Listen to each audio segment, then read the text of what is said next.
the areas that people, well, the Diddy-crats are sweating bullets right now, says Blue Flagger, because Indiana's lost. Diddy-crats is fucking awesome. That's funny, dude. Good job. Okay, there's at least some Trump supporters in here that are funny. Yeah, one thing I actually hear is Sumter County, Florida. This is a county in Florida where Republicans have made major registration gains and had a big lead in the early vote compared to 2020.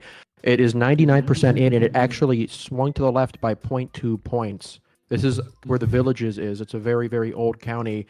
So this may be, like, especially with the turnout here, it might be a sign that Kamala could be doing well with older Republican voters.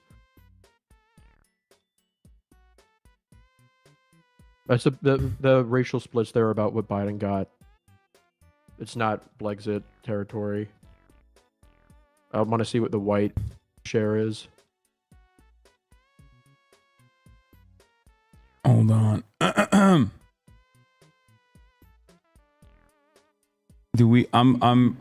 Biz, did you get a link for username and subscription for the Washington Post thing or no? First, 99% fully counted county is Taylorton, Kentucky. Trump 78 plus 3 from 2020. Harris 21 minus 3. Yeah, it's Kentucky. Yeah.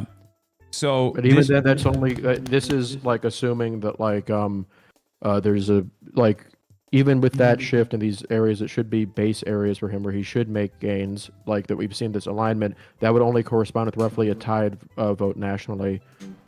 NBC North Carolina exit poll comes out. Is Trump too extreme? Yes, 51%. No, 46%.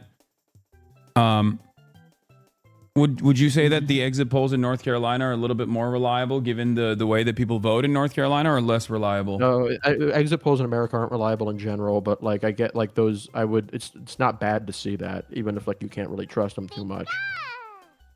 Yeah. The Mr. Beast constituency is holding strong in North Carolina. I don't even know what the partisan, like, she definitely had to do pretty well with independents to have it swing to the left. All right, let's see what's going on. Let's see what Dana Fash is saying. Last time around, it was 28% independents. I made up 28% of the Georgia vote, and now it is 30%. And, I was right, 31%. Ooh. And it is a total flip. It's a complete flip. Donald Trump is doing so much better with Georgia right now. 70% of these metro area counties, and there are some significant shifts to the left here. Conversely, Trump is getting some shifts to the right compared to 2020 in rural areas in Georgia. But these, the metro area makes up a far larger part of the state. We'll see. I don't know if this was. I don't know. The early voting in Georgia wasn't too polarized. This might just be persuasion.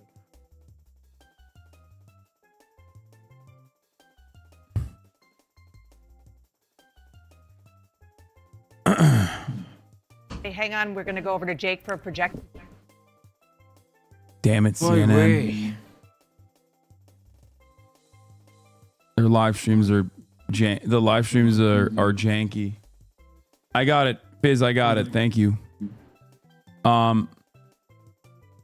Okay. To make some new calls in the race for the White House. Stay with us. So you're saying Georgia's going blue is what you're saying? 3% of the vote. Kamala Harris. Is that what you're saying? Georgia's. It looks like Georgia could go blue. 138,912 vote lead. I'm sorry, they just went up. 224,914 vote lead. The votes are coming in as I do this. That's with more than a third, 35% of the estimated vote in from Florida, with its big fat packet of 30 electoral votes. The Commonwealth of Virginia, slightly more competitive. Donald Trump in the lead right now with 58.7% Yeah, this is the Virginia shit is bullshit. Nobody. Sí, me tiraron el stream hace rato. That's one county. Yeah. Me tiraron el stream hace rato por copyright. Supongo que las estrellas no vi bien, pero sí dice que que me dieron un aviso, vaya. Night when immediately after polls close, and they start counting the votes, and there's 400 total votes counted, and they're like, "Oh yeah, it's done. It's over. Donald Trump is winning by 68%." New York Times is ahead. Florida at 42%. Yeah. Let's see what Fox I think News. the best result for Kamala right now is Sumter being totally in line with 2020. I think it was extremely, like, it was basically the same exact vote, because that was a winning. This is in a, like, does bode well for her with rural voters, I would say. Yeah, Georgia numbers on Fox News showing 51% with 84,000 votes for Kamala Harris. Too soon to call, 3% of the vote coming in.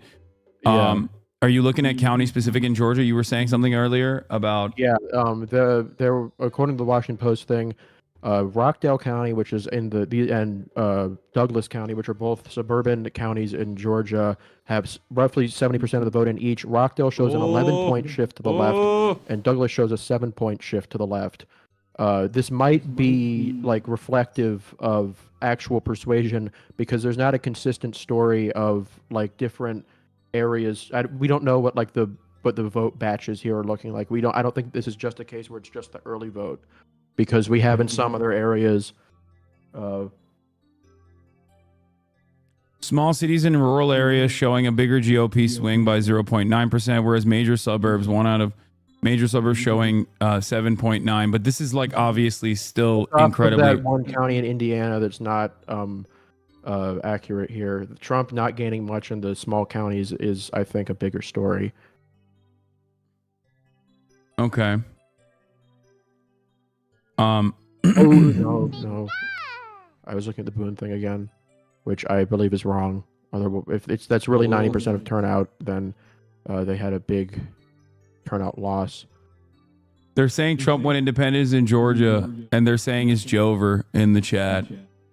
All right. According to who? 25, now 32 for Harris. Kernacki Cam is live. Let's see what he's saying. These 9 counties right around Atlanta. This is what they want. They want to keep driving that number up, keep running up the big margins there, because they've been suffering losses elsewhere in the state. So that is Douglas County. Take a look now. Again, this is part of that blue area we're talking about. This is Rockdale County. Geographically, this is small. It's very population dense here. And again, now Harris by about a little bit more than 50. This is all the early vote in Rockdale County.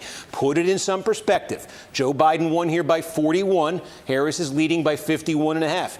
The key question here, as the rest of this comes in, is this number receding back to 2020? That's where Republicans want it. Is it stabilizing here? Is it only falling back a tick? That's what Democrats want to have happen. Again, every one of these counties in the core Atlanta area, Democrats want the Harris number to be bigger than the Biden number. They need to squeeze as many votes as they can. And then, if you were watching at the top of the broadcast this evening, there's one county, and it's right here that I singled out. It's Fayette County. Oh, everybody. This one has remained red, as all these other counties in here have turned blue, but it's been getting close. Now, this is when I say they may be reporting votes out incrementally here. I think we got all the early at once in these other 2 counties. As you can see, this is a very small number. We know there were a lot more early votes than this cast in Fayette. But Fayette is the one we really want to pay attention to, because, again, just putting this in some perspective, this is a very high-income, high college degree concentration suburb right outside Atlanta, exactly the kind of place where Democrats have been gaining by leaps and strides in the Trump era. Again, just to show you the history. This was 12 years ago, core Republican bedroom community county. Trump comes along, look at that Republican margin drop, look at it drop. The video is too loud. The video is too loud. What were you saying? Can you repeat that? Yeah, there's a fully completed rural county in Indiana right now, Decatur County, and it's effective. The margin there is effectively identical to 2020. Okay. What is the demographic makeup of this very this county? white rural area, like plus 58 Republican. So you're saying Trump is not getting any sort of additional pickup from this county, which you could potentially relative to 2020, which you would want to see. And for Trump, what's the inference that we can make from that? That like Trump is not outperforming 2020 results? Not significantly. Okay. Yes, Sumter actually finished coming in. It's R+1 now.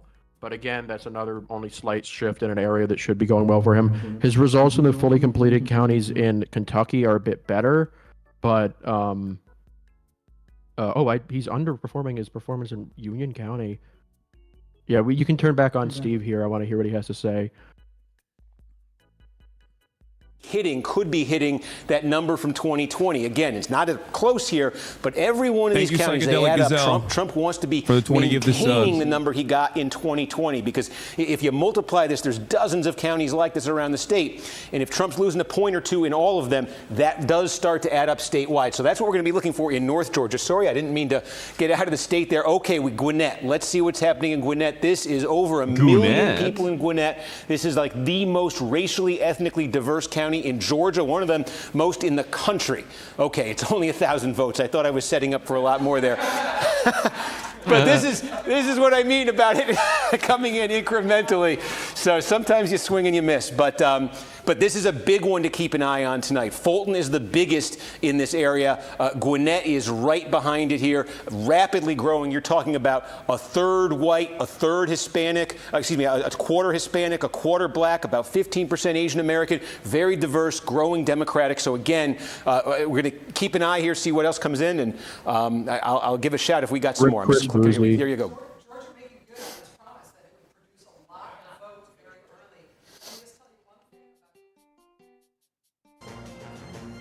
They silenced him. Rest in peace, Chris Boozy. Florida did not happen. Crying. Coming in incrementally, so sometimes you swing and you miss. But this is a big. There's a delay on the MSNBC one. Okay.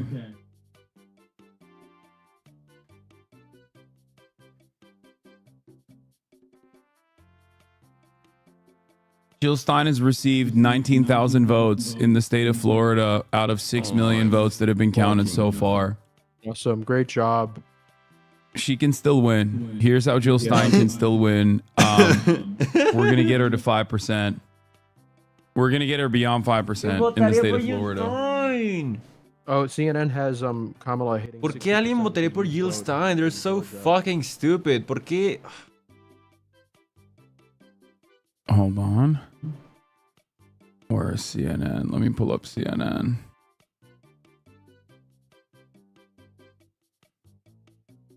I mean, is that good? Is what good? Is 60% better than expected? The guy who I saw it on Twitter said it was the magic number of 60%. Also, Trump is going to win Miami-Dade. Biden administration kept Cuba as a state sponsor of terror on the state sponsor of terror list for 4 years, only to lose fucking Miami-Dade in the presidential election. Great job, guys. Yeah. Does anyone have a better link for... Oh, it was Peter Hamby that said it. Harris hitting the magic number of 60% with a youth vote in Georgia per CNN exits. 20,000? Oh my God. But Trump's numbers on exit polls for Georgia independence is outperforming Kamala Harris. Damn, none of the CNN live streams are working for me. Fuck. Yeah, rip. Let's see. Nope, it's just completely tanked.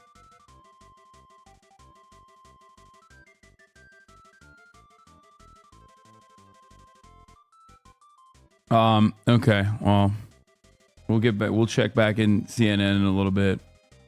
Yeah. Okay. Yeah, I'd say the best stuff right now, and we'll see what the final numbers look like, are the really big swings Kamala's getting in Douglas and Rockdale County from 2020.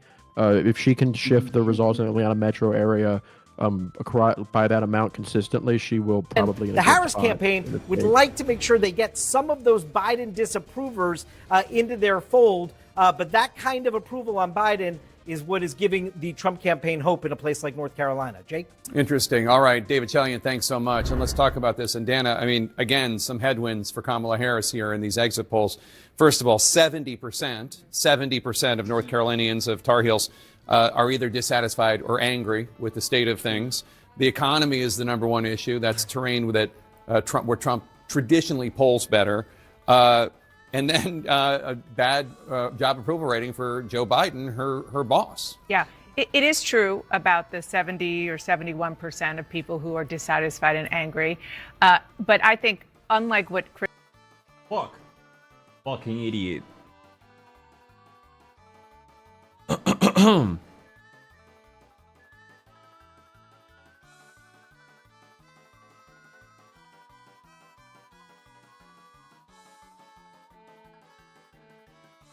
in America. No, look, it's baked in. I mean, the right track, wrong track, we've known for some period of time. And the fact is the race, despite the fact that people are very unhappy for whatever reason with the way the country is going, is still supposedly as tight as can be. So Kamala Harris is clearly going to be able to overcome that. Incidentally, may I just, in the last segment, I said, I don't know why the independents are so heavily for Trump in Georgia. Fortunately, Fayette County has hardly any votes in here. I wouldn't read too much. It's only at 5% in. What is happening? They're just like keep shutting down. around the world, rather. Inflation. They don't like the way things are going. They want somebody to fix it. And that's Donald Trump's basic pitch at the end, which is it's broken. I'm going to fix it. I don't want to drop the ball on what Dana said, though, about what people mean when they are dissatisfied. It's the same thing about what they mean by democracy or being independent. It's not entirely clear until we're closer to the final tallies. No, absolutely. But the battleground states are Aaron Burnett's beats tonight. Aaron? They are, and of course, we're just moments away from polls closing in a lot of these states in these final crucial minutes, really, in North Carolina, crucial minutes. Brianna, where you are in Charlotte, the people still have to vote, and we're starting to see some of these exit polls, concerns about the this economy, is like dissatisfaction that people a have. random channel. What have voters been telling you? That presents itself as CNN. They've been telling us, Aaron, that everything matters. We're here in Mecklenburg County, which is going to be closely watched. It voted 66% for Joe Biden in 2020, and this is going to be very important to see the result here, to see how Harris performs compared to how Joe Biden did in 2020. I'm joined now by a voter, Brian Flores. You just voted. I did. And who did you vote for? For Harris. And tell me about how you came to this decision. So I wasn't going to vote at all until my girlfriend was blowing up my phone telling me to go vote. No! And if No! I didn't, No way. So now I'm here. Was she seriously going to break up with you? No, I made that up. She didn't say that, but it's funny to say that. So she asked you to vote for Harris. She did. And so you voted for Biden in 2020, but what were you going to do this time? I wasn't going to vote at all. You were just going to stay home. I was going to stay home. He just like me. Chips or something, I don't know. And so my you came God. just before polls There closed. is But here's going the to thing. be How long did it? Most people have been mass saying it's taking them 5 or 10 Sudoku minutes. Tell happening us how long it took you to vote. in So, Republican I got home campaign at headquarters 4:30, across the state drove here after about this 30 video minutes. reaches Twitter. I think I walked in like at 5:05-ish, and I was waiting for about 2 hours. I just walked out. Brian, 2 hours to fix your address, right? 2 hours. Brian Flores, thank you so much. Aaron, back to you. This motherfucker took out. He loves his girlfriend, bro. 2 hours He to took fix out the address and to stay there and to vote. God damn. I mean, Taylor Swift all right, and her John, consequences but on the those are broader stories the Harris electorate campaign wants. will You know be what? talked Stories like about. that. That's a vote today that was not going to be there forever. yesterday or the day before. That is right. Which in a competitive race, it starts with one, and that's how you build, right? So what do we have so far as we look at the map? Let's come out to the big picture first and show you. Sorry, I was just peeking in there. It's early. That's the big headline here. Look at a lot of that gray as we go from east to west. We have a lot to count still tonight. But we have some interesting things happening. Let's start in battleground Georgia, the one battleground state where we do have some results right now. And you have a very narrow lead for Donald Trump, or that's, I guess, better than that. Yeah, this Shealy County, Georgia. I say narrow and it grows. That's what happens on live television. So this does correspond with maybe slight gains for Trump in rural Georgia. The thing is that Kamala may counter that with gains in the metro area. Guess which of those has more people? We have nothing from Fulton County. Saw Victor Blackwell earlier tonight. Union County, Trump also 85% in, and it's Trump is actually underrunning slightly. These northern Georgia counties and the Appalachian Mountains are very important for him. 58. So can the vice president keep it there at 59 as we move through the night? Again, that's an incredible early rationale there, but that's what you're looking at, right? Are you at least matching the coalition of the last guy to win the state? And that would be Joe Biden 4 years ago. And if you're not, if you're losing in some areas, can you make it up somewhere else? So that's where we look at Georgia right now. All it tells us we have a very competitive race. Virginia used to be a battleground state. It's reliably blue now, but it will give us some pretty important clues tonight. It will. Because if you look through right here, I'm officially beating my all-time viewership record. 45,000 nice. 43,000. This is a state that's going to be around 4 million votes. It's because of you, Josh. You did it. This is very, very early on. You're welcome. It's 2% of the vote. But We you look have at the map officially 229,000 people in here right now. Yeah, this could be big. Oconee County, an ex-urban county outside of Athens, Georgia, next to UGA, my alma mater, actually, has 83% of the vote in, and the margins there are practically even with not just 2020, but Warnock's performance, his winning performance against Herschel Walker in the 2022 Senate election. He won by 3. Wow. Yeah. Oh, this is... Sorry, here. This is what chatters were sending. Highest number of viewership in November 3rd. Thank you for that, chatters. So... ¿Qué ha pasado? Pues, de que ahorita de las elecciones, bueno, ya al principio, justo al principio del stream hablamos de los estados que son swing states, ¿no? O sea, que los que deciden por completo la elección, ¿no? Y que son eso, ¿no? Como son Arizona, Georgia, Michigan, Nevada, Carolina del Norte, Pensilvania y Wisconsin, ¿no? Hablamos sobre por qué Georgia tiende a ser republicano. Michigan es parte de los demócratas. Los estados swinger, real. Nevada tiene tendencias de Trump en las encuestas. Carolina del Norte es históricamente republicano. Y Wisconsin es parte de los demócratas, ¿no? Y justo el show es en Pensilvania, el cual es ¿no? Y hasta las 8 p.m. vamos a empezar a saber, pues, que esta madre, pero mientras están salido estos, ¿no? En West Virginia, Kentucky, Indiana y Vermont. Esos son los que han salido hasta ahorita. Y pues obviamente, pues van contando primero estos, porque pues van saliendo primero porque son los que tienen menos población, ¿no? Así que pues todavía falta un chingo, pero pues apenas va empezando. ¿Cómo funciona eso de que esos deciden totalmente? ¿Qué? O sea, el colegio electoral. ¿Eso? I think North Carolina will be closing soon. Yeah. Georgia, Trump is ahead. 58 yeah, none of the 41. Big blob counties are in yet in Georgia. Yeah. When are they supposed to be coming in? Like before midnight at least. The results in Georgia come pretty fast now. Yeah. I wonder if the bomb threats actually played a role in vote suppression. It might be. One thing is, Republican Anna Paulina Luna will probably win re-election in a seat that was thought to potentially be competitive. ¿De que los estados que mencionaste decían elección? Ah, ok, bueno, igual lo hablamos al principio del stream, pero es más que nada porque Estados Unidos funciona en un colegio electoral, ¿no?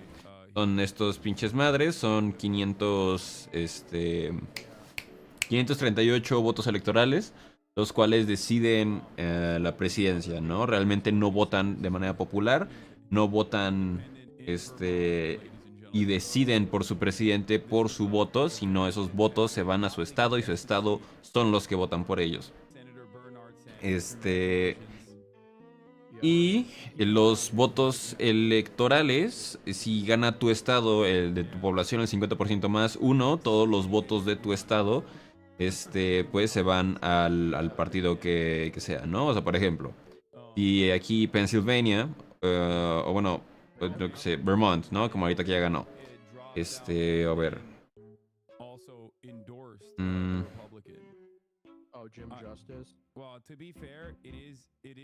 Por ejemplo, aquí, Florida, ¿no?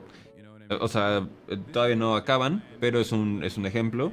de que, o sea, aunque haya ganado por un margen increíblemente corto, pues como ganó un poquito más del 50%, 50% más uno, todos los votos de Florida, todos, se van a republicano, en vez de una distribución proporcional de cuánto representan. Entonces todos los votos se van a republicano o a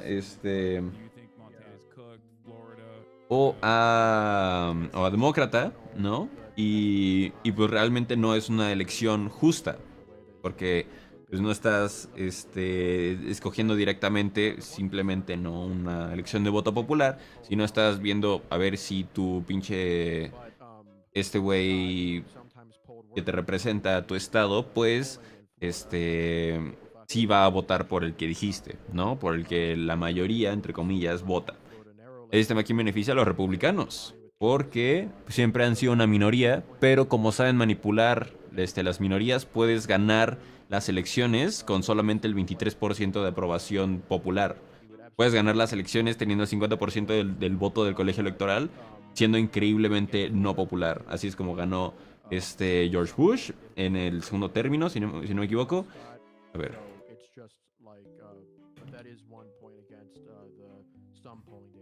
Are you seeing Miami-Dade, by the way?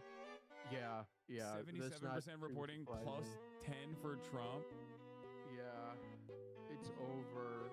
It's Dude, over. What the? I mean, that's got to be like state migration, right? Like a lot of that's like all the crypto bros, like Mira, a ver. Dave Porkboy. Lista de los elecciones presidenciales de Estados Unidos en los que el ganador perdió el voto popular, ¿no? Fue George Bush y Trump, como dije, ¿no?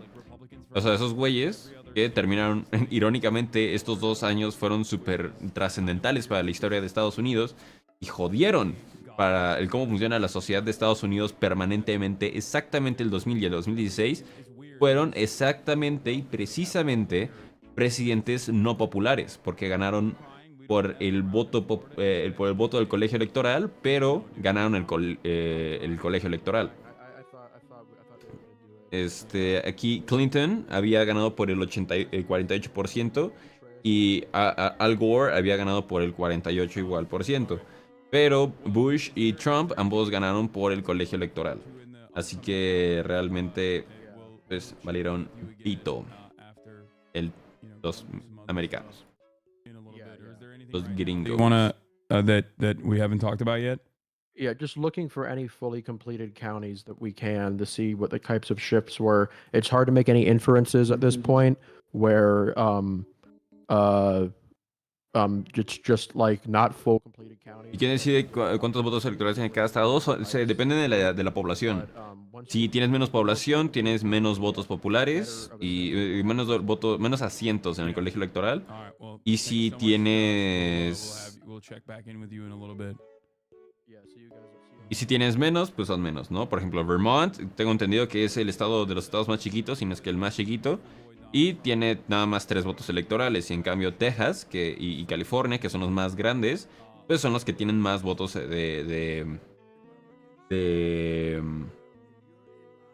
más votos en el colegio electoral, ¿no? Y lo que dicen las personas que defienden este sistema es porque de esta manera los presidentes y que hacen campaña pues van a lugares a los que no irían usualmente solamente para que puedan ganar, ¿no? O sea, y que es un sistema más democrático. Pero la realidad es que pues solamente van a los lugares que tienen más votos electorales, más votos del colegio electoral, y realmente los demás les vale verga y solo se dejan llevar por lo que siempre han votado históricamente, ¿no? Y es por eso que se crean como el pinche sistema de los estados swing, ¿no? De los swing states, porque pues son estados que pues por una u otra razón los descuidaron y pues obviamente valen bastante sus votos y pues ajá, ¿no? Y así es una mamada, ¿no? Obviamente es mucho mejor hacer el proceso democrático normal, donde simplemente la gente vota por voto popular, ¿no? Y de manera directa votan por el presidente. Pero pues ya ves, Estados Unidos. that things are gonna get. I've only heard that historically from the Democratic Party in elections that they're losing. Straight Diddy-crat ticket.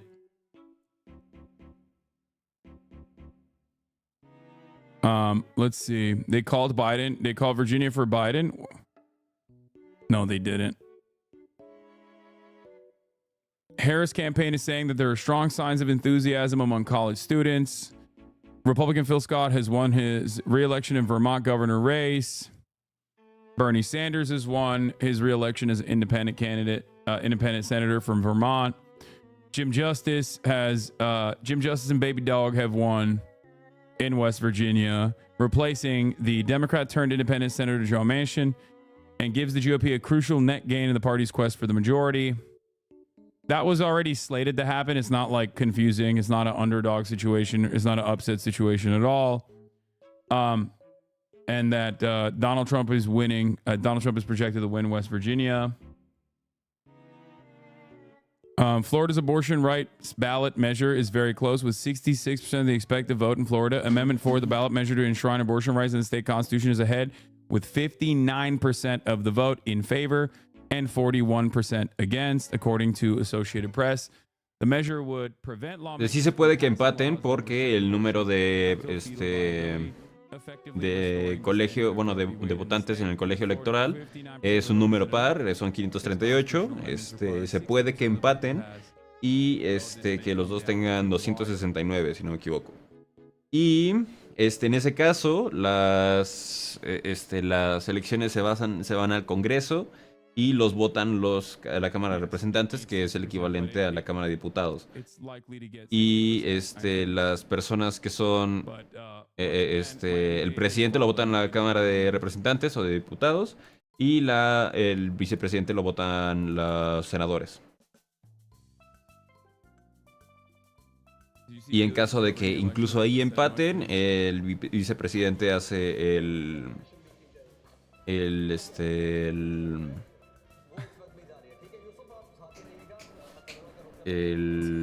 voto decisivo. This is so stupid.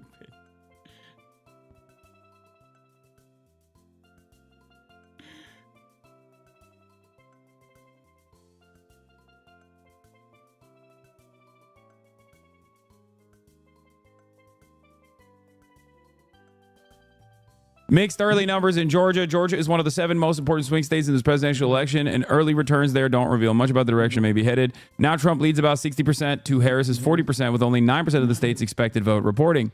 But notably, the 2 Atlanta metro areas that have reported at least 70% of their expected vote are both notably bluer than they were in 2020, while many other more rural counties in the state have reported are notably redder. Still, around 3/4 of Georgia's vote so far is estimated to be in early person or absentee, which should be at least somewhat more favorable to Democrats than election day votes. However, the extent of that partisan split in preferred vote method, so apparent in 2020, remains to be seen.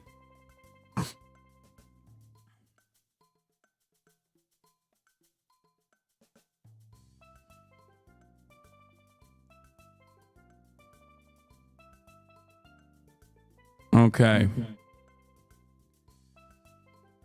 Arizona abortion rights group booted from polls near church. Volunteers handing out leaflets in support of Prop 139, which would guarantee access to abortion in Arizona, were told to leave a polling location in Coconico County because the owner of the precinct opposed the measure, advocates said. The incident happened Tuesday morning outside of a church voting location, according to Jasmine Jewell of Arizona List, a statewide organization that supports pro-choice Democratic women for office.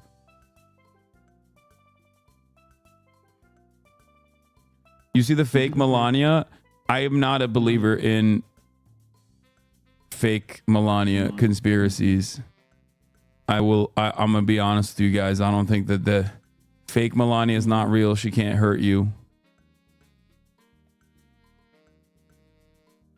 Wait, oh, this is the CNN anyway. All right. Let's tune into Fox News. I want to see what the Fox boys are saying. Don't worry, I lived there and voted yes on it. Thank you. Thank you for preserving. Thank you for protecting abortion in Florida, chatter. We're on Fox next.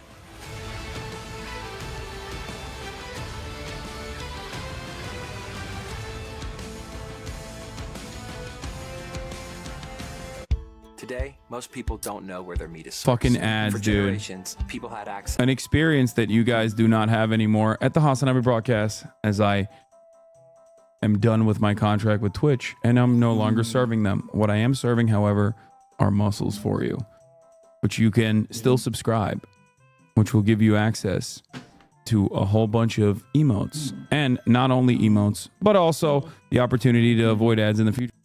Bueno, y mientras lo ha estado anunciando, yo se los anuncio a ustedes. Suscríbanse, se pueden suscribir al canal por 60 pesos o por Twitch Prime se pueden suscribir de gratis.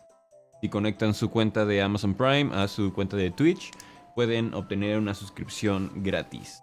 Para que le eviten que les salgan, está 80, depende del lugar, ¿no? Para evitar que les salgan anuncios. Igual creo que funciona de la misma manera en YouTube. Entonces, pueden hacerlo y de paso, apoyan mi contenido y así. Así que no, pero ya acabo de revisar, están en 60, mira, ve. A mí me salen 60, güey. ¿Sí? Uy. No, te lo doy, te lo mereces. Ok. Pero bueno. Entonces pueden usar su Amazon Prime, su Twitch Prime para conectarse y dar una suscripción. O o comprar la suscripción por 60 u 80. Y para que no les salgan anuncios, vaya. Count the votes in Florida. Keep counting. 87 vote lead. That's with an estimated 71% of the estimated vote in from Florida. In Ohio, House Music, thank you for the 20 gift subs. 7% of the vote. Kamala Harris with 42.5% of the vote. Donald Trump has a 31,716 vote lead. It's still very early in Ohio. Only 4% of the estimated vote in. In New Hampshire, Kamala Harris in the lead, 58.7% of the vote. Donald Trump has 40.8% of the vote. Kamala Harris has a 10,020 vote lead. Still very early in New Hampshire, only 7% also of the stop the count. vote in the Granite State. We're only minutes away from the biggest wave of poll closings in this entire presidential race. We are counting down to the top of the hour. That's 8 p.m. Eastern. Okay, for the record, just because having a subscription means you can send me links doesn't mean that I'm going to click on your fucking links, especially like that one crow chatter that sent me a link of crows eating unsalted peanuts. I will ban you if you send me a link that's like some silly shit. Okay, here's Bayer on Fox News projecting that North Carolina's Democratic Attorney General Josh Stein will defeat Republican Lieutenant Governor Mark Robinson. This is a devastating day. Fox News has projected that Mark Robinson has lost, which is devastating for the black Adolf Hitler supporter, Mark Robinson. A devastating day for the Gooners. We're pouring one out for the Gooners that are in porn debt. It's porn debt. Genuinely a shocking turn of events here as Mark Robinson, a frequenter of Africa Nude forums. He has been taken out by the deep state, by the Diddy-crats. The Diddy-crats. Nude Africa forum power user. He will, at least the silver lining is that Mark Robinson will have a lot more time to play with his Hitler dolls. No, I'm not kidding. He literally has dolls. And I didn't even joke even a little bit about the fact that he was such a massive porn consumer that he actually went into debt with his local adult video rental shop. This is real. This is real. I need you to understand that that is a real thing that happened in the state of North Carolina. Now, will this have consequences for the rest of the ballot? This is something I've talked about quite frequently. Red states have blue governors. Blue states have red governors. People's analysis of their governors is very different. Like people's connection to their governors is very different than the way they view the rest of the ticket. So oftentimes it's not specifically on party lines. Okay, you know what? Here, we'll run it for really quickly. We'll just show that. This song is called "The Lieutenant Governor Owes Me Money" by Trailer Park Orchestra. It is a song that the owner of the New Vision Video, adult video franchise, made because Mark Robinson owed him money.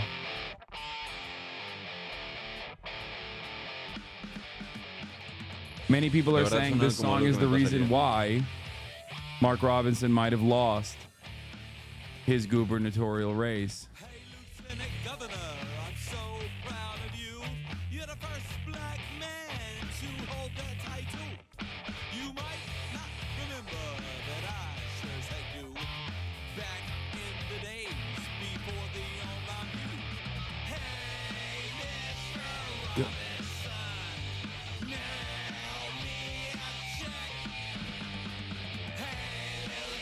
No, gana Trump, no creo que gane Trump. Gana Trump, espero que lo único que provoque es que Estados Unidos colapse más rápido, probablemente. Pero la neta no hay manera de saber. No es streamer, es de Estados Unidos. This is a real thing that happened.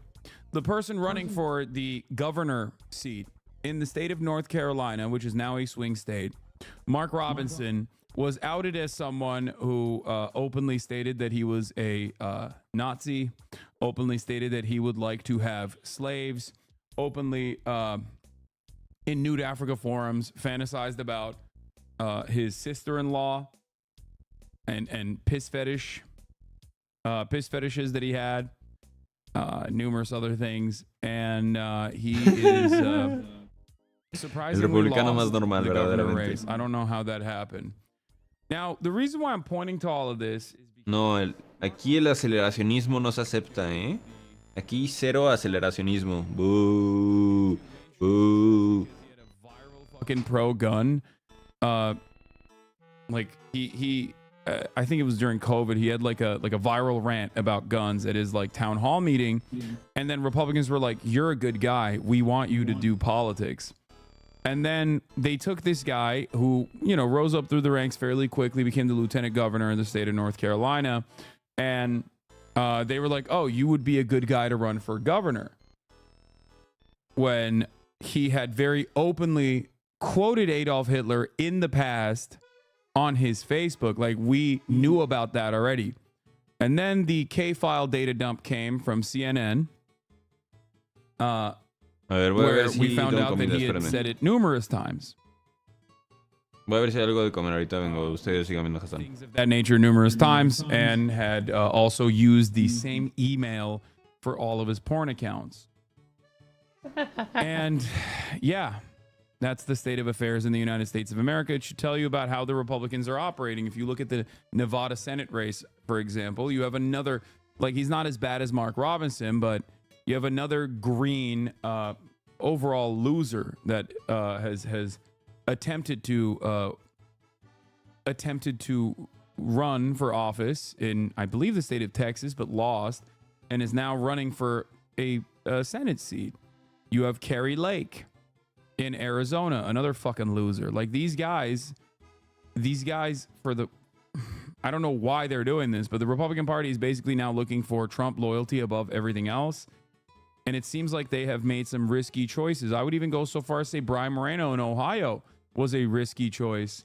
Another man who is in the closet, used to be pro-gay, now running on an anti-trans ticket, who was caught, or Bernie Moreno, not Brian Moreno, sorry, was caught on Grindr, which he wrote off as a simple prank from his intern. So, lots of interesting candidates with a shit ton of opposition research and a shit ton of weaknesses overall. I do hope that Sherrod Brown will win that race. He has been, I mean, he's been pretty resilient. He's been pretty strong overall. I don't know. We'll see what happens, but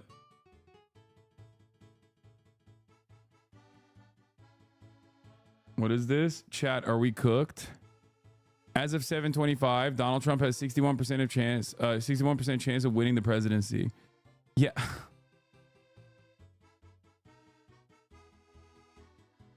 Dude.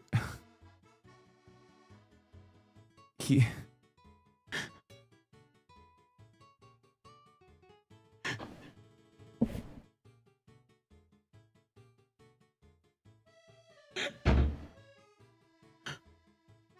Yeah, I think you are cooked, but just you.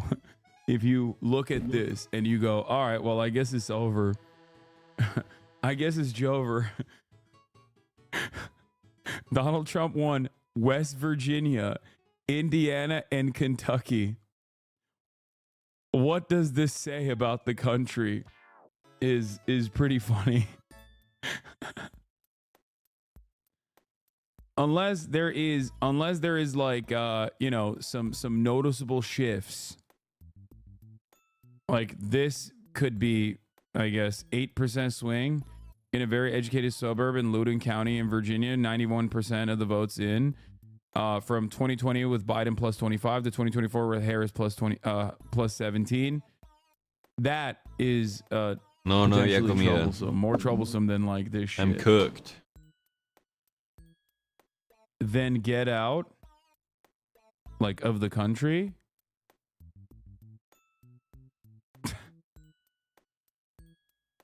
What do you mean?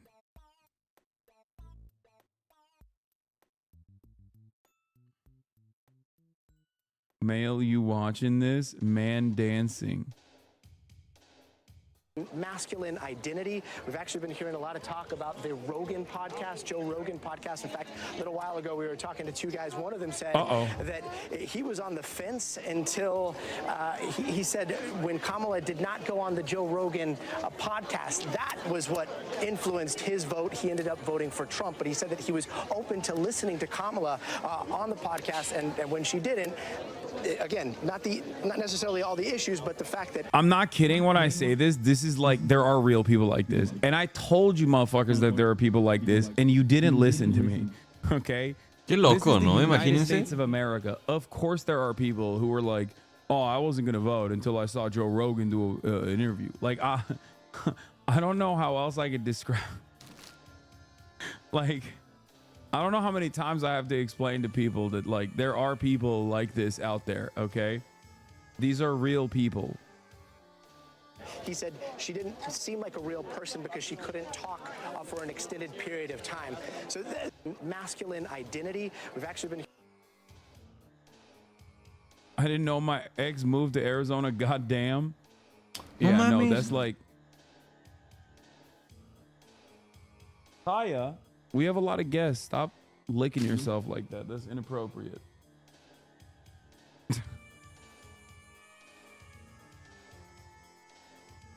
It's not a matter of do these people exist?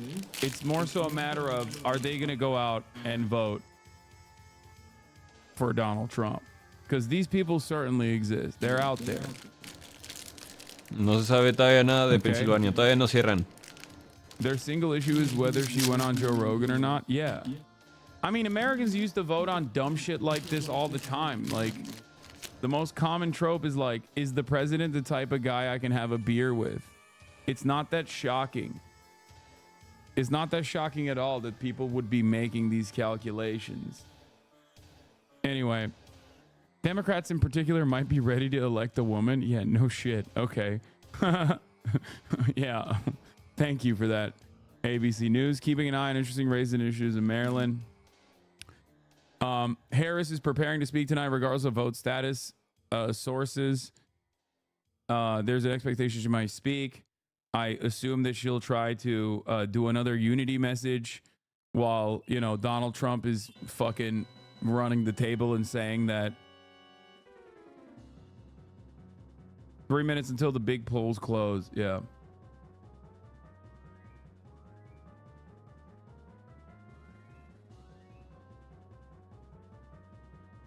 People do more research on what to buy than who to vote for. That is literally true. Yes.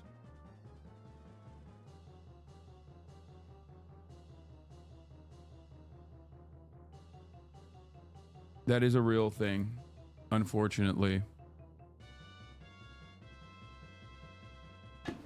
Is Ohio lead real or am I libbed up? This was fun. Now I'm anxious and bored. Wait, what do you mean? Nothing has happened yet.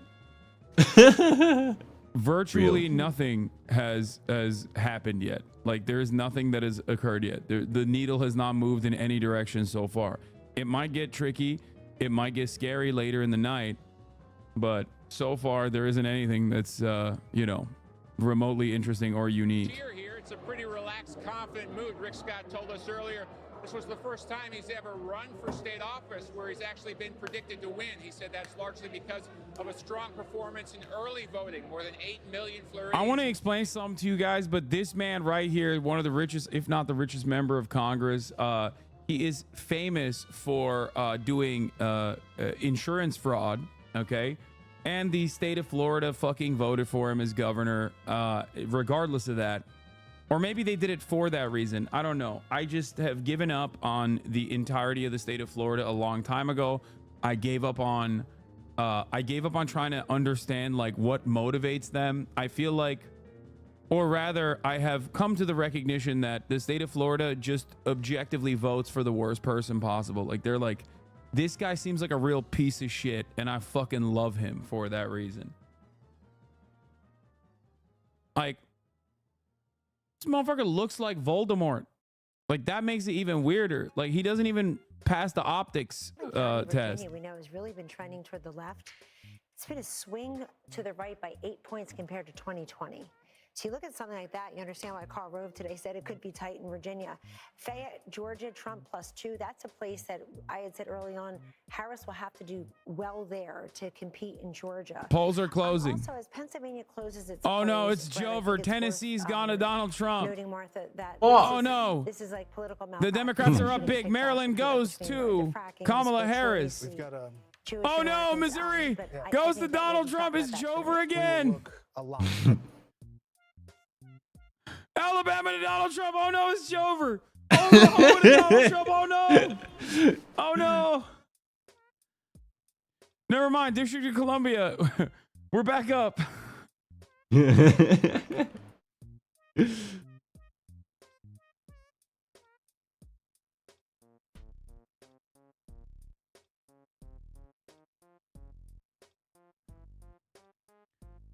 On-call races are Connecticut, Delaware, Illinois, Maine, Mississippi, New Hampshire, New Jersey, Pennsylvania, and Rhode Island. Connecticut and, of course, Pennsylvania as well. Let's show you what we can right now in Pennsylvania. No surprise here. It is too early to call. North Carolina, same story. They do count fast there, but not fast enough to call it. It's still too early to call. Just 5% of the vote in. And in Georgia, we're seeing a lot more of the vote, but still too early to make unironically, that was how my mom just reacted to all those Trump wins. What? The numbers here, and I see you've got Virginia up there, which is a potential bellwether, something that might give us some indication. What the fuck?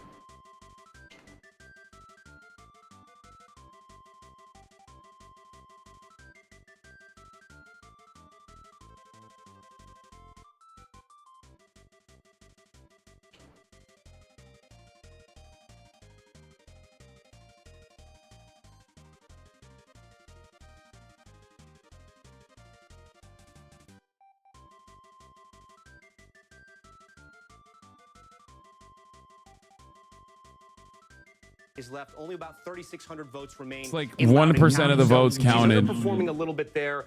As we keep going here, Fairfax County, 45%. 8% of expected votes. Shut up. There. 69, about the same. Something else that's interesting that's happening in Virginia Beach. This is a fucking county. stupid. Trump won it in 2016. Biden was able to flip it. Tonight, Trump is on top, but only about 20% of the vote is in. A lot of the western part of the state, as we know, is going to be more rural.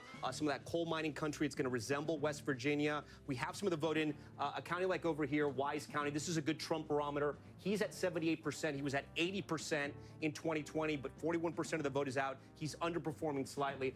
I guess the thing that sticks out to me, which it's too early to know if it's a red flag, but Loudoun County, again, you know, this is a place where Democrats want to run up those votes in Virginia.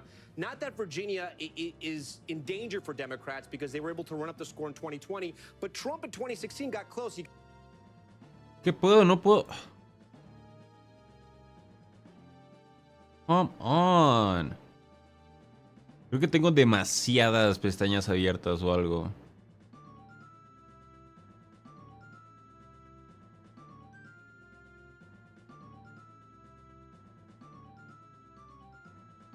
already. Biden will not attend Harris election night watch party. It's way past his bedtime. That's like really fucked up to expect him to attend that. From the Confederacy, right? It is the one southern state that has been consistently a Democratic state, not even a swing state anymore.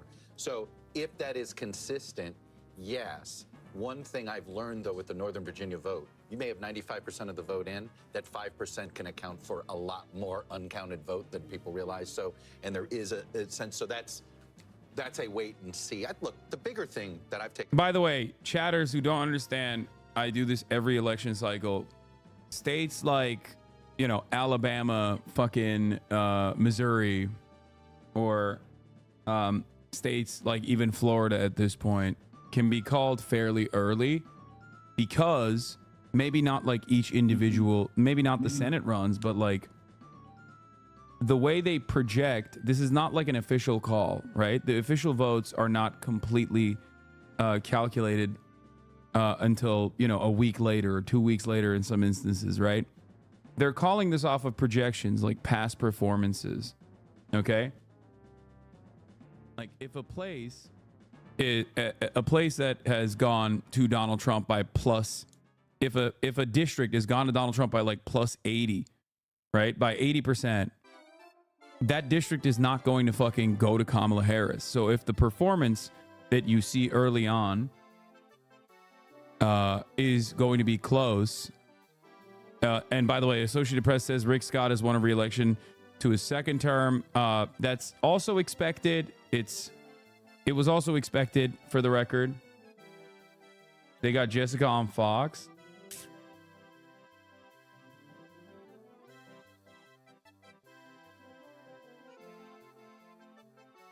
So they look at past performance. They look at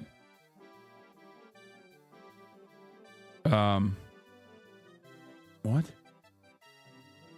Hanover, New Hampshire, Dartmouth College, 86% college. Harris, 84. 84% the Trump, 14% shift from 2020 Trump, 5+1.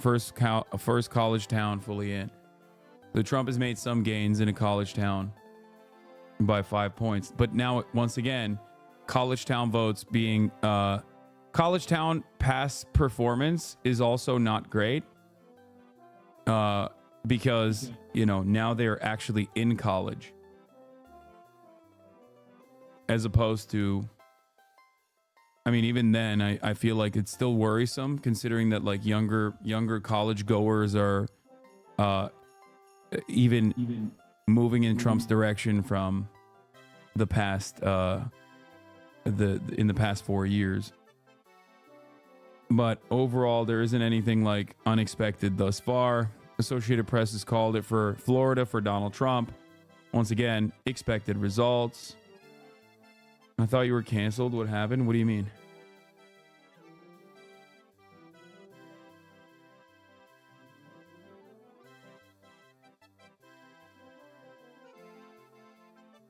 Serve me copium. I'm worried, please. Like, we haven't seen anything too damning so far. That's it. Leading with independents over Vice President Harris in this really important state where the margins could be really close here. You can see it here. He's at 50%. She's at 44%. Again, that's in Pennsylvania. So you might ask, okay, well, how does that compare to how he did 4 years ago? He is overperforming generally. Why are they calling states when only part of the votes have come in? Projection. They're projecting, and they're usually right. It's very rare that they're wrong. 50%. And Savannah, Lester, Chuck, Chris, and I'll toss it back to you to They look at county by county. Really interesting as we they look at county by county and look at past performance, look at current polling, and if the vote calculation is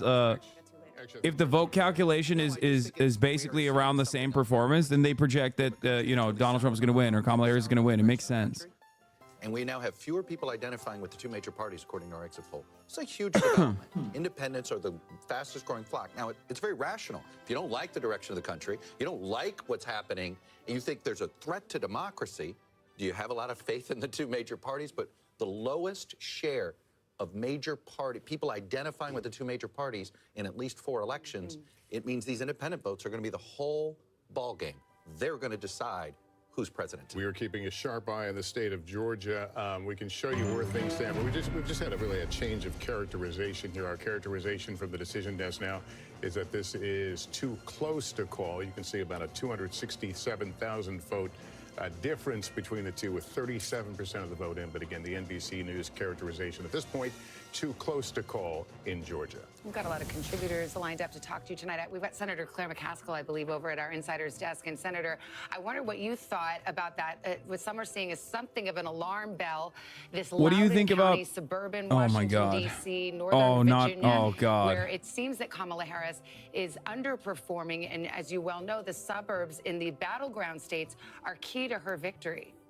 Yeah, listen, this is the witching hour. You know, this is when it is very early. We have exit polls. And by the way, if exit polls were correct, I would be governor and John Kerry would have been president. And Hillary Clinton would have been president. So I think we've got to take all of that with a big, giant grain and wait for the actual numbers to Por si había alguna duda de que Michigan iba a voltear, ni modo, sí se fue al azul, a huevo. Ohio, Pennsylvania.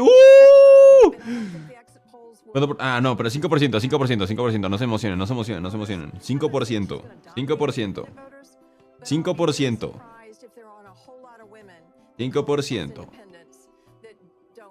Pero miren. 5%. No se emocionen. Too early to call. Well, listen, I think depending on what happens in Georgia and North Carolina, if by any chance she wins those two states, then I can breathe again. If she does not, then You asked me what my view count is in comparison to major news networks. NBC News' live broadcast coverage has 125,000, so I'm doubling them at this point. A chatter asked, what do you say to people who voted for third party but still want Donald Trump to lose? And my answer to them is always going to be the same, which is that vote shaming is not a successful strategy and has never been a successful strategy. And the Democratic Party, the Democratic campaign, absolutely failed in retaining those votes. Obviamente la mejor opción es Kamala Harris. Obviamente. It was their personal calculation. The Democratic Party's calculation was, we can win the state of Michigan without these votes. We can win Pennsylvania without trying to earn these votes.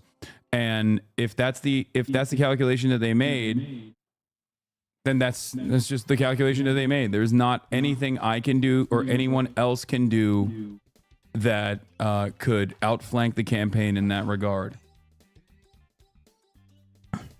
Philadelphia. Kate Baldwin told you just a few minutes ago we were going to get them. Here it is. She said we would get 100,000 votes. There was data error in Loudoun County. Right? 17% though of Philadelphia, 87% in the first I don't know if it's copium or not. The vice president, again, bit of a broken record, but you compare her. Joe Biden won Pennsylvania, so you want to go back and look 4 years ago and how is she doing vis-a-vis Joe Biden? 87% in Philadelphia. He got 81% in Philadelphia. It's early in the count. We know these are early votes. Kate told us that. Early ballots tend to be disproportionately Democratic. So will this number hold up for the vice president? We'll see as we play out. If she stays close to that number, comes down a little bit, she'll be in good stead in Pennsylvania, but we need to get more votes. Where are the rest of the votes? You're going to come out here now to Lancaster County. This will be interesting. If this one stays blue, you got 52% for the vice president if you round up. But look, it's fewer than 1,000 votes there, fewer than 800 votes. You come back 4 years ago, Donald Trump won this county convincingly, Lancaster County, 57% if you round that up. So we got a ways to go. God damn it. And like everything in this election year, it's complicated because you have a former president, so there's a certain incumbency there, and a sitting vice president, and there's certain incumbency there as well. There's something baked into Donald Trump's call for Allegheny a change County here first draw, in the White House VBM. for 4 years. Same thing for Vice President Harris as you're looking at the popularity or favorability rating for President Biden, which is low. And so the question, is that going to be a drag on how she does? To your point on the get out the vote effort, this is why early vote was critical for both of these campaigns, with some 79 million people voting early. Better to bank those votes. What if somebody gets sick? What if somebody's kid has to stay out of school or whatever? Get those votes in now to get them locked and loaded. Let me just change the conversation just for a moment, because we do have another call to make, and it's an NBC News projection in the state of South Carolina. South Carolina will go to Donald Trump when all the votes are counted later. And here's where the breakdown right now that Donald Trump, again, the projected winner, 24% of the vote in there. No! Vote difference of about 104,000. But again, Donald Trump will pick up South Carolina. Here's where it leaves us on the road to 270. Donald Trump out in Once front. again, a lot of smaller states are red or have red states have red performance. This is going to not come down to which states that are Fucking supposed to be all red. in. They're of course going to go red. It's going to come down to 7 swing states. Okay.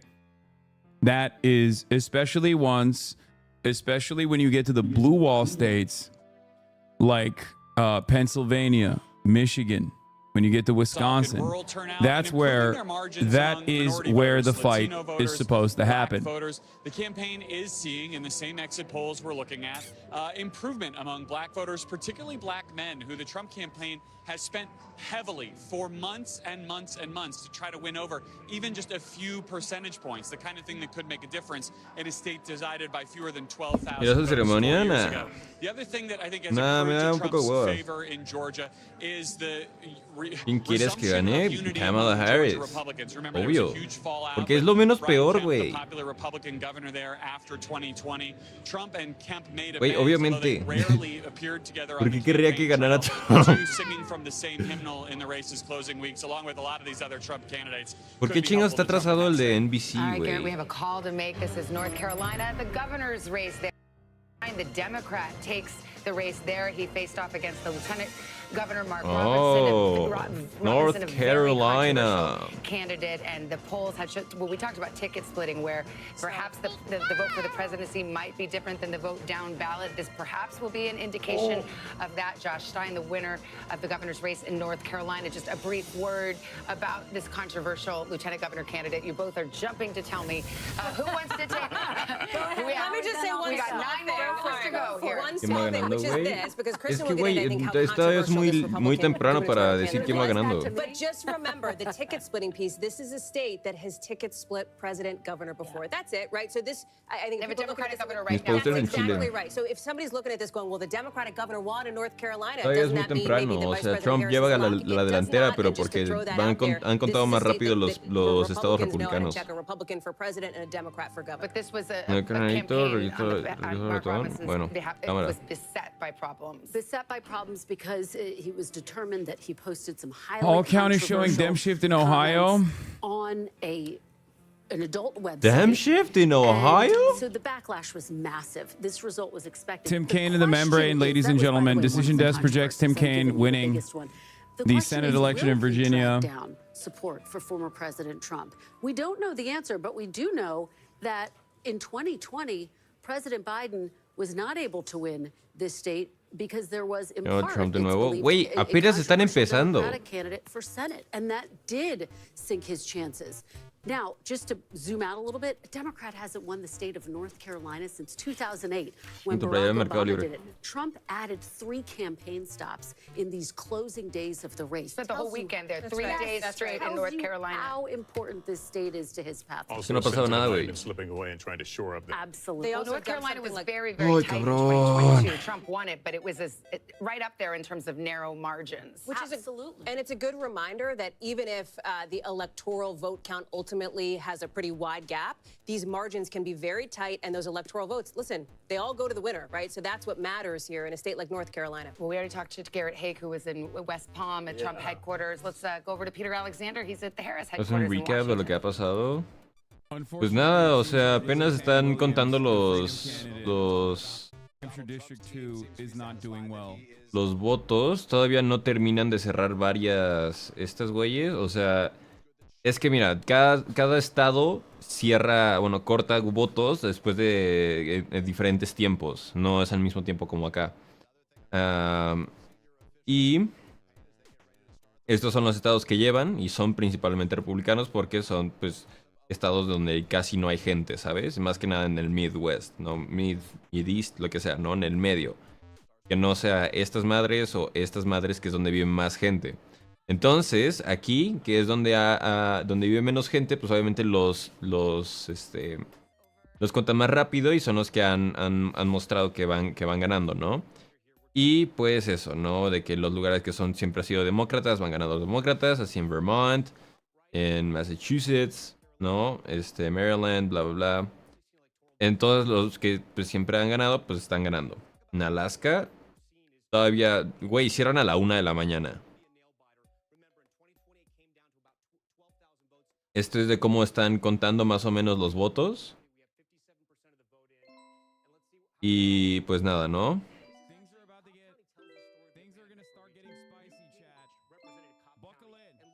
Los Rothschild financian a Marx y Engels. Real. Totalmente pasó. En Pensilvania, ¿qué pedo? Todavía siguen contando. Apenas llevan el 7%.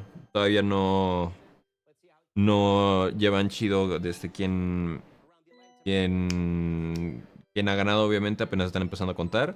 Pero lleva Kamala Harris una delantera increíblemente grande. Pero pues, ajá, va lento porque apenas no tiene mucho que empezar a contar. Cierran a las 8 las estas madres. Fuck. Ah, ok.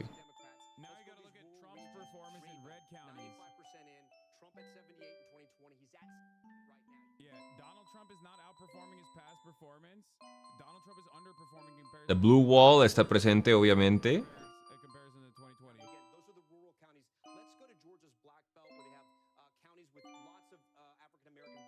Pero ajá.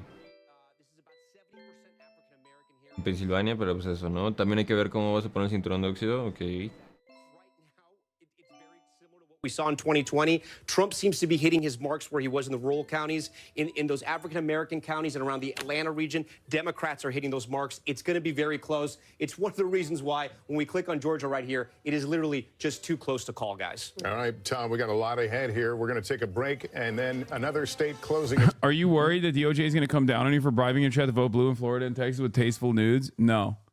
But it's not going to happen anyway. So that's why I was confident enough in saying that this is what I would be doing. Okay. How are you performing compared to the last election, though? I think I'm performing pretty well in comparison to the last election. I'm holding out. Not an issue. No issues here.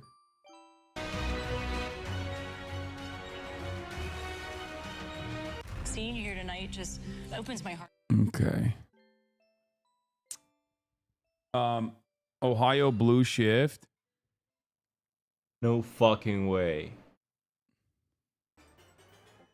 Ohio? Is Ohio copium? I don't know. Out of respect for the New York Times guild, I'm not going to be looking at the needle tonight unless they actually resolve the issues. Well, I'm not going to be crossing the picket line and looking at the New York Times needle tonight. ¿Cómo que Ohio puede ser que se vuelva azul? I don't believe that there's supposed to be a needle, but some people are saying that there is a needle.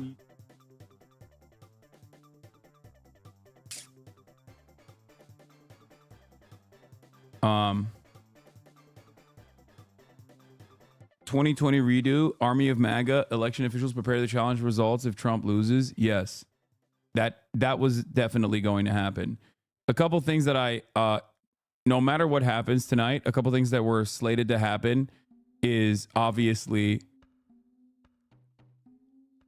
was obviously going to be Trump's legal team contesting all the results and Trump most likely claiming that he won tonight. I'd be shocked if he turned around and said, said nothing tonight.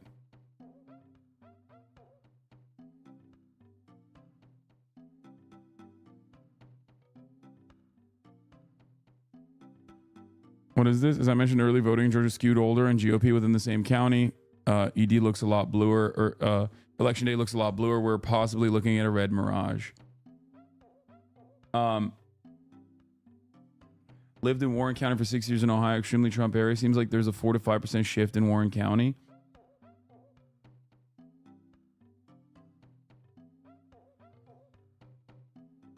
What? The call from the workers is to not use the cooking app or games, but also, yes, this is a joke. Not reading all. Wait, what? Will there be a needle tonight? Quick thread. As you may have read, our colleagues of the Tech Guild are on strike. While they don't play a role in the model itself, they built and maintain the infrastructure that feeds us data and let us publish on the internet. Yeah, okay, so they are.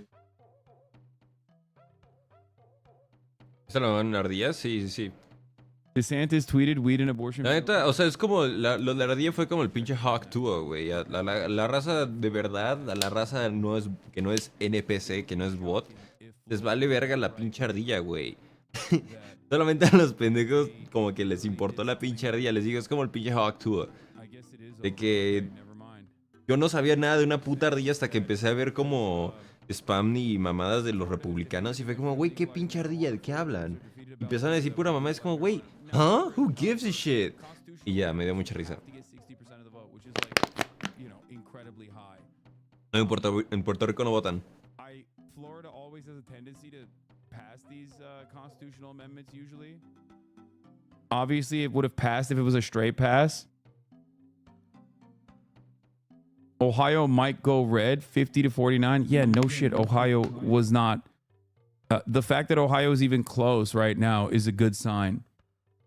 Ohio was supposed to go red.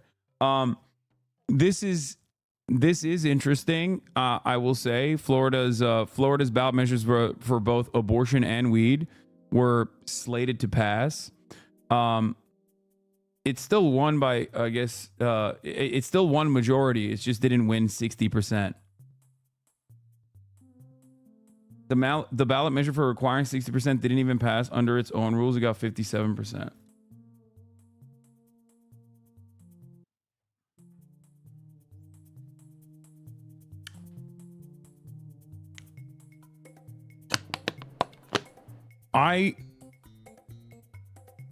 I don't really understand how much more right-wing Florida has become. So much so that they are... Pro LeBron, puede ser, eh? LeBron James. New York Times Guild says needle is fine. Okay, I guess we can look at the needle. Head Instrumentum says the New York Times Guild says the needle is okay to look at.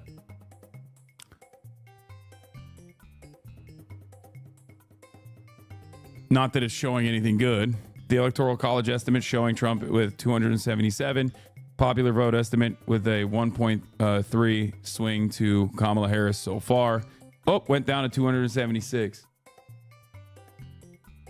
Why not Kamala? Why not Kamala? Florida's right-wing migration has had really damaging results for the state. It's just getting worse and worse every single year. CNN has Trump up 12.5 in Florida. That's normal. I mean, it's over. Florida is always a lock.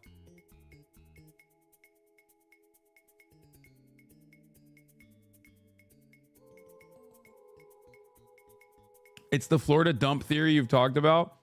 Yeah, that's a joke. I said that we should just transfer all the conservatives in the country into Florida and then shut off Florida from access to the rest of the country. I was just joking when I said that. I didn't realize that people are voluntarily migrating to the state of Florida. Except we've looked at these trends before, obviously. Florida has a plus 40 Republican lean, and this is like migration patterns. Okay?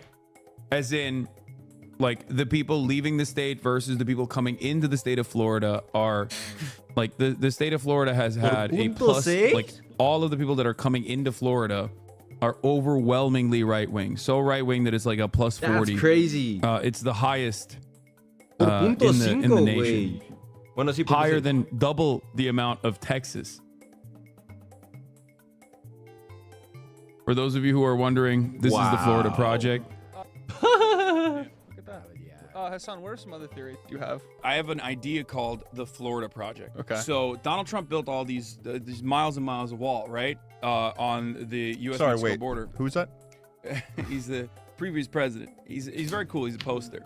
He built all this wall. I say we take all the wall, okay, and we wall around Florida, and we amplify that wall. Like, it's like 4 times of wall. Have you guys ever seen Attack on Titan? I have. It's like that, like multiple layers of wall, right? And then what we end up doing is we put every conservative in America in Florida. We extract everyone that doesn't want to live in Florida outside of Florida. Okay. We put every conservative in Florida. They can live their best libertarian lives. Wow. And then we routinely helicopter in and extract children because they don't.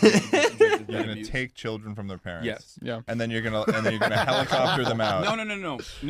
No. Re-education camps. Okay. Because they don't. They Kind of like be... an internship. Yes. Oh, yeah, that's a word. So tell us the spider story again. That's the Florida project, which is happening voluntarily at this point.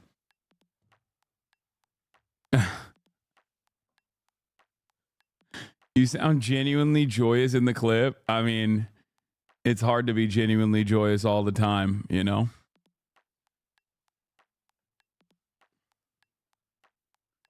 You ever just rip a line of Sudafed and talk about big dumps in Maricopa County? Always.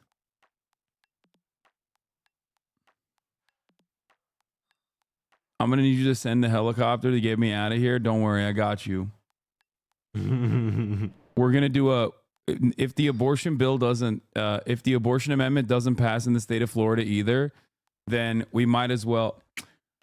More fucking bomb threats. Arizona authorities report 4 non-credible bomb threats.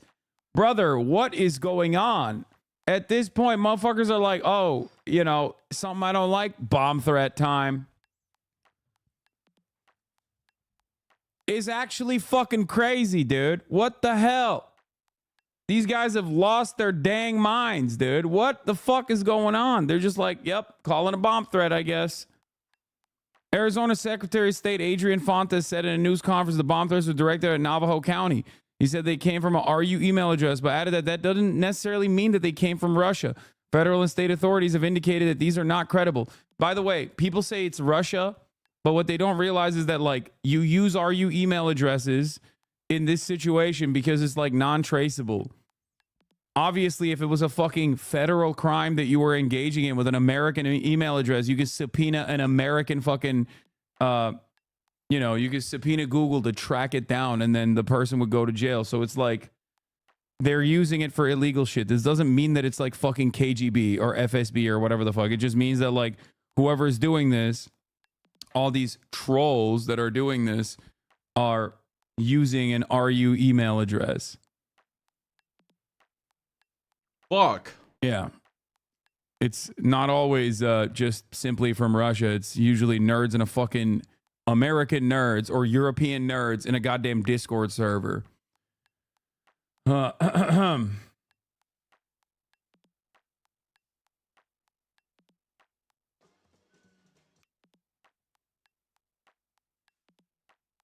So,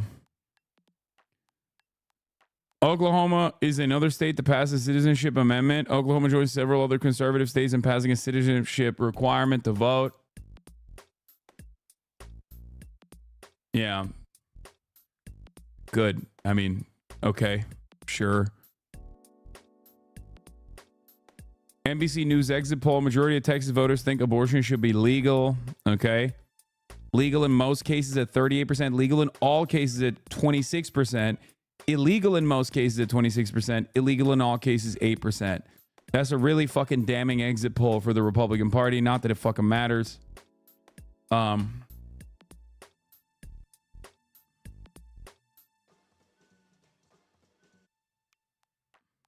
So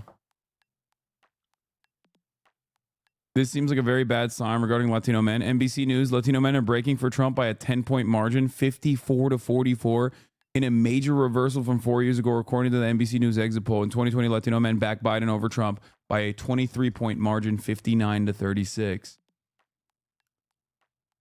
Holy moly. I mean, again, exit poll, don't know if that's correct or not. Don't know how accurate it is, but also it could literally be...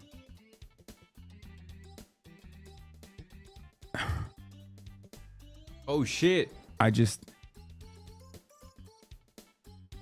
don't want to say it.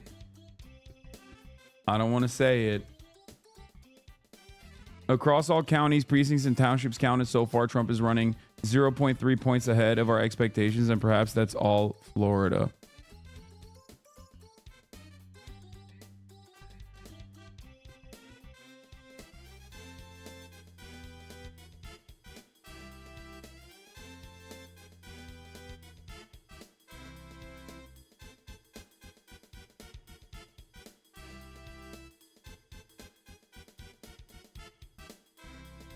Anyway, when my wife and I were voting today, our polling place was not super busy, but we have 5 new voters get cheered while they were there in Michigan, and they were all young women. Do you think Swiftie contingent is going to have a meaningful impact? I don't think it's Swiftie contingency necessarally, but I think it's the abortion. Ohio. I think it's the abortion situation. That's what I think is going on here.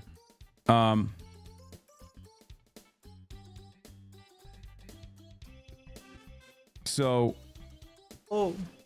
anyway, what I was saying is, like a lot of people have wondered why Donald Trump is doing so well with the Latino men.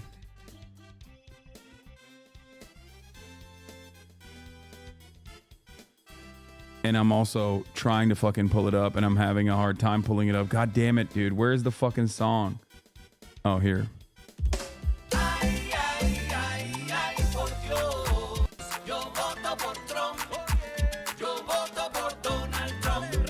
I found a new version.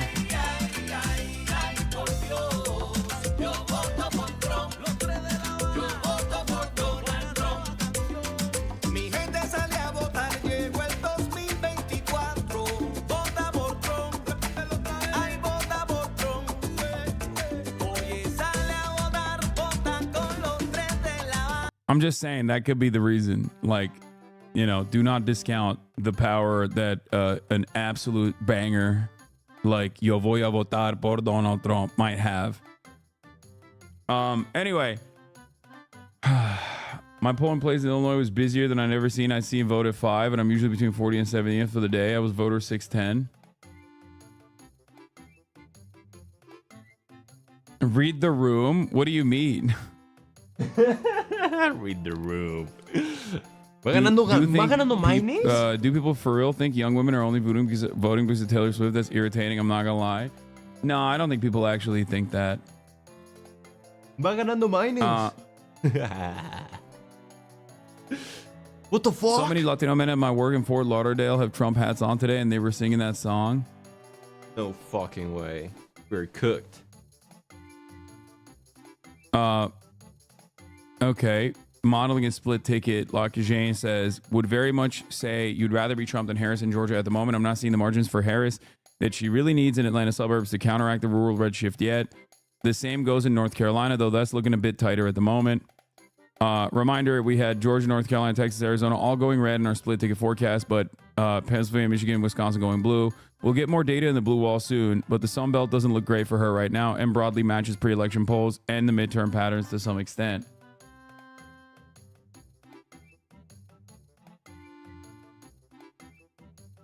Isn't Trump running away in men in general? Yes.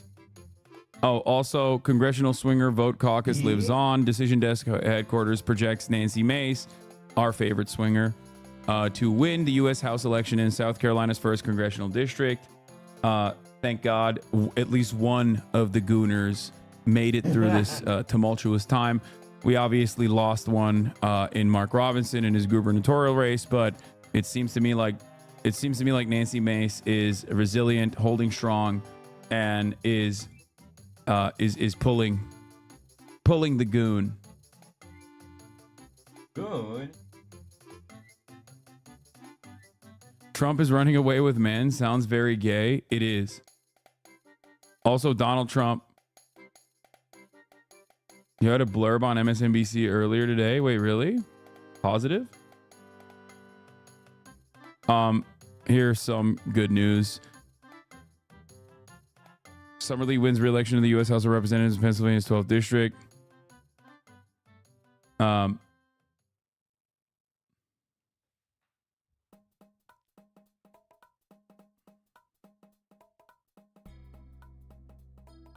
You'd be surprised at how many Latino men are conservative. I'm not surprised at all. This is the exact same. This is the exact same thing that has been happening for non-college educated men across the board.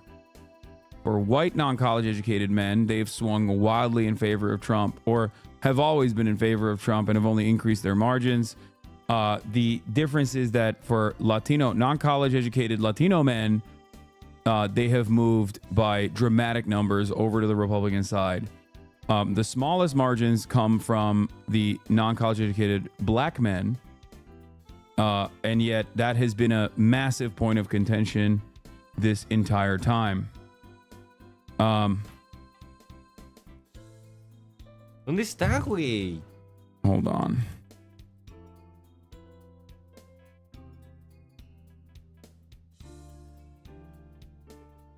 Here, AP's latest calls. Estoy cambiando todos menos el que Kamala Harris is winning Illinois. Almost every region of Florida has shifted to the right. In comparison to 2020, nearly all of Florida has moved right during this presidential election cycle. Miami-Dade County saw the greatest increase with an 18 percentage point shift right. It was enough to move the county from the Democrats' column in 2020 to the Republicans this year. Steve Kornacki's back on MSNBC. Let's take a look at what he has to say. But hold on. It fits that profile we talk about. High concentration of college degrees, higher income. There's no county in Pennsylvania in the Trump era that has become more Democratic to the degree that Chester County has. So as you start to look at the results come in here tonight, it'll be a while. See what Biden got here, 58%. Maybe set a benchmark in your head of 60%. Can Harris break 60% in Chester? Because what's happening in Pennsylvania, and this is going to be a theme in the two other northern tier battleground states, what's happening in Pennsylvania is the Democratic base is geographically contracting.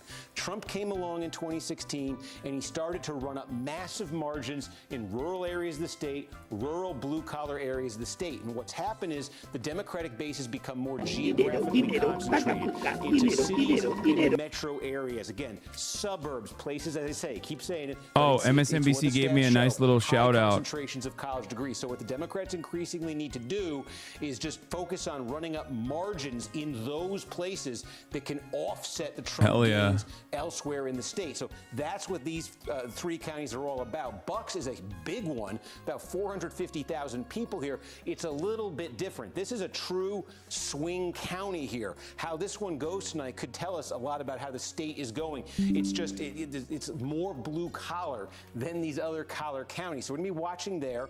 South Central, Pennsylvania, sort of this region in here, Harrisburg, Lancaster, York. This is actually an area. There are some Republican counties in here, but this is an area where Trump had some slippage. Cumberland County. This is an area where Trump had some slippage in 2020. A potential area of growth here for Democrats. We're going to keep an eye on this region. Western Pennsylvania. You see a lot of blue here again because it's vote by mail. These are almost all going to be red tonight. And this is, when I say Trump has been running up the score, these are the counties where he gets 65, 70, 75% of the vote, all in this part of the state. And I think where the game may be won or lost in Pennsylvania is going to be northeast Pennsylvania. I think we showed you at the start of the night, but I'll go back to it again. Going to be paying a lot of attention to Lackawanna County, and we've got about a quarter of the vote in here. Again, this is the vote by mail, but here's the story in Lackawanna County where the city of Scranton is. This was pre-Trump a big Democratic bastion. Trump, look at that. He almost won this in 2016. What a shift. Democrats actually jumped up to close to a 10-point win here in 2020. Was that because Joe Biden and his Scranton ties? Was that because of, something else, changing attitudes towards Trump, perhaps? Big question here. And there's a lot of counties like this in Pennsylvania and Michigan and Wisconsin. Thank you, Qatari Big Cat. question here is, can Trump For get the this back to 2016 subs. levels, or really, can he win this county? That's what he wants to be doing. And there's also a lot of these counties in this this sort of stretch of the state right here, you've got a lot of counties with substantial Hispanic populations. And that's the other thing that the Trump campaign has been talking about. Berks is where the city of Reading is. You know, Reading is about 2/3 Hispanic, largest concentration of Hispanic voters anywhere in the state. Trump actually, he lost the city of Reading. He made gains there in 2020. He made gains in a lot of these small, mid-sized cities in Pennsylvania, sort of this part of the state right here, that have substantial Hispanic populations. His campaign is betting a lot on that being a trend that continues this election, and there being improvement for Trump in those small, mid-sized cities and the counties around them. So we're going to be paying attention to that as it comes in. So again, Democrats just need to get massive margins out of Philadelphia, Pittsburgh, and the suburbs right around them. And Trump needs to get back to his 2016 levels in the blue-collar parts of the state. Again, it's pretty much just vote by mail that you're seeing there in Pennsylvania. Excuse me, that you're seeing there in Pennsylvania. But as this takes shape, that's what we're going to be looking for. And just take a quick look back here at Georgia. We've been monitoring everything. I will tell you this. One thing I've been looking at, and this is the clearest thing yet in terms of completed counties, you're always looking to see when you have all the vote in a county and you compare it to the last election and you say, is there a trend? So one of the things, there's like 3 or 4 of these categories we're looking at, but one of them we've said is the rural counties in Georgia, the heavily Republican rural counties. And it's very consistent. We now have 15, maybe 20 of them that are basically complete right now. Very small, but in just about all of them, Trump is running a point to 3 points better than he did in 2020. And that was one of our questions in Georgia. Is Trump going to slip a couple of potentially critical points in these core parts of the state? So we are not seeing that there. But there's a lot more, obviously, we're going to be looking for as Georgia continues to come in. All right, as we continue to watch that vote come in, as Steve continues to parse those results, we're looking ahead toward 9 o'clock Eastern time. Just a few minutes from now, polls are going to be closing in a wave of Purple Plasma, thank you for the 25 states. gifted. We're going to have poll closings in Arizona, Colorado, Iowa, Nebraska, Wisconsin, Michigan, and more. We're going to get to all of it. Stay with us. PA Jewish vote, exit polls show 78% for Harris versus 22% for Trump. It's not surprising in the least bit that that is the case. That tracks with the rest of the country.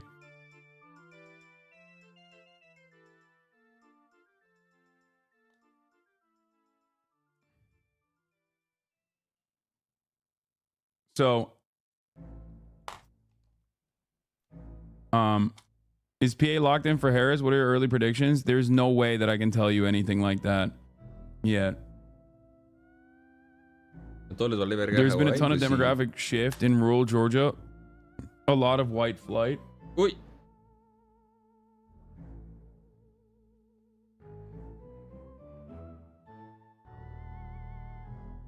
Amendment 4 for Florida is currently at 47% yes with 90% reporting. Brother, I am Brian. Kill me if we can't even pass this basic ass shit. Wait. Abortion is at fucking less than it. Abortion is sub 50% in Florida.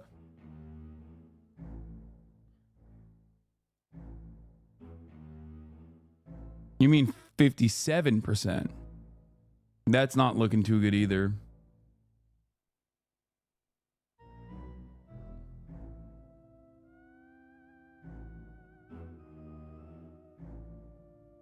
Hi. Anyway, let's continue.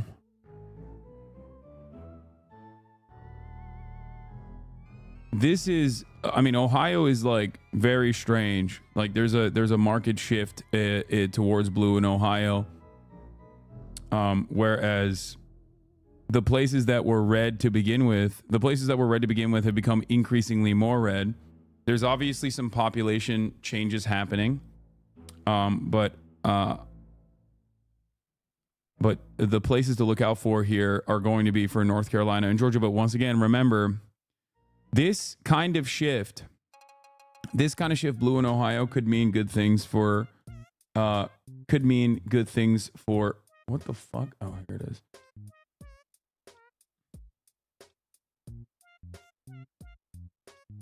Could mean good things for the blue wall here. Okay. This is it. This is the Kamala Harris pathway to victory. Okay. This right here is what will take out Donald Trump. That's what they need. It's good that Georgia is competitive. I mean, it'd be nice.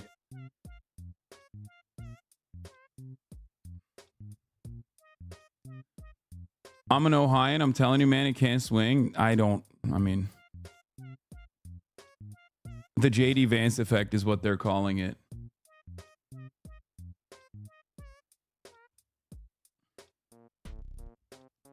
They're calling it the greatest vice presidential pick of all time. Like better than Sarah Palin. What Sarah Palin did to the Maverick McCain campaign, J.D. Vance is doing specifically to Donald Trump in one key state.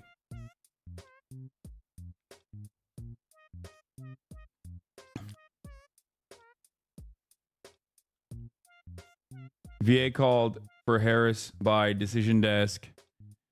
Wee woo. Virginia has been called by decision desk for Kamala Harris.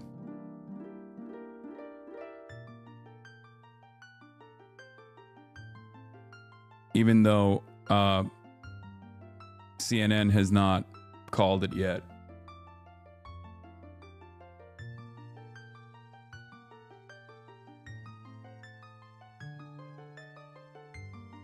DeSantis is now saying Amendment 3 has failed and Amendment 4 has failed.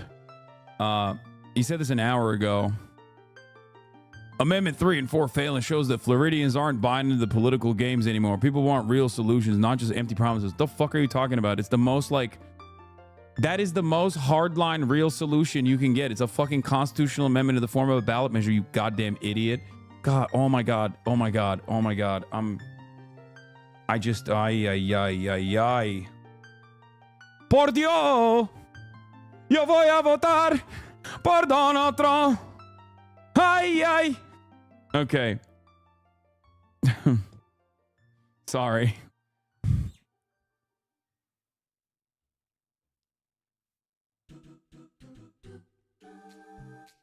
Let's see if Edinger Mentum is around.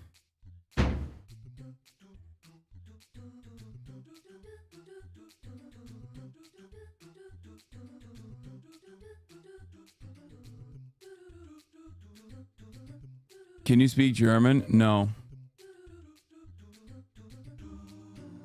No, sí lo escuché. Next round of polls are closing at 9 p.m. Eastern, which is in 10 minutes. Arizona, Colorado, which we won't know about for a while. Colorado, Iowa, Kansas, Louisiana, Michigan, Minnesota, Nebraska, New York, New Mexico, North Dakota, South Dakota, Texas, Wyoming, and Wisconsin.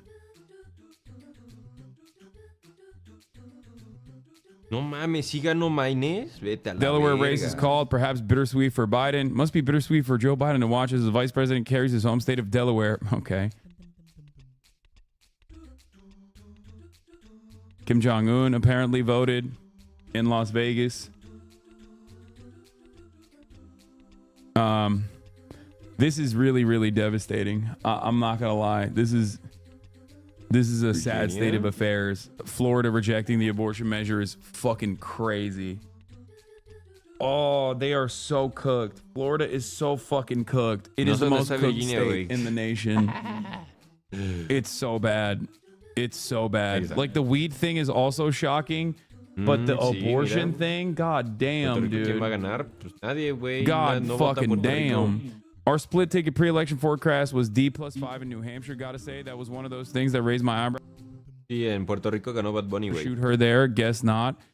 Yeah. New Hampshire was New Hampshire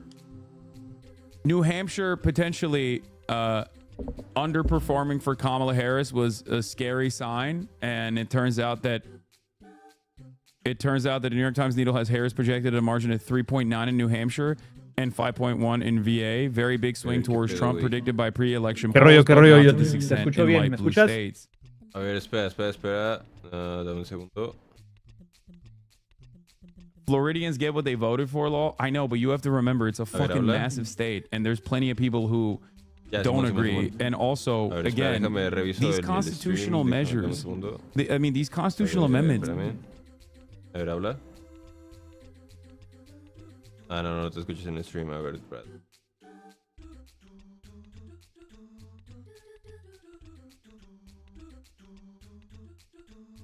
A ver.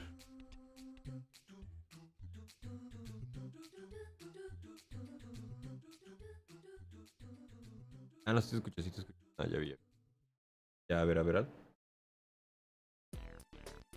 Ok, o sea, yo sí te escucho, pero creo que es muy bajo en el chat. A ver.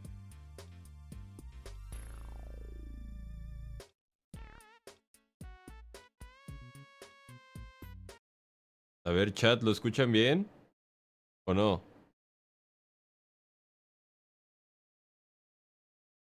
No, no.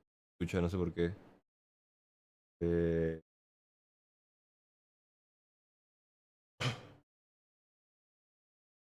Ajá. A ver, ahí. Aló, aló. Ahí está, Prueba, ya te prueba. escuché, ya te escuché, ya te escuché. A huevo. A ver. Ahora, ¿cómo chingados hago para ilustrar?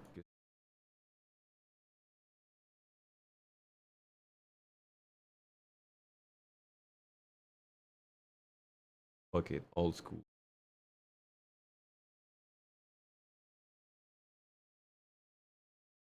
Ay, verga, espera.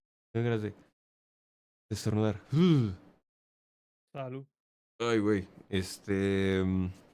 ¿Cómo chingado se hace para que salga así la imagencita? ¿Cuál imagen? O sea, como de que estás así tú hablando y así. Oh, pues yo tengo mi Discord o sea, mostrando en la pantalla que estoy compartiendo en el OBS. Y ahí salimos los dos. ¿Chingazo se puede? Sí. Ah, espera, creo que ya te entendí. O sea, capturar la ventana y recortarlo. ¿Cómo? Y básicamente capturar la ventana del OBS. Ah, ok. Y al chat estoy seguro que le encanta esta discusión que estamos teniendo, tan entretenida.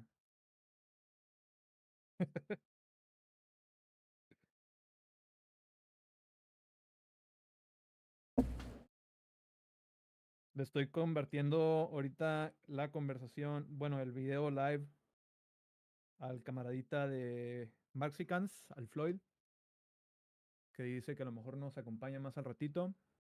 Ahí por si lo quieres invitar al stream también. ¿Qué andas haciendo? ¿En qué parte de la cobertura estás? ¿Qué estás cotorreando ahorita? Vamos bien.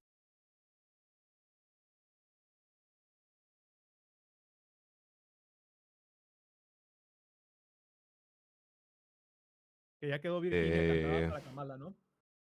Pues estaban peleando, más o menos. Ay, cabrón. Te iba a preguntar a ver si querías hacerlas a apostar, meterte a apostar en no sé en qué Sí, sitio estabas. sí me metí la posté, güey. ¿En qué sitio te metiste? En Steak. Ok. La página de apuestas patrocinada por el enemigo número 1 de Sí, ya Kendrick sé. Lamar, ¿no? Sí, sí, sí. Fallaste ahí, güey, qué pedo. No, ya sé, pero yo vi que, o sea, es bastante seguro ahí en Steak. Entonces dije, me voy a meter ahí. Pero tienes que comprar criptomoneda primero, ¿o qué pedo? Sí, Bitcoin, sí, sí, sí. Órale. Perdí como ¿Viste 100 varos ahí, pero. ¿Viste que XQC hizo una apuesta como de, creo que 2 bitcoins a favor de Sí, Kamala? sí vi, no mames, pinche XQC, sí, creo que sí, con $700,000, ¿no? Simón, y si ganaba, creo que se iba a llevar como 1.600.000. A la Easy verga. money. Easy money, baby. Sí, dinero gratis, la verdad. Entonces, ¿tú qué apostaste? Yo aposté a que ganaba Kamala. Ok. Y nada, a ver. ¿Cómo van tus probabilidades ahorita? A ver si lo puedo buscar. Yo aposté en 3.15, pero ahorita ya subió a 3.75. Órale, ok, ok. Interesante, interesante. O sea, de que supone que mientras más alto el número es menos creen que va a ganar, ¿no? No sé, a ver, ¿cómo le pongo? Stake. Nada más Betting pon Kamala. stake elections y ya sale. Ok, está. Creí que se escribía steak como bistec, güey, pero No, no, no. STAK. Ajá, ajá. Y no. Ok, ahí ya me doxié un poquito, pero espero que nadie lo note. US Presidential Election, Kamala Harris 3.75, pues creo que sí significa que tiene más probabilidad, ¿no? Según yo es Porque al es la... revés. ¿Tú O crees? sea, ¿Tú crees que sí, la sí, gente está sí. diciendo que... Ah, O sí, sea, porque si ajá. apuestas a Trump ganas 1.35 veces y si Ujú. apuestas a Kamala ganas 3.75 veces, ¿no? Sí, güey, sí, güey. Entonces, o sea, según yo sí es de que sí. Ay, güey. Sí es más alto, más bajo la probabilidad, según ellos, de que gane Kamala. Ahora, ¿esto qué quiere decir? Que, pues, la demographics específicamente de la gente que está aquí conectada a Stake, pues tiene más fe en Donald Trump, ¿no? No necesariamente es un reflejo de, pues, todos los estadounidenses o todas las casillas, ¿no? Ujú. Sí, no, deja tú eso. O sea, siempre es. O sea, como creo que es la primera vez que lo ponen para poder apostar por estos güeyes. Creo que muchos de estos güeyes no saben que, pues, obviamente los primeros que están saliendo son los que tienen menos población y que son los republicanos y cosas así. Y nada más están viendo que, sí, los primeros más rápido que salen son de Donald Trump. Creen que va ganando Donald Trump. Pero pues solamente es lo de que acaba de empezar, ¿no? Realmente no se sabe esta madre. Simón. Ahora estoy consultando una de las páginas de apuestas favoritas de todos los podcasters, mybookie.com, que no nos patrocinan, pero nos deberían patrocinar. Por favor, mybookie.com, aviéntanos el patrocinio cuando puedan. Tienen apuestas de elecciones por estado Mm. para ganar en Iowa. No, pero Los esa sí me da demócratas. culo, güey. En Iowa dice que aquí está diferente también el sistema porque, por ejemplo, dice republicanos menos 800, pero demócratas más 500. Si vemos en nuestro cheat sheet acá de Race to the White House, ¿qué página estás viendo tú más como para tener más Para ver seguro los las estos. predicciones? El forecast, En sí. AP. En AP y en NBC. AP News Ok. y en AP News. Ay, güey, Sí. Kamala ya subió a 99. ¿En Stake? No, de AP News, de votos en el colegio electoral. Ya ganó toda la parte de los demócratas de arriba a la derecha. AP News Presidential Race.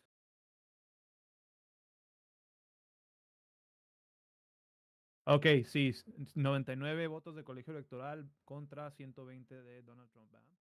Ajá. Excelente, excelente, ok. ¿Qué es lo que predices tú? Yo sí digo que va a ganar Kamala, pero, o sea, de hace rato les estoy diciendo a estos güeyes que va a ganar Kamala, pero por un margen súper cortito. Hay que hacer la distinción, ¿no? ¿Qué es lo que crees que va a pasar y qué es lo que esperas que suceda? Yo, o sea, yo sí espero y creo que va a ganar, o sea, así los dos, de que va a ganar esta morra. Dos cosas para ti. Ajá, o sea, estoy bastante seguro que va a ganar por un margen súper bajo. O sea, de que como 1 o 2 votos electorales va a ganar. ¿Qué opinas de lo que dijo Michael Moore? Que, pues, Michael Moore ha sido como un barómetro bastante eficaz de los vibes, ¿no? Y según este güey, los vibes era que Kamala iba a llevar una ventaja sorpresiva. Nah, no creo que haga sweep. O sea, no lo dudo mucho de que sí gane todos los swing states, una verga así.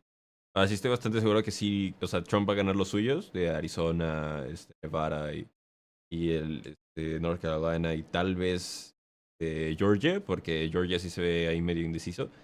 Pero, o sea, si gana todos esos, pues se queda a 1, ¿no? O 2. Georgia está bien cabrón, güey. O sea, estaba escuchando hace poquito las estadísticas con Hassan.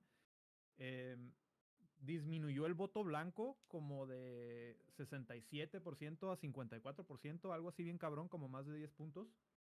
Y sigue siendo un estado republicano, de tan cabrón que está de gerrymandering, ¿sabes cómo? Que arreglan las zonas geográficas de los distritos de votación para favorecer a los republicanos. Entonces, a pesar de que parece ser que ahora el voto de las minorías se aproxima a casi el 50% en esta ocasión, parece ser que de todos modos se va a ir para los republicanos, ¿no? Ujú. Sí, sí, sí. Pero aún así, o sea, te digo, sí, va a ganar, o sea, va a estar reñido de que va a ganar por un margen súper chiquito, pero de que va a ganar, va a ganar. El pedo es que ahorita que estaba leyendo sobre todo el desmadre que tiene planeado hacer Trump como para que no, bueno, hay varios como estados republicanos para llegar tarde a las elecciones y reducir el número de votos para ganar la presidencia.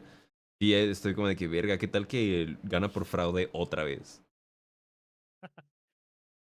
Eso estoy seguro que va a pasar, hermano. Estoy seguro que los demócratas van a hacer todo lo necesario para robarse esta elección, porque no pueden permitir que los patriotas entren de nuevo para derrocar al Deep State. ¿Sabes cómo?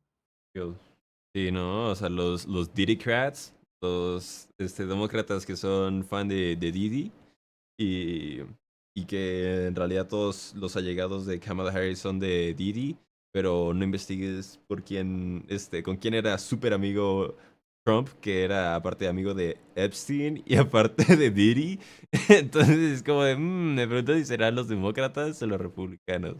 Oye, tu micrófono se escucha bajito. O sea, estoy viendo de que apenas llega a los 40. No, no, no, en el. A ver. El tuyo. Ajá, o sea, en la llamada de Discord, como que se ve que apenas llega como a menos 40 decibelios. Oh, ya. Creo que ya Ya, está mejor. ya te hice el boost y aún así no. ¿Ahí me escuchas mejor? Sí. Ahí creo que cambié de micrófono. Aló, aló, aló. Parece que todo bien ya. Sí, pero o sea, los niveles siguen siendo bajos. O sea, ya le traté de subir todo y no. No sé. Voy a tratar de gritar más para el chat. Aquí andan en el chat en YouTube Andrés Jiménez. Un saludo a Andrés. Un saludo a Diego. Y un saludote por allá a la number one, Alexa Silva. Saludotes. No, güey. Por más que le aumento, de que no llegas a 40. No sé qué pedo, güey. Está raro. ¿No puedes subir el nivel de tu micrófono dentro de Discord? Voice settings. Input volume está al máximo. Mmm. Deja.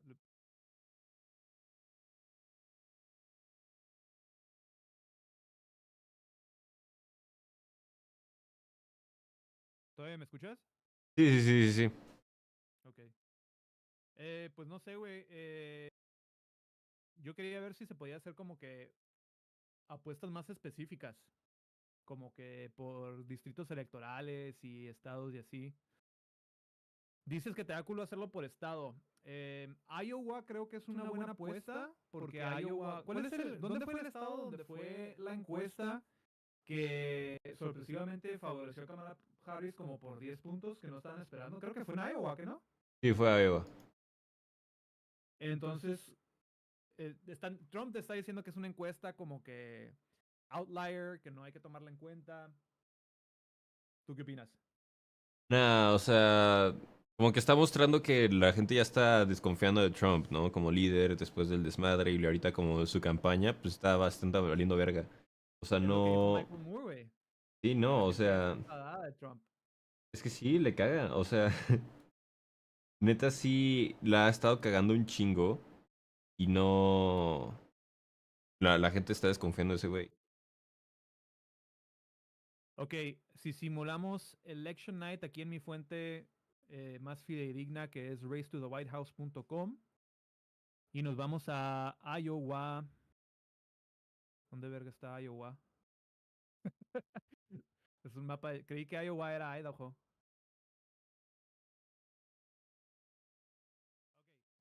Iowa. Harris close win, dice. Estamos Sí, te viendo digo. que Kamala Harris puede ganar en Iowa. Entonces, en mybookie.com tienen a los demócratas con más 500. ¿Qué significa eso? Perdónenos aquí los podescuchas que sean aficionados al book. No me ha tocado, no he tenido mucha experiencia con eso y realmente no sé qué tanto, no sé interpretar muy bien estos datos, ¿no? Pero si vemos otros, por ejemplo, Michigan. Michigan sabemos que, bueno, no, también está muy reñido Michigan. Creo que tienen como a los estados más reñidos ordenados aquí. en mybookie.com.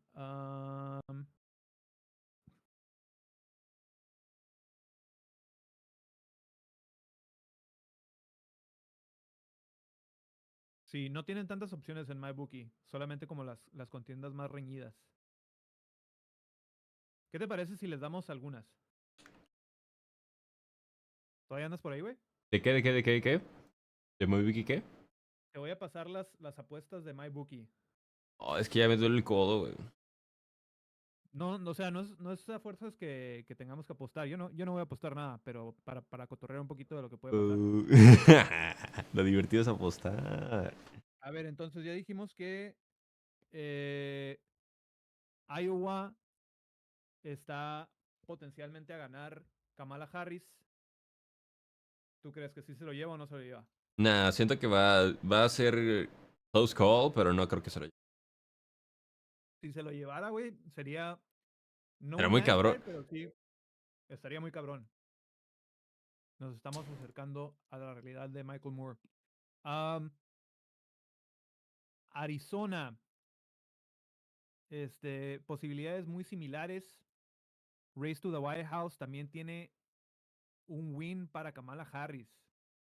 Y te voy a decir qué pedo con Arizona, güey. Arizona, lo mismo que Georgia. Y de hecho tienen también a Georgia close win para Kamala. ¿Qué pasó con Arizona? También el porcentaje de votantes blancos disminuyó como 10%. Entonces, estamos de acuerdo que para que gane Trump en cada lugar va a ser necesario que gane el voto de las mujeres blancas, ¿no? Sí. Principalmente. Entonces, tengo la corazonada de que Arizona se va a ir para Kamala.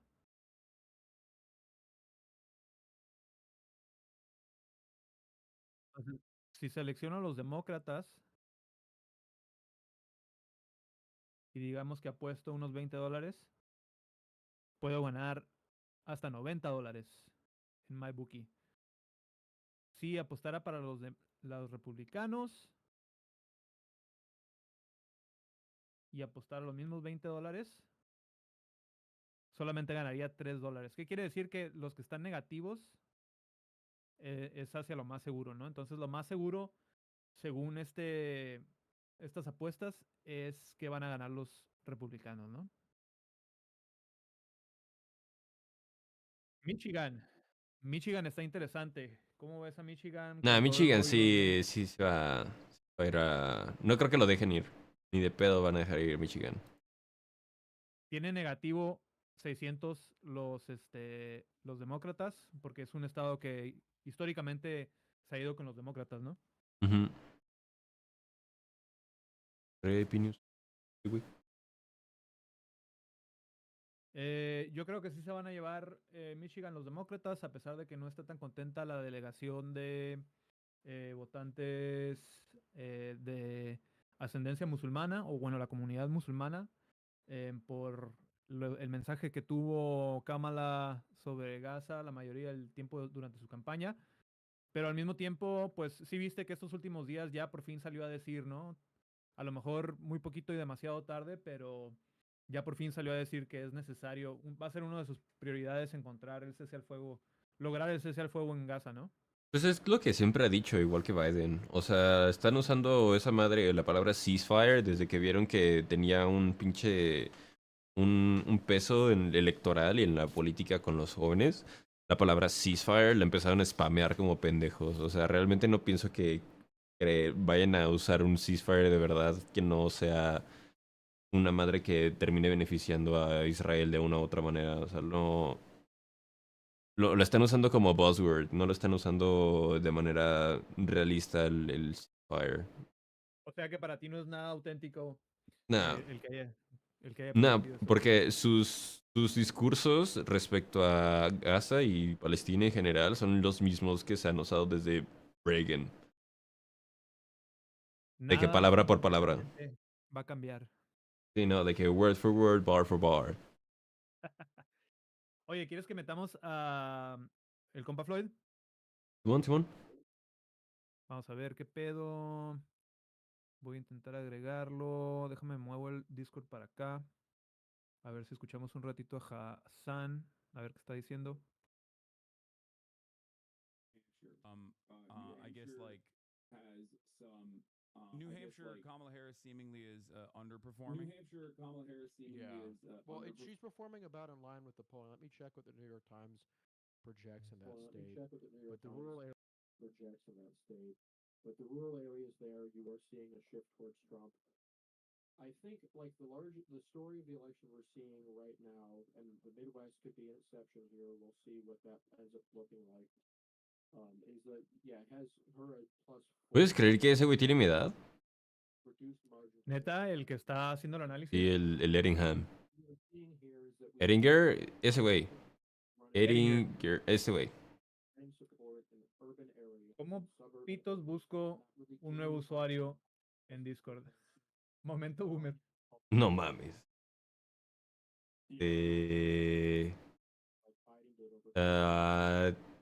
Friends y no me acuerdo. Era por ahí. Friend request, no, ahí no es.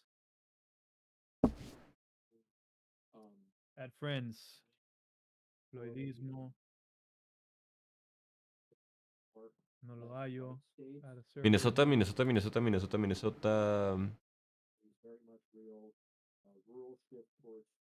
Minnesota. Minnesota. Obviamente fue republicano. No lo hallo, güey. Voy a mandarle yo mejor mi username a este güey para que él me agregue.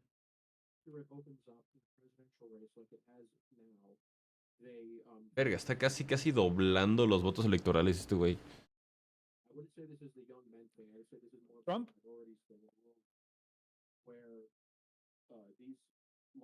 This larger electorate is not as favorable to them as the midterm electorate was in 2022.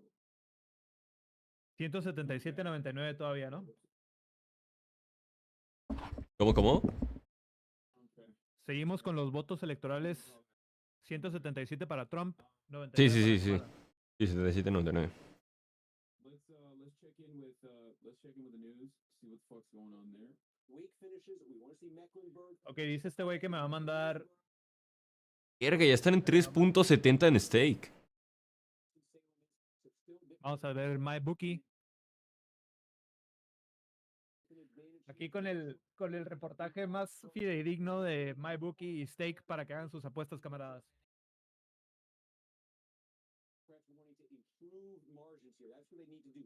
Saludote a toda la racita que le anda cotorreando en el YouTube.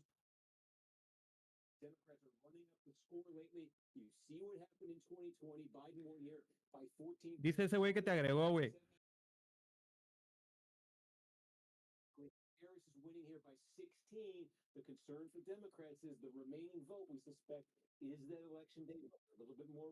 ¿A mí me mandó?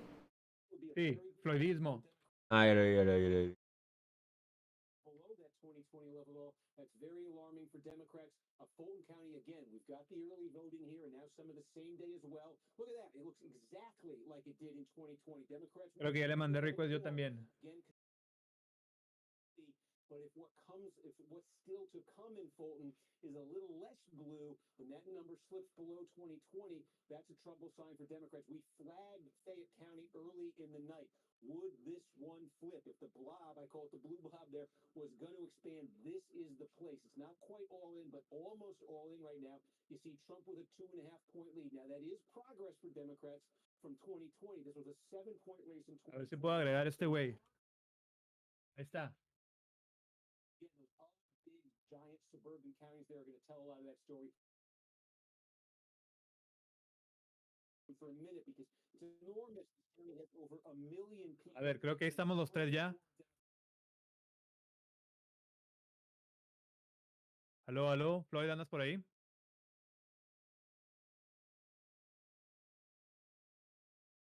Voy a ir por otro tag, ahorita vengo. Tonight, let's see, it's early there, but that's a key one just because of the size and because of the trajectory. So again, and we can also just take a look. I said these sort of exurban fringe Atlanta metro counties that are red. The question here is, do they become less red? The biggest of them was Cherokee County, and we got almost all of Cherokee County now. This is where Canton, Georgia is, one of the wealthiest counties in the state of Georgia here. Take a look. This is what happened in 2020. Todo es culpa de Nicky Jam, la verdad. Winning it, you could see almost the same as about 0.3 of a point off. Let's see here. Oh shit. Hasta ahorita parece que está ganando territorio Trump. Todavía no es tan seguro.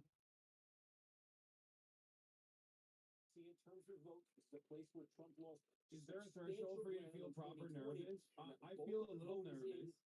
Same day still for sure. So room for Trump growth here. He's already overperforming a point. I have time and time again repeated that's an encouraging one for Republicans. You can just kind of complete this loop quickly. I'll just show you. I don't think this is 26. Oh, no tiene mic este güey. You see, he's improved by about 1.5 points here. ¿Conserva 3 mic tú todavía? ¿Qué? Que si te podíamos escuchar, yo sí te escucho. Ah, sí. Al que no se escucha es este güey, el Floyd de Mexicans. ¿Estás en Chrome, güey, o en buscador? Porque sí, tienes que activar el permiso de micrófono.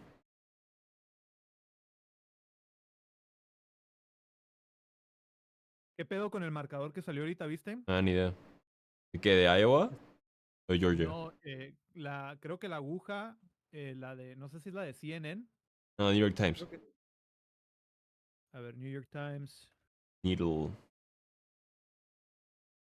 Ese es un buen medidor también.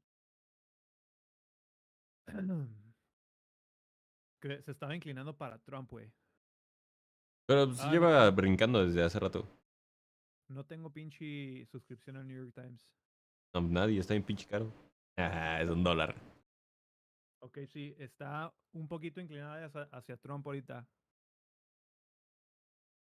Ellos tienen un estimado de Trump a 2.84 y esto está contradiciendo la narrativa de de mi fuente, está contradiciendo la narrativa de Race to the White House. Pero dices que ha brincado, la de New York Times ha brincado de un lado. Ya, ha estado desde hace rato. Ok, vamos a guardar y ver cómo reacciona eso a lo largo de la noche. Pero sí es una fuente divertida para consultar, camaraditas y camaradotas. Georgia ya va ganando por mucho como para que regrese. Ya está en el 70% y sigue en 52. No creo que regrese. Georgia is gone.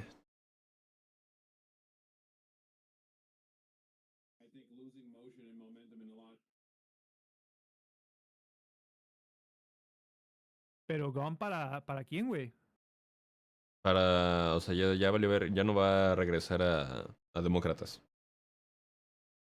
Yo estoy viendo Georgia. la transmisión de Hassan. Georgia con 58%. Harris. Chinga. Ya volvió Trump a 52. Ahí está, sí es el que estoy viendo. Sí, va más rápido. Ay, cabrón. ¿72? Sí, güey. Todavía no podemos saber qué pedo con Georgia. Es que ellos tienen más votos. Ok, tiene el 78% y aquí tengo el 70 nada más. Holy shit, va a regresar Georgia, come back. A ver, quiero hacer uno más de estos de MyBookie, güey. Pensilvania. ¿Qué va a pasar en Pensilvania? Pensilvania, sí, no sé, güey. Ese sí, no tengo ni puta idea. Sí estoy en blanco. El estado de los frackers, a los de Pensilvania les encanta fraquear. Sí está muy en el aire Pensilvania, ¿no? Y de hecho es como que el swing state de los swing states, ¿no? Pero ¿sabes también por qué pienso que se van a ir demócratas, güey? Por lo de Puerto Rico. Es cierto, güey. Va a estar chistosísimo que por culpa de un pinche comediante, güey. Sí, no. Imagínate hacer un chiste tan malo que cambies la dirección del país. Dude bombed so hard. Cambió la historia para siempre, güey. Real. ¿Qué pedo con ese? Tony Hinchcliffe, del podcast Kill Tony. A ver si nos invitan ahí próximamente para darle más difusión al pod también.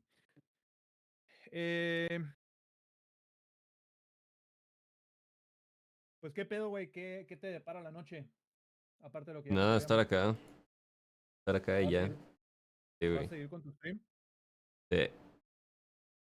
Voy Hasta a cuando salga a Pensilvania ya me voy. Voy a estar mandando recordatorios a la raza en redes sociales para que se conecte más raza a cotorrear, a seguirla cotorreando en YouTube, a seguirla cotorreando en Instagram. Voy a aprovechar que estoy en tu stream y hablar en voz fuerte para que me escuchen, para que nos sigan en Acércate al mic. Que nos sigan en Instagram, @politburro.pod, @politburropod, todo corrido en el YouTube. Denos su like, su suscripción en YouTube y se lo vamos a agradecer encarecidamente a todos los camaraditas de la bancada de allá de Conservadon't. ¿Alguna pregunta, alguna consulta que quieras hacerle tú a la bancada del Politburro antes de que cambiemos de tema, camaradita Conservadon't? Pues buenas noches. Y ya. ¿No necesitas nada de mi brillante insight para guiar tus intuiciones? Ya apostaste, ¿verdad? Apuesta de verdad, apuesta de verdad. Estoy inclinándome a apostar por Arizona. Vamos a ver lo que deja la noche. Yo quiero creer que sí, pero ¿qué pedo? En Stake ya llegaron a 380. ¿380 con qué? De Kamala Harris, de que gane, o sea, 3.80. O sea que es menos probable para ellos, ¿no? O sea, ellos dicen que es menos probable, pero, o sea, de que básicamente que mi apuesta hubiera valido más si hubiera apostado ahorita. Porque la mía se quedó. ¿Cuánto es lo más que puedes ganar? Creo que 2 bolas. Ok. Está por lo menos entre. Wow. ¿Qué fue eso? ¿Eso no es mío? No, creo que fue el compa Floyd. Dije, ay, chinga. Dije, no, la CNI. ¿Ahora qué hice, Sedena? Bueno, creo que este güey está teniendo un poquito de problemas de conexión. Voy a tomar un momento para. No sé por qué mi stream en YouTube sale la silla desocupada. No sé si la tracé o qué pedo. Pero bueno, estoy balbuceando un poquito. Vamos a dejarte descansar un ratito, Conservadon't, para no acaparar todo tu stream. Y a lo mejor más tarde volvemos a cotorrear, ¿sale? Simón. Arre. Ahí nos guachamos. Va. Bye. Cámara, bye.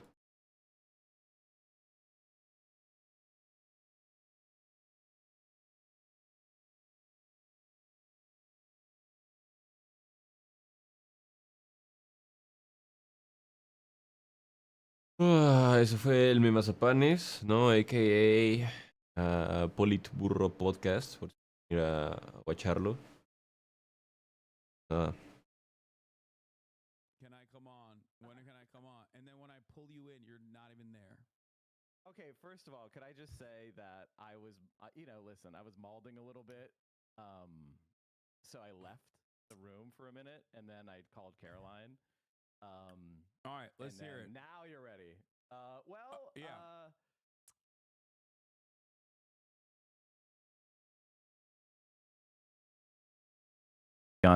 On Twitch. I'm not trying to I don't feel good. I feel terrible. All right. I think it's still too early to pull I told you so's in terms of. I'm not saying that. Yeah. I told you so's or anything. You and I, like I've repeated over and over again, are in agreement in terms of Kamala Harris's outreach strategy being absolutely dog shit, and the dangers presented by Donald Trump. But you were always on the Donald Trump is slightly favored to win train, where I was always on the Kamala Harris is still slightly favored to win train, even though her chances of her slight favor. ¿Qué pedo? shifted Están in en Trump's 3.90 direction, estas especially in the last madres, month. güey. Having said that, however, all of this is going to still come down to the state of Pennsylvania. This is your forte as someone. For those Están of you en who don't know, 3.90 Michael from estos Pennsylvania, güeyes. Central_Committee ¿Qué has pedo? worked in Pennsylvania politics for many years.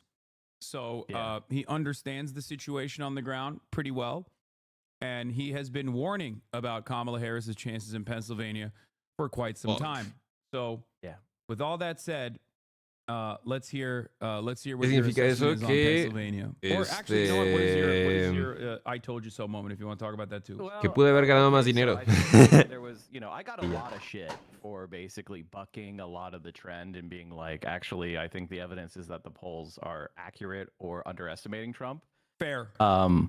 And a lot of people were like, no. Like there was the Seltzer, whatever her name is, Momentum, that one poll from Iowa. There was but mostly like I looked into it pretty extensively, and I've bought polls myself and run them. So it's not just like, me as like an amateur looking at it. It's somebody who's like ordered them and designed them and run them. And I think her polling method is archaic. It's, I agree with part of what she does, but basically she does this thing called random digit dialing, which is something that we did like 20 years ago. And it doesn't have like this, it doesn't have like the internet component, and it's not very good at like matching up for people that are harder to contact. Like a lot of pollsters reacted to 2020 and 2016 by realizing that there was a pool of low propensity Republican voters that Donald Trump was tapping into that were not being contacted.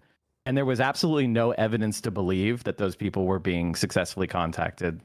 And so we always thought like that, and they weren't doing anything like putting a blanket weight on the polls. Like the polls were not in any way like manipulated. They were just trying to figure out how to be accurate. And I think a lot of the pollsters have been vindicated. If anything, they still might have an underestimation of Trump. You think the polls are still underestimating Trump? Well, I mean, okay, so basically the world that we're in is like, this morning, Nate Silver said that he ran 80,000 simulations and 40,000 of them showed Kamala Harris winning, right? Well, we're now in the world where about 20,000 of those simulations where she won are completely off the table. Yeah. So if you're talking about like Georgia and North Carolina, like I have East never Coast strategy is gone. And that was actually a major source of like optimism for her. Like the idea that Georgia and North Carolina might be available for her. I never cared about that. For the record, I always saw that as like bonus points if it happens, but it's not all that significant. And I think that the overall strategy here has always been the blue wall and to see if it holds or not. And looking at the performance of Kamala Harris in the other swing states that she did pump a shitload of ads into with bad communication overall, with bad messaging overall. It doesn't matter if you're pumping $30 million of television ads into a area into a competitive race. If the message that you're pumping is not one that people are responding to, right? Yeah. And I think they weren't. Yeah, no, for sure. There was no evidence that she spent $1 billion. There was no evidence that any of her ad money moved the numbers at all. No, there was evidence that it didn't move. No, there was actually evidence to the contrary, that all of the ads that she pumped into even Pennsylvania didn't actually shift the polls in her direction. As a matter of fact, it shifted the polls in Trump's direction in many instances, not because of those ads in particular, but that means that like obviously the message wasn't resonating with the voters. Yeah, I mean, listen, if she pulls it out, like, my preference is that she pulls it out over Donald Trump. I don't want Donald Trump to be president, but I have to say that I didn't vote for her because of the genocide, and I know that I'm not alone. there's a lot of people that didn't vote for her because she refused to stand up for humanity, international law, the United Nations, and I'm proud to have voted for PSL. There's 300,000 people in here that are going to try to figure out where you live to kill you. I'm just letting you know. I just want people to know that he's a swing state voter, chat. That's crazy. And I've said this for months, and he's a Pennsylvania voter. And I said this for months, and that was like, if they don't break from Biden on here, I will not support them because it's just unconscionable and it's unsupportable. And I think I wasn't doing it because of me or privilege or any of those other things, but because if there is Arab and Muslim voters that are out there in Dearborn who are losing family members, I'm going to act in solidarity with them. Okay. I'm not going to act in 450. Okay. I'm sorry for getting off on that soapbox. Well, let's get back to... No, o sea, es que yo metí... A ver. I'm trying to, right now we still have very few in the way of firm... Bueno, metí cuando estaba en 3.15, güey. Ahorita está en 4.50. O sea, es casi... Bueno, no es casi el doble, pero... ¿De qué pedo? A whole last point. Ni pedo. Yeah. Wow. There have been very little shocking results so far, as Associated Press has also said. And that AP race is calling Donald Trump winning the 3rd congressional district in Nebraska and the 1 electoral vote as well. AP race call. Donald Trump wins the 3rd congressional district in Nebraska and 1 electoral. The 3rd, okay. Yeah, the 3rd. Omaha. Yeah, he won. Cuando le metiste 800 pesos. Their votes as well. Rural 3rd congressional district on Tuesday, the former president easily defeated the Democratic candidate and Vice President Kamala Harris in the state's most conservative of his 3 districts, covering 80 counties and 2 time zones. The district is also one of the most conservative in the country and supported Trump by 3-1 in both 2016 and 2020. The last time the district voted for a Democrat that represented was in 1958. A decision desk says Harris is leading with about 1/5 of the estimated votes counted a little more than an hour after the polls closed. The earliest results included mailed ballots, which have historically favored Democratic candidates, but the gap is narrowing as expected with Election Day votes from across the state being added.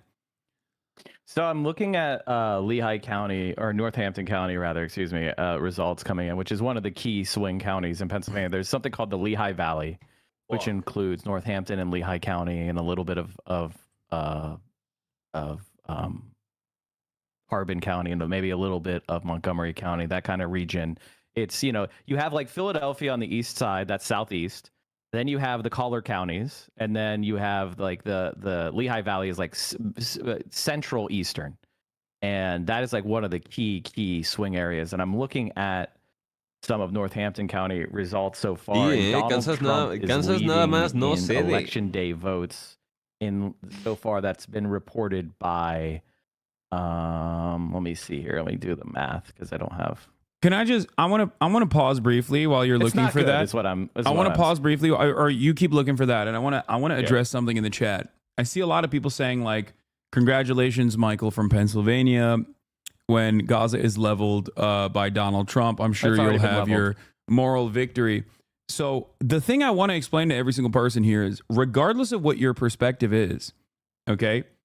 There is a fundamental mismatch in what I believe and what you believe if you don't think that Kamala Harris's job in this circumstance is to actively communicate to people exactly like Mike and many others it's that 50-50. she is going to be different Fuck. than Joe Biden. This was one of the major messaging flaws that I kept reiterating over and over and over again. There were no votes lost if she separated from Biden on Gaza policy and only votes to gain. So you can get mad at him all day, every day. And that's understandable. Like, it's an emotional moment right now. And it's beyond emotional because Donald Trump is going to be incredibly damaging. And he's still, I'm not talking like he's winning. I'm not saying that he's going to win. But having said that, you have to recognize that this is a flaw of the campaign. If you consistently, if there's one thing that you remember from today, if there's one thing that you carry with you into the next election cycle and the election cycle after that, it is that this is, if there is a failure here from the Kamala Harris campaign, it is entirely in her hands. Okay, I say this as someone who still is slightly favoring Kamala Harris's chances to win, with the hopes that they pull through on the blue wall. But having said that, once again, harm reduction voting on certain aspects on this issue or that issue is not a resounding message that is going to drive turnout. That's it. Yeah. I don't mind if people are mad at me. Obviously, like the thing that I would say is, first of all, it doesn't appear that the green votes are enough to make up the difference. Number one, and the second thing is like, I'm looking at the numbers here in Northampton, and basically she's winning 44% of the day of vote in Northampton County, which is 75% of the expected. So that's like 75% of the vote will be that day of vote, and so I would say she's behind where she needs to be in Northampton. Right now, I'm gonna go take a look at 2020. Pull that up as well. And like at the end of the day, when we look back at this election, we're gonna see like when Kamala Harris first jumped in, she was very popular because people thought of her as like a fresh face who was going to break from Biden and possibly represent. She picked Tim almost Walz. $1 billion in funds raised. All of that stuff was fantastic. Yeah. Most and importantly, I would never vote for Jill Stein anyway. By the way, Jill Stein is a grifter. We're in agreement on that as well. So. Anyway, let's look at Pennsylvania. Let's look at the Pennsylvania stuff, because like right now, having an argument over Gaza policy is it's worthless. It's worthless. You're right. I'm sorry. All right, so let's hear it. So I'm looking more as well at so basically right now we have approximately like 25%. I'm sorry, 31% of the votes are in. And comparing that, let me just give me a second to pull this up. I had it pulled up. Like another thing that you have to remember once again, is that one, those votes are not for granted. Like third party votes are not for granted. Those are not like automatic locks for the Democratic Party. Clearly, as these people did go out and vote for a third party candidate. It is up to the campaign to win those voters back. And not by just being like, oh, these guys are bad. And I don't like Jill Stein either. I've very openly communicated that time and time again. The point I'm trying to make is that this is an active messaging issue. If they do not take these voters seriously and they lose these voters, this is exactly what happened in 2016 as well. Be mad at the Democratic Party because no matter how hard people try outside of the Democratic Party's campaign strategies, you will never be able to outflank the Democrats on their top line messaging. That's it. Yeah, I'm looking at New York Times. I'm looking at results from 2020 and comparing them in Allegheny County. And it looks like that Donald Trump right now, he is like pretty tight on, he's only 15,000 votes behind. Es culpa de Taylor Swift, todo. I'm sorry, 22,000 votes behind Karras on election day votes. So it's not even a matchup. It's not even a matchup versus Donald Trump. But like when you look at past performance, for Kamala Harris in Pennsylvania in these districts that you're looking at, do you see any movement or any momentum that favors her? Or when you look at this, are you only seeing a shift? Because I think what is happening in Georgia is most likely going to be happening everywhere around the country. What I mean, and that's why it's a dangerous predicament to be in for Kamala Harris's campaign, which is that if Trump picks up more from the rural areas, and Kamala Harris's base of support does not hold in the cities, and her strategy of trying to detangle white suburban women from the Republican Party is not successful enough, or she can't make up for that she can't make up for the loss in the urban areas by picking up those voters in the suburbs, then she's fucking cooked. So what I'm looking at here is Donald Trump's turnout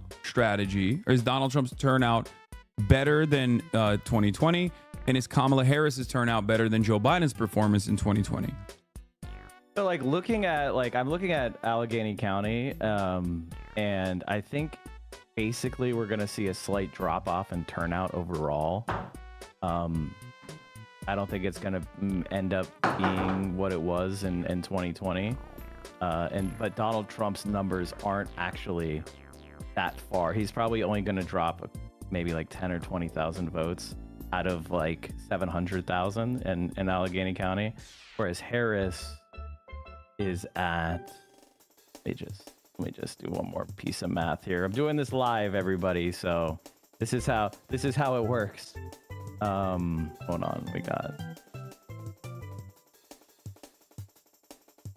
yeah, and Harris is looking like she will be down around 30,000 from 2020. So I would say that that number right there, so net, that's around like 10,000 out of Pittsburgh. She'll probably be below where Biden was.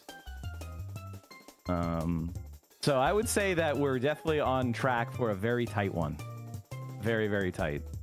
I think... Okay, but what I'm asking for specifically is measuring 2020 performance in Pennsylvania in key districts that could in key districts that Kamala Harris has to perform in comparison to her 2024 performance. Do you have this information? If you don't, it's fine.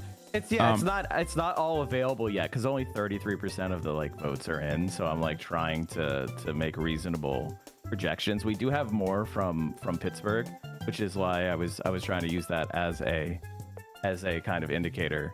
Basically, I would say that, you know, there's been a uniform swing toward Trump, probably. Okay, so you're saying that off of, because look, you had a method for Kamala Harris losing. Like you were projecting Donald Trump winning the state of Pennsylvania. Like that was what your slight was, right? And my slight favoring for Kamala Harris winning was that even with like same day turnout in places even before we looked at the election day turnout in a lot of these places, college campuses and whatnot, my assessment of the situation was that like she will be able to perform decently well in the suburbs better than Joe Biden did even. And if that's not showing, then she's cooked. It's not showing that. That's not showing. Like basically what I said, like just to reiterate it for the chat that wasn't here when I was on last, but basically my thought was that the turnout for like cities and for young people was going to be slightly down, but the rural areas is going to be higher and juiced because the Republicans have spent so much time trying to turn out votes early. And one of the main issues that we're seeing is that the suburban performance is in line with 2020 or like less than 2020. And, you know, Joe Biden only won Pennsylvania by approximately 80,000 votes. So if you see a further boost in the rural areas, you see a slight decline in turnout in the cities. And then you see like suburbans not really outperforming what they did prior, not seeing the big swing. You know, that's kind of what we saw in Georgia. That's kind of what we're seeing in Pennsylvania. Yeah, like the theory of the case that I had seems to be the one that's bearing out, which it sucks because I don't want it to happen, but. Okay.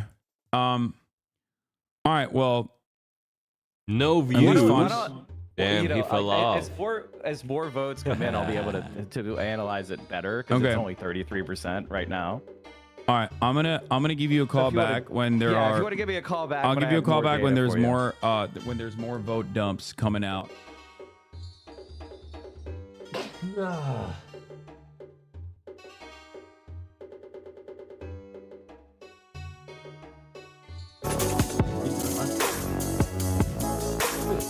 realize you're old.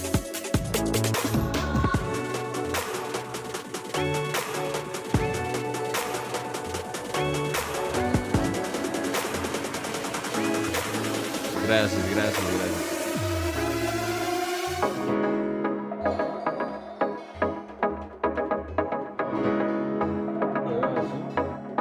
Yo no lo veo azul.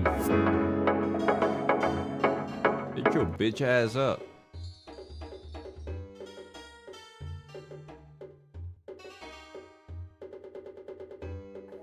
Vamos a ver si estos pendejos seguro me lo van a quitar, güey.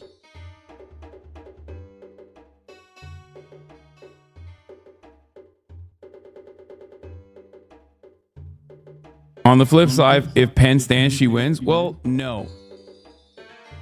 On the flip side, if Pennsylvania stands, it's still not entirely done. So, New York Times predicts a Penn/Michigan win for Trump. That would be, you know, I mean, there is a slight Republican leaning for Michigan and Pennsylvania and Wisconsin as it stands, but we'll see what happens as more votes come in.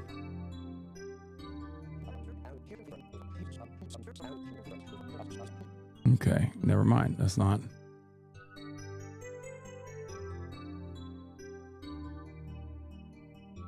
Is the race close for both of them?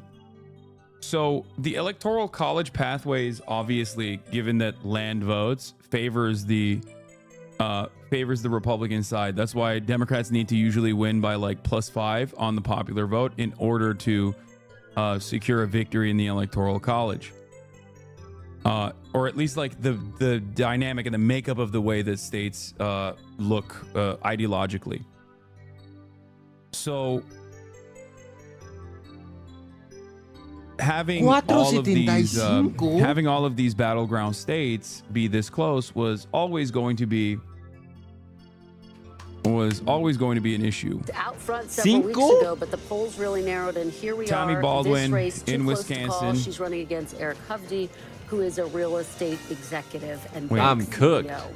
Let's go to Pennsylvania now. The Pennsylvania Senate race, incredibly competitive. Senator Bob Casey looking for a fourth term against Trump-backed businessman Dave McCormick. Again, this race still too close to call with 34% of the vote in. Let's head to Texas now. Colin Allred, former NFL star, making this a more competitive race than anticipated in red Texas. Senator Ted Cruz looking for re-election. Entiendo lo de stake. Es que mira, yo aposté cuando estaba en 3.15 y ahora está en 5.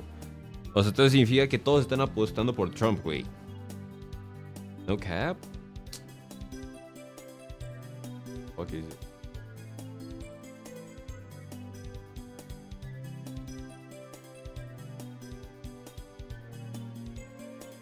Damn. O sea, esto significa que si apuestas por Kamala Harris, tendrás el 5.25 veces más que lo que apostaste. Entonces, el hecho de que lo haya metido a 3.15, porque vi que estaba bajando, dije, no, pues qué tal que ya todos empiecen a apostar por Kamala y ya valí verga. Ahorita I'm cooked. Imagínate, 5 veces, o sea, apuestas $1, te dan $5. Pero, pues eso sí gana, ¿no? Si no gana, pues te jodiste.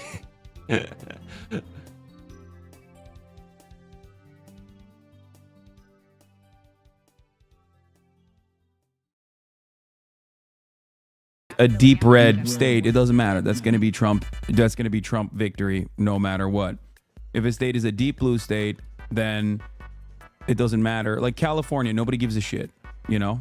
Democrats are going to win California. There's like 6 million fucking additional Democratic voters in the state of California in comparison to the, I guess like what, 4 or 5 million Republican voters in the state of California. So like, it's like 11 million to 6 million. So that's a given. That's like what, 53, I believe, electors that you're getting, like no matter what. You need a total of 270 plus out of the 538. And because that is how it looks like, out of all of the states that Kamala Harris seemingly was competitive in,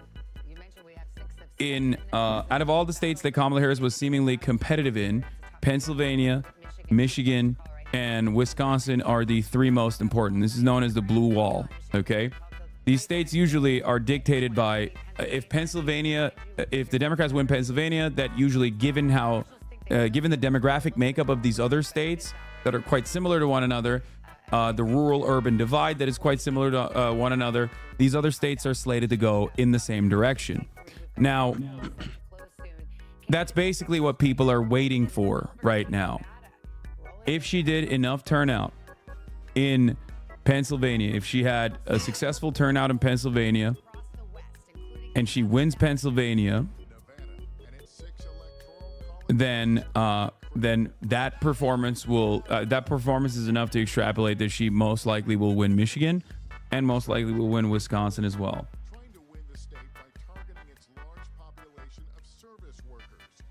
Seltzer Iowa poll was a fraud.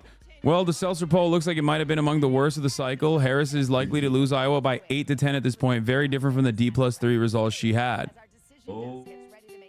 I give her credit for posing a non-herd poll. To be honest, it will give legitimate insight into polling at large. Yeah, I mean, no, that's copium. It was bunk. It was a disastrous failure in terms of polling.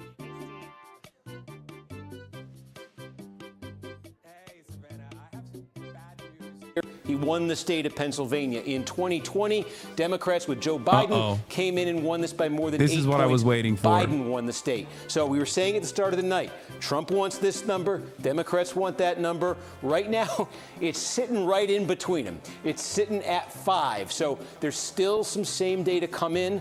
Let's see this remaining 10%, what that does to this margin. Again, the same day seems to be favoring Trump. How much is it going to favor Trump? Is it going to bring it down back to this level completely? Is it going to stabilize? But that's the most complete county we have in Pennsylvania right now. And I think we said at the start of the night, 90% in, Kamala Harris is underperforming in comparison to past performance. In comparison to performance from Joe Biden, that is a really bad sign. Sorry, I have to be fucking honest. That is a really, really bad sign. I mean, it's... Hazleton is a majority Hispanic city. Donald Trump actually won Hazleton in 2020. Again, Trump campaign thinks it can make more gains with Hispanic voters. If they do, you'll see it here. About half the vote is in Luzerne County. And again, the same day is what's still to come here. So Trump's leading by 8 points now. He won this county by more than 14 in 2020.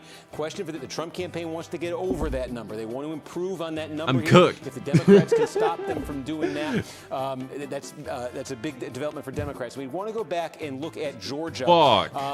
Because again, and Joy was just talking about this, the suburban support for Democrats in this Atlanta metro area. Something interesting is happening. There are some suburban counties here. You call them kind of the emerging suburbs of the Atlanta metro area, where the growth is the fastest and the diversification is the most dramatic. And that is definitely where Harris is posting improvements tonight. I think we showed you Douglas County a few minutes ago. Again, rapid growth here. It's about half black, and you can see in 2020, 25 points. Tonight, Harris is winning this by 32 points. You see it in Rockdale County. Just about all of the vote is in here. Biden got 70%. Harris has pushed that up to 73. This is a majority black county. You can go to Newton County here. You know, this was the tightest margin of all these Atlanta metro counties. This was the tightest margin for a county that ¿De dónde verga están sacando esos datos estos güeyes? Porque estos güeyes ya casi acabaron y estos güeyes siguen en el 60, 70. What the fuck? ¿De dónde verga están sacando datos estos güeyes? Ah, ok. What? 78, 73. 79. The fuck? ¿Por qué unos están... ¿Oh? 80? Suburbs within Fulton How many County. votes did you get in for This is key Jill? for Democrats What? because of the sheer size of Fulton County. Dude, A drop. there's nothing funnier than blaming me for this when I have like openly been anti-Jill from the jump. Like you're now hallucinating officially. Like, shut the fuck up. I like that people immediately started assuming that Kamala Harris is going to lose, and they're now officially looking to blame someone immediately, and it's never the fucking campaign. Never. Like, immediately. Fell below that Biden number. There's room for her to drop further here. And again, you know, just 1-2 points in Fulton County offsets a lot of the good Democrats might have done themselves in those other counties I just showed you. So see what happens there. We also have, look at this, excuse me, Douglas, Cobb County. We also have, look at this. Oh no, currently watching Alan Lakeman, who has been live streaming on YouTube with his son for about 3 hours. The vibes here are not good. No mention of the keys or turning them in quite some time. I'm worried about everything, Lichtman says.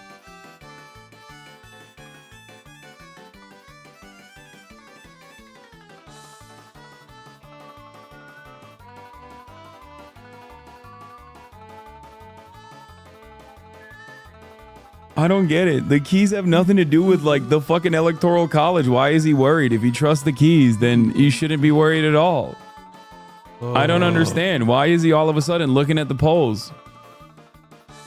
Why is he all of a sudden looking at electoral college performance? I thought the keys were, that's it. I thought the keys were the keys, you know?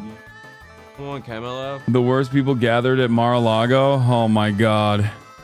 At Mar-a-Lago tonight, Elon Musk, Robert F. Kennedy, Caitlyn Jenner, Eduardo Bolsonaro, Nigel Farage, Dana White, Byron Donalds, and Marjorie Taylor Greene. Oh no! God. Oh no. Oh, my heart can't handle it. Oh my God. We're about to have the worst motherfuckers. Oh my God. Nightmare blunt rotation. Oh my God, dude. Oh, Jesus Christ. It is so bad. It's so fucking bad, dude. Oh no, I do not want 4 years of that shit. Holy fuck. Oh, this is another damning thing that I wanted to explain. CBS News exit poll in Michigan per our polling team. Younger voters aged 18 to 29 are narrowly going for Trump right now. This deficit for Harris is in large part to younger men in Michigan who are more for Trump. Before people start talking about how this is the Arab vote, okay, if you say this is the Arab vote, I'm going to fucking lose my mind. I just want to let you know, wait till the fucking exit polls come out. You'll probably see a bunch of people that did swing for third-party votes in Michigan. But once again, they were all there for the picking for Kamala Harris. But it's not going to be them. It's going to be young white men and young Latino men that are going without a college degree, going heavily for Donald Trump, as is what the polls have shown time and time again. There is a massive gender crisis in this country. Holy fucking shit. No. ¿Cómo que va ganando Trump por 1.1? ¿Cómo que 1.1? Dinero, paga puta, dinero. You gotta remember that. No puede ser. ¿Cómo que 1.1? No. No puede ser. White men in general, young white men in general. Oh my God. Oh my God. Fuck. 3 puntos? Fuck, man, we should have known sexism would kill the campaign. No. Sexism plays a role in this, but we all knew that already. Hassan mauled, yes. Hassan mauled, little boy mauled. Brother, I need you to understand something, okay? And I'm going to be very clear with you. Donald Trump potentially winning this election is not going to change the reality that your family is embarrassed to be around you and have told the rest of the family in Thanksgiving dinner that you I'm cooked away for the duration while they keep you locked in the fucking basement because your vibes are so pathetic, okay? Donald Trump winning the presidency is not going to change that reality. If anything, it's probably going to make your situation worse. I just need you to understand that real quick. You need to fix your own damn life, okay? That's it. Like, you need to fix it. You're not. Hit the fucking gym, little man, okay? Fix your fucking life. Oh, Donald Trump winning and losing is not going to make it better. They lock in. No sé por qué le dio un pinche stunlock ahorita a este cabrón. Moving further red. Haha, already coping, talking about some other's family. Once again, we lived under the Trump administration for 4 years. None of your lives got better when that happened. Oh, stop getting stunlocked, dumbass. Lock in. dinero, dinero, paca puca, dinero, dinero, dinero.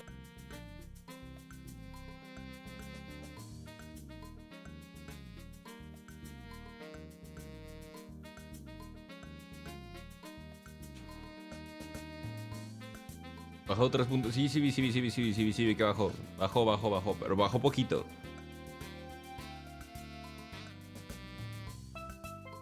Yo sé, estamos viendo los decimales. Exhibit. Okay. You handsome and I love your opinions though. Okay, thank you. But remember, Donald Trump winning the presidency is not going to improve your life. It's actually going to continue making it worse because there are fundamental problems that you have that you're experiencing in here, okay? And major material issues that you are experiencing as well. And neither party is actually providing any adequate solutions to that. But all you are thinking is maybe if I fucking own people that have less than I do, then my life will be at least noticeably better. It will not. Okay? You need to understand that. Es lo que yo dije. It is not going to improve your life at all. Owning the libs is not going to improve your life. It is a way for Donald Trump and the Republican Party to distract you away as they pick your fucking pockets and rob you blind. He don't give a fuck about you. You don't make... Es lo que yo dije, de que al principio siempre cuentan rapidísimo los republicanos y siempre después son los demócratas. ¡Los dije! ¿Se los dije o no, cabrones? Ugh. Not the president, and it doesn't fucking change that dynamic even a little bit. All right. Donald Trump wins Montana, which was expected. No, Electoral college estimate showing Trump within 288. Voy a mear. Popular vote estimate for Harris has gone down to plus 0.1. Voy a mear. Gracias por el raid. Pennsylvania is 56% Republican lean. What are the odds of Trump winning the whole thing? The odds are in favor of Donald Trump, certainly. What Tom just mentioned about the exit poll, and again, do your caveats, but for Trump to win the Hispanic vote in Pennsylvania would be pretty huge because there's a big Hispanic population in Pennsylvania, especially in the Lehigh Valley. That's right. There's a big Puerto Rican population in Pennsylvania too, the most of any battleground. So let's talk about where that is. And I want to start with the national Latino vote here in Savannah. Love you for the grain of salt caveat. We know that these exit polls could shift a little bit, but here's what's so interesting here. It is Kamala Harris, of course, the vice president, who is winning the Latino vote over former President Trump, 53% to 45%. This is nationwide. But the number that you want to look at is this 45%. That is because of the overperformance of former President Trump nationally among the Latino vote. And you can see it here. He's 45% this year. 2020, I mean, this is a double-digit plus overperformance from where he was just 4 years ago. And if you get into some of these key battlegrounds, Tom mentioned Pennsylvania. We were just talking about Nevada, looking at my clock where the polls closed like 7 minutes ago. We aren't crazy, right? We see he's a fascist. Yes. You can pull up Nevada. You can see Latino voters, about 17% of the electorate there, broke for Kamala Harris. Voting to deport their families. Well, bro, you claim you're not left, but your cries and groans and screams you are. I am left. I don't think you know what that means. I'm more to the left than the Democratic Party is, that's for sure.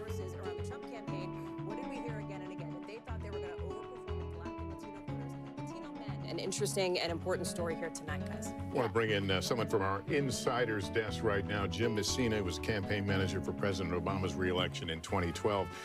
Jim, what are you seeing here right now? What are each of the sides telling themselves based on this data? You seem to be right that Harris could lose the popular vote and still win. Yeah, I mean, 2 counties that I'm following in Pennsylvania. that is if she fucking wins Pennsylvania. If she doesn't win Pennsylvania, she lost. She lost the popular vote and the fucking Electoral College. I said that the funniest likely outcome would be Kamala Harris losing the general election because of Trump's fucking turnout demon behavior. Okay. Oh, fuck. I got to talk to the Canadian broadcast in like, what a fucking terrible time. I am going to do a Zoom call live in front of 300,000 people with CBC right now, as a matter of fact. What? In like the next overall number with those 13 seniors. minutes. So those are three things that I'm Or seeing not very even 13. early that make her campaign pretty happy. But in general, Trump is running up numbers What a night. in rural What a night, better ladies than and he did in gentlemen. 2020, which has to concern what? And we talked a lot about young men who are breaking for Trump. We saw the MAGA hats and some of the long lines at the universities. Yep. Is that unexpected to the level of the lines you're seeing? I think both Okay, I'm done sides calling shit. I literally said, what if all the young people that are voting for voting at college campuses are voting for Donald Trump? I didn't mean it when I said that. I meant like, haha, wouldn't it be funny? Like, that's probably not real. And now it's looking like that might have been happening. And I was just, you know, Gracias. that's my bad, guys. We're Fuck it. fucked. That's my bad.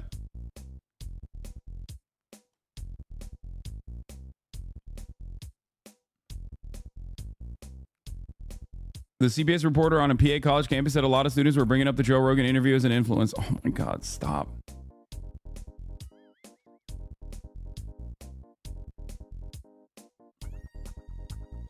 Political analyst, bitch, what do you mean? Like, I hope you feel vindicated. I don't, because being correct in this issue, being correct on any number of different things that I've said that were horrible decisions made by the Kamala Harris campaign is not a victory at all. You want to know why it's not a victory at all? Because Donald Trump wants to deport 20 million people, okay? He wants to build concentration camps. It is being right on this issue still does not feel good at all. It feels very bad, as a matter of fact. Especially because it just shows that, like, we have no way of reaching out to a lot of these people and that things are going to get far worse in the upcoming years. They're going to get much, much worse if Kamala Harris loses Pennsylvania. Coalition. They had to get more younger voters, more black voters, more Latino voters, even by small amounts to join their coalition. In the battleground states, they are seeing that happen. And if it does happen, it would be a historic realignment of the parties. Now, again, none of these battlegrounds have been called, but with all the battleground, states now closed, the voting is done, except for the folks who are waiting in line.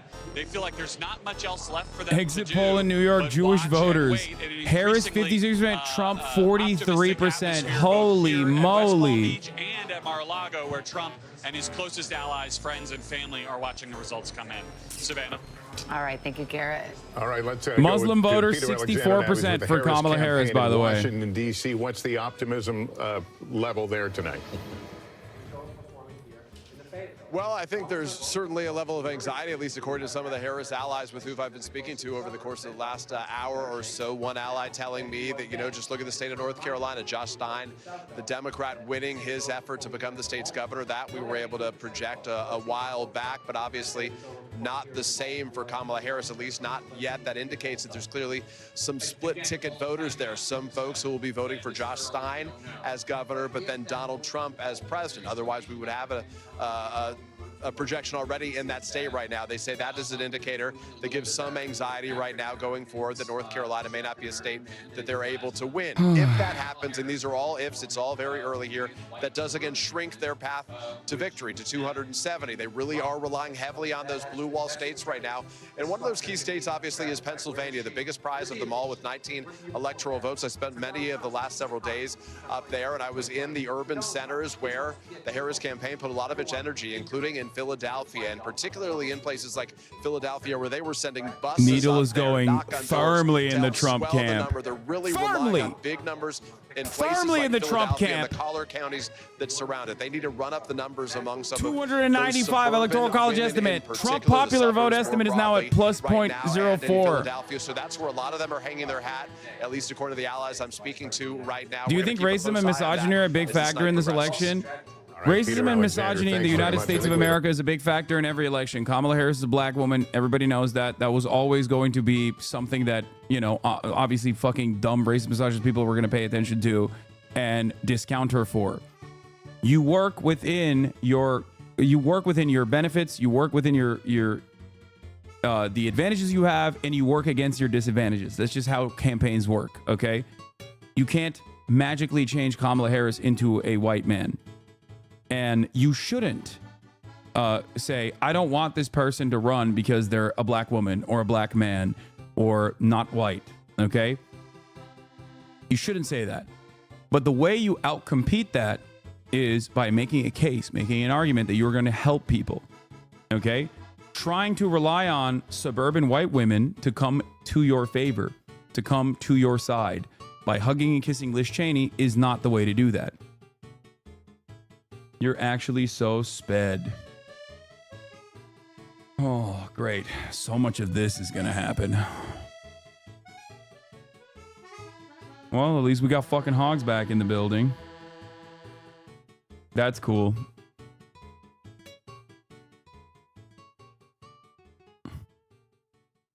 Same story we just talked about in Florida. And this is the difference. Again, I go back.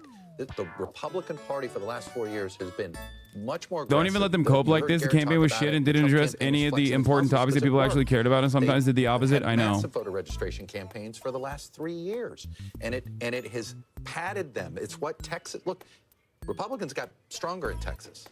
I mean, that Latino vote in Texas, when you've got over 60% Latino men moving in Texas towards the Republicans, that's realignment. That is realignment that's happening. And I think we have another Senate call to make now. It's funny to see Democrats, like, after running fucking, like, I fear that Democrats are going to run the most racist campaign you've ever done fucking seen after this realignment. And there's against Larry Hogan, former governor, difference 171,000 votes there. I'm worried. So here's the Senate at this hour. The Republicans have picked up 1 seat. They need to pick up 2 to take control. Quick recap of how you're feeling. I am not confident. I am now going to be tuning into the Canadian broadcaster. Got Michigan we're watching. Alyssa Slotkin trying to hold on to that seat after. I'm going to be tuning into the Canadian broadcaster right now to do a Zoom meeting with them. Okay. I'm going to launch this meeting. 9. Hopefully it'll work. Why is it not working? Hello. Join from the browser. This meeting link is invalid. Aposté 800 pesos. Meeting link is invalid. It is not working. That's not good. With the guns out? Yeah, with the guns out, baby. You already know.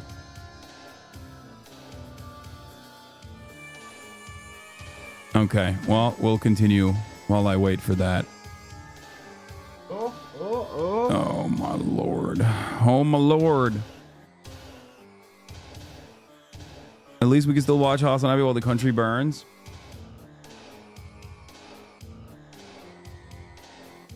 Move to Canada if you hate the hogs, lol. Well, the irony is Canada is also fucking infested with hogs. So there's that problem too. Hogs are impossible to avoid, okay?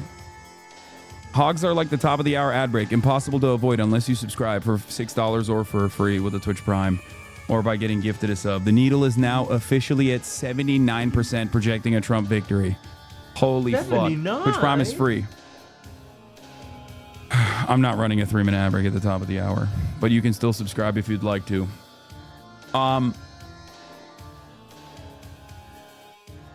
It's getting worse. It's getting worse, and it's getting worse and worse.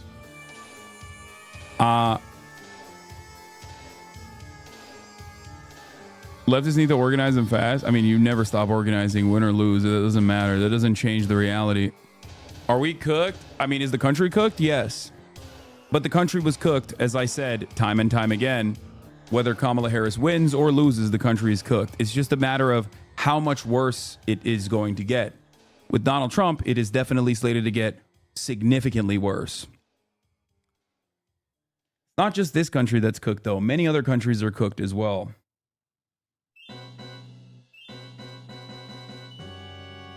Is Austin coming on too? Austin has not replied.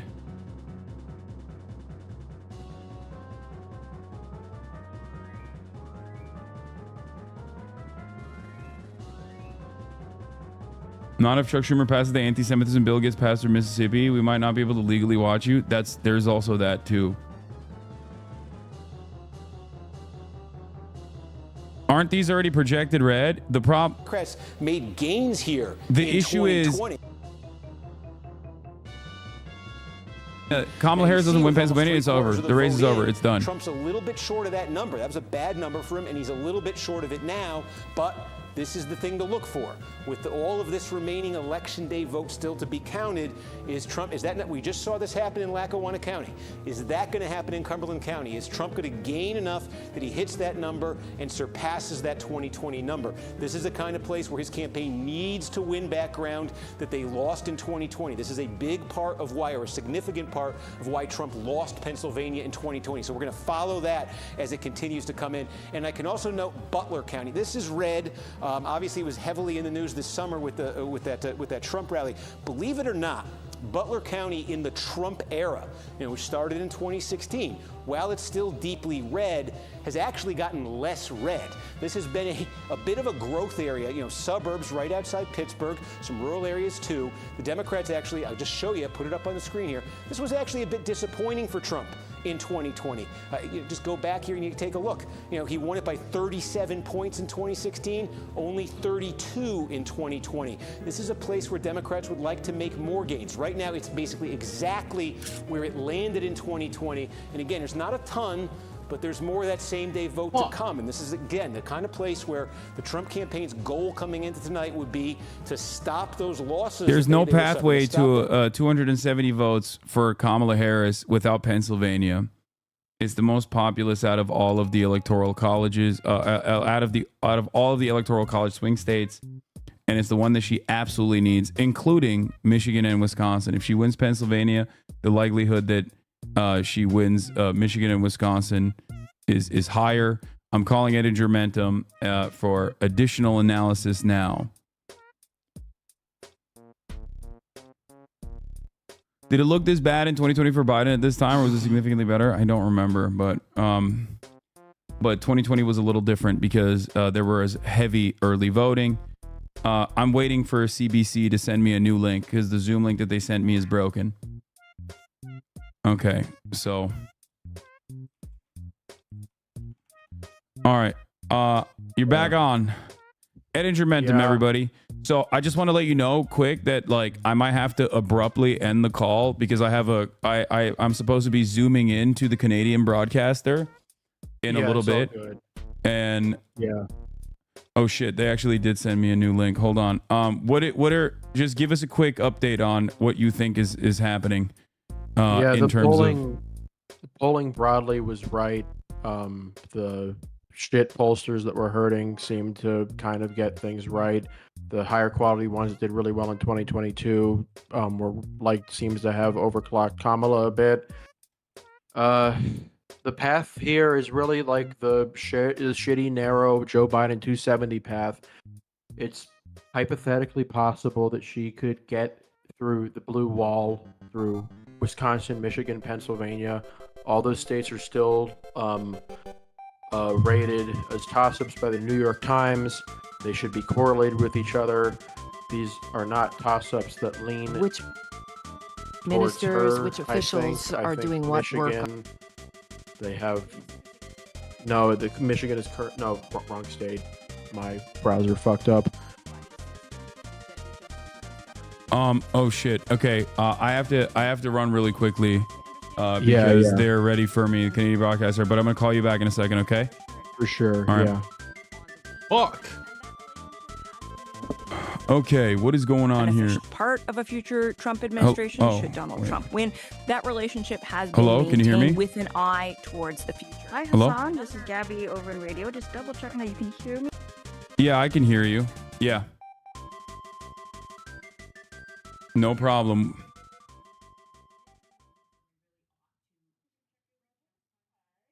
Hello. I do that for. I'm muting the desktop audio real quick so you don't.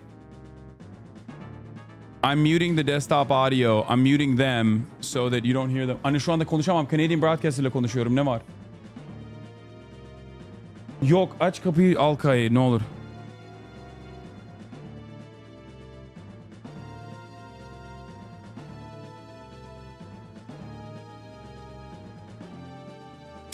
Phone call was like two old friends, really very cordial. And we know the relationship has been mercurial. So some of that relationship building is really something that I think people around Justin Trudeau will be leaning on and trying to, They want me to count for them. Okay, 1, 2, 3, 4, 5, 6, 7, 8, 9. Going into. We appreciate you counting. Thank you so much. We'll come to you shortly. Okay, thank you. And of course, those two have been in the room together before. And I've spoken to Canadian officials. I told them that I'm live in front of 300,000 people. Somebody who really wants to get down to business, really wants to get things done. In that case, there is more of a sense that there are shared values there. They know she's very concerned about issues like labor rights and the environment, things that matter a lot to Justin Trudeau. They wanted me to count at the same so time, that I they could appreciate that there could be pressure there going forward. I know when they attempted to. No, van a usar su audio de él contando hacia atrás en cuenta regresiva para un joy. Damn. Administration last time around. Though they were told that there just wasn't an interest in having conversations with foreign government, that the transitional period was not the time to do that. Whoever wins, though, I think we have to be honest, particularly if it is Donald Trump, you will see Canadian officials. Perhaps it will happen quietly. A lot more of them heading to the United States. This work has been going on for months. This Team Canada approach that was really built during the first Trump administration, but there will be more leaning in as the results are known. Thanks, Catherine. Talk to you soon. Thank you. Well, when we were talking to Noah, the 13-year-old, a little while ago, young people are getting their information in very different ways, and maybe the three of us around the table here do. We're all on some of the social media, but we get it through traditional media for the most part. But I now want to reach out to someone else who is providing information on a platform that I'm not that familiar with. You may not be either. I don't know. Hassan Piker has been reaching thousands of young people through this election period. He's a left-leaning Twitch streamer with more than 2.7 million followers on the platform.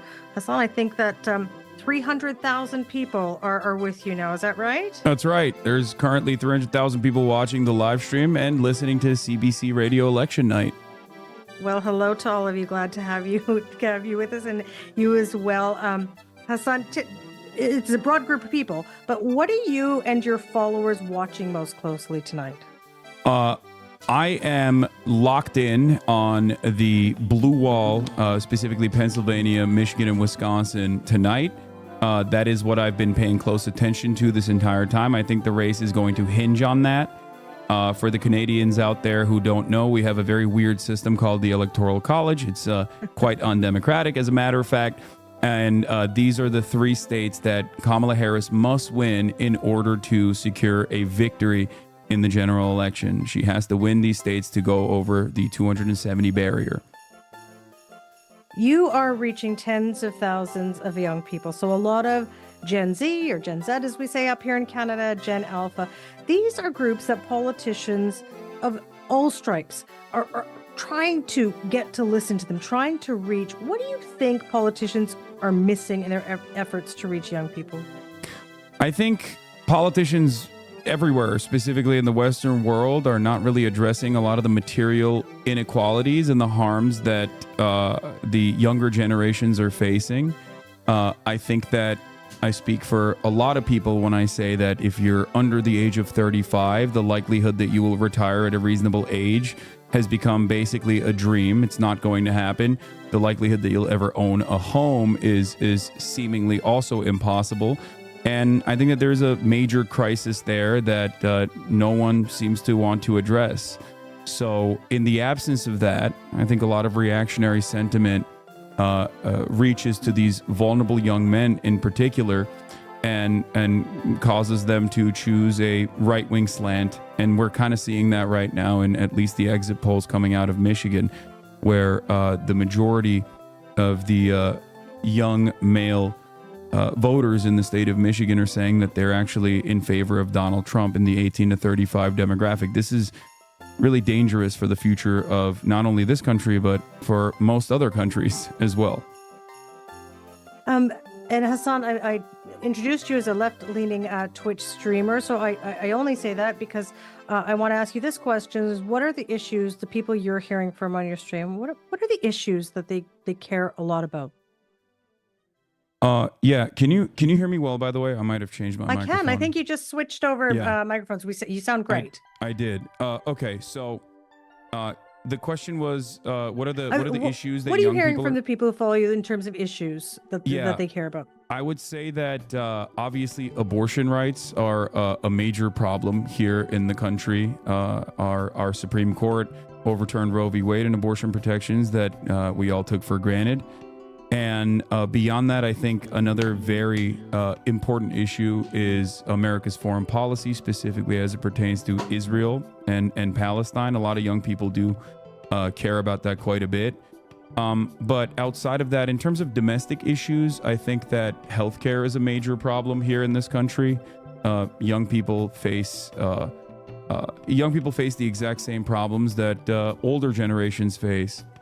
In terms of access to medical care, there's a massive divide in terms of like rural healthcare. For example, we have a lot of hospital closures happening in rural areas, and beyond that, we obviously still have an insane thing called medical debt in this country, and I think that's all because of private interests. And this is something that young people definitely care about. We have a crisis in terms of inflation. We have an affordability crisis, and more importantly than anything else, housing is a major problem. All right, Hassan, we'll have to leave it there. Appreciate you so much for taking part in this tonight. All right, thank you for having me. That's Hassan Piker, a left-leaning Twitch streamer with 300,000 people watching that Twitch stream. You ever been on Twitch? I'm still in here, but I'm muted. Answer that question. Well, I wouldn't even know how to go on Rob Russo. No. All right, I'm out. They ended it. That was short, awkward. I mean, yeah. Thank you, Hassan, for doing this for my country. Yeah, I try my best. All right, let's get back to the. ¿Saben qué me caga, güey? O sea, vean a todos estos pendejos que votaron por Jill Stein, güey. Imagínate, güey. Esos 8,000 ahorita a Kamala Harris le estarían dando una delantera cabrona. Pero no. Estos estúpidos fueron a votar por Jill Stein. No puedo, o sea. A veces los estadounidenses me sorprenden con los que son. O sea, ¿cómo verga llegan a ese nivel? 18,000, güey. Ah, no, 18,145. No le iría bastante mal. Jill Stein, nada importante. A fucking grifter. Okay, I brought it up. I brought the gain up. Hopefully it'll fix itself. All right. No, they're fucking lying. I don't think anything changed. I think I'm looking at the audio levels. It is changing. So here it is. The Biden headwind hurting Harris tonight. Biden's approval rating 38.5%. Disapproval 56.3%. Seems to me like maybe she should have separated herself further from Joseph Robinette Brandon, the person that she replaced. The person that she replaced, remember, as in there was such a major problem. There was such a major issue originally with Biden that Biden had to unceremoniously drop out and have Kamala Harris replace Windows sound suppression when joining calls. Yeah, I think that's what happened. Anyway, it doesn't matter. You signed it tinny at first, but then switched and was all good. Appreciate you not missing word. A lot of issues are shared between the countries. They had to get rid of you after you mentioned Palestine? No. Michigan is leading Trump now. I mean, if Pennsylvania is gone, then Michigan is gone too. I would doubt a system where like she ends up fucking. I doubt that she loses Pennsylvania and then keeps Michigan as well. CBC is very anti-Palestine. Okay, well, who knows? PA 3.1 to 2.8 are now. Kamala lost his election when she said she wouldn't have changed a single thing over the last 4 years.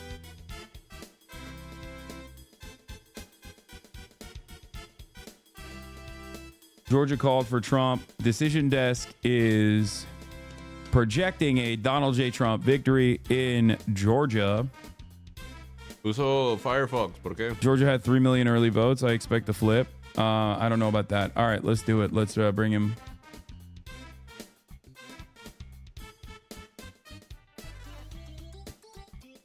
Let's bring in Edingermentum real quick.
Cooked.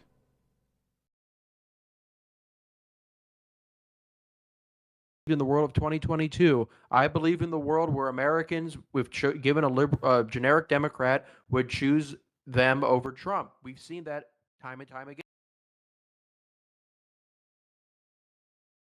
Oh, ¿cómo que Michigan está perdiendo? O sea, ¿cómo va ganando como por 1.2 en Michigan?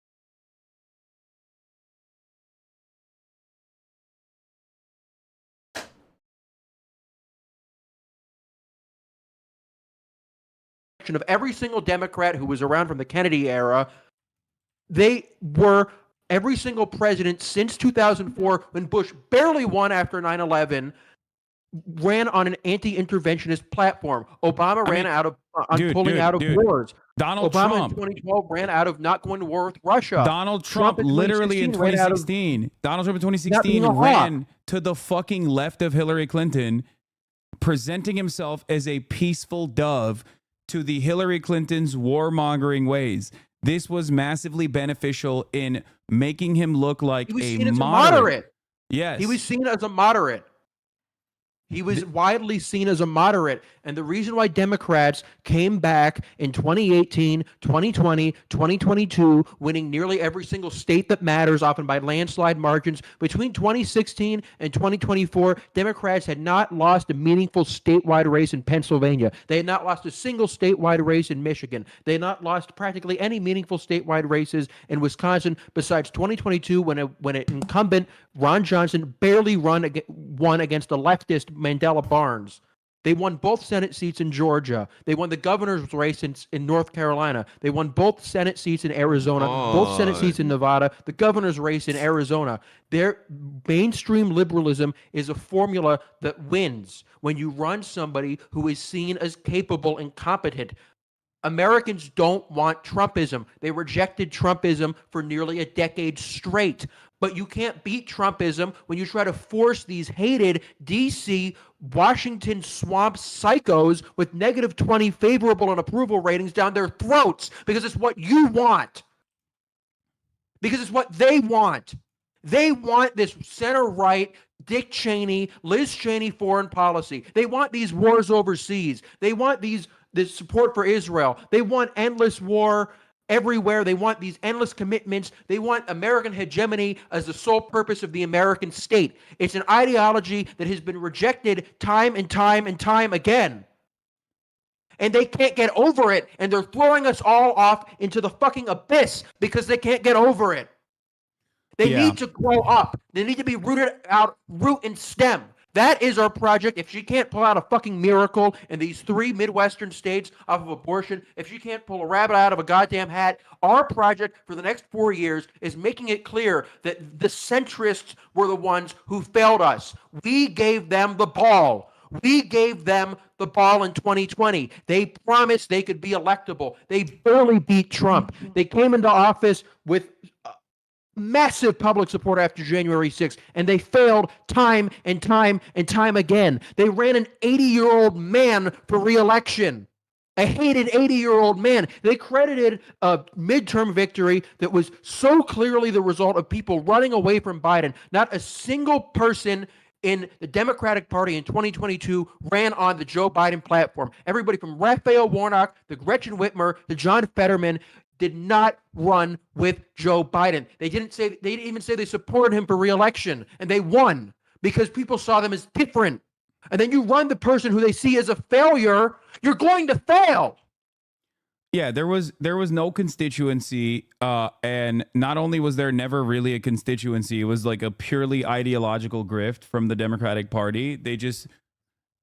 One thing that I think is really interesting about this is that they always claim that people like myself, people like yourself, are these like idealistic fucking losers who just want a unicorn, right? Like that's what Hillary Clinton said about Medicare for all. Oh, what's next? You want a unicorn? And it's like the things that we are advocating for are not only morally correct, but they're also massively beneficial in terms of the race, in terms of winning races. Even if you are not genuinely interested in pushing the needle towards like a more just society, towards expansion of Medicare in a very significant way, not like at-home care or whatever the fuck focus tested shit that Kamala Harris was pushing for, like focus grouped shitty fucking things. Even if that wasn't the case, like even if you weren't going to do that, like you couldn't even fucking lie about it, which blows my goddamn mind. Like at least fucking lie about it. And the fact that they chose not to even do that, the fact that they chose not to even dignify the base of support with lies to get them excited at the prospect like Barack Obama did in 2008 is genuinely shocking. We are not the idealists here.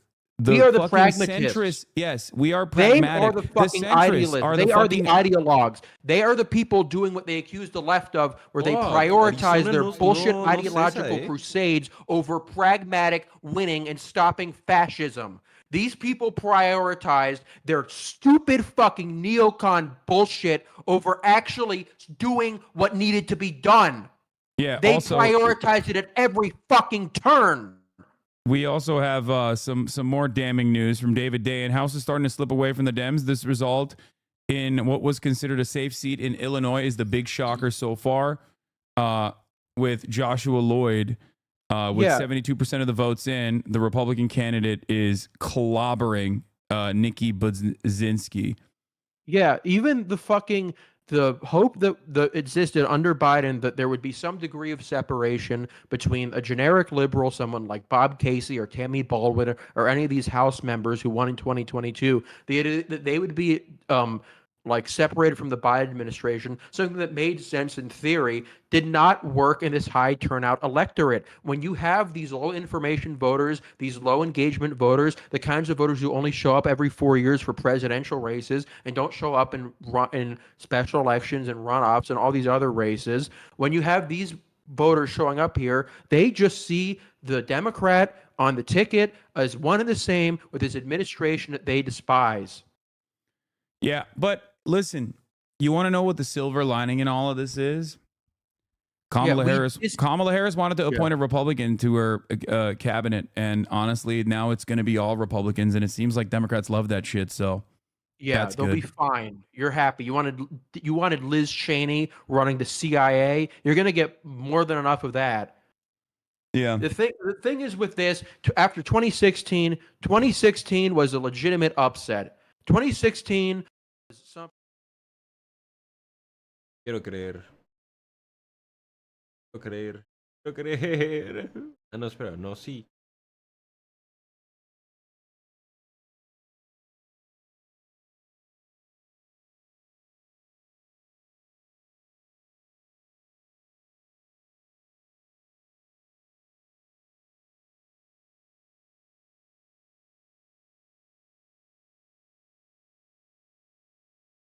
No, espera, wait, what?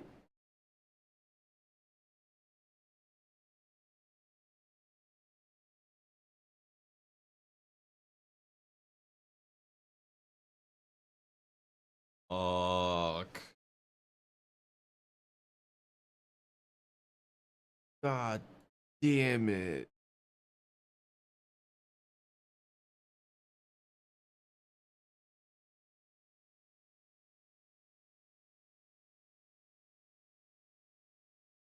Viable, even the most viable ideology electorally, and that they had just been like, they just happened to run this person who was corrupt and personally unpopular, and it fucked them. They run Biden. It doesn't make any sense. Biden, Kamala Harris would not be running for Kamala Harris would not be the presidential candidate right now if Joseph Robinette Brandon was not so unimaginably unpopular that he had to do the unceremonious, unique thing of dropping the fuck out. Why the fuck would you spend any of your truncated campaign running towards the fucking unpopular person? Why would you keep that unpopular person's own? Why would you keep his campaign? Why would you keep his campaign? Why would you run towards him? Why would you consistently say you are going to be just like him? But like, they maybe sacrificed our future on the altar of their fucking petulant, childish fetish towards Joe Biden. They sacrificed a clear path towards winning that we've seen be successful time and time and time again because they didn't want to admit that they did something wrong, even when the signs were clear every single step of the way.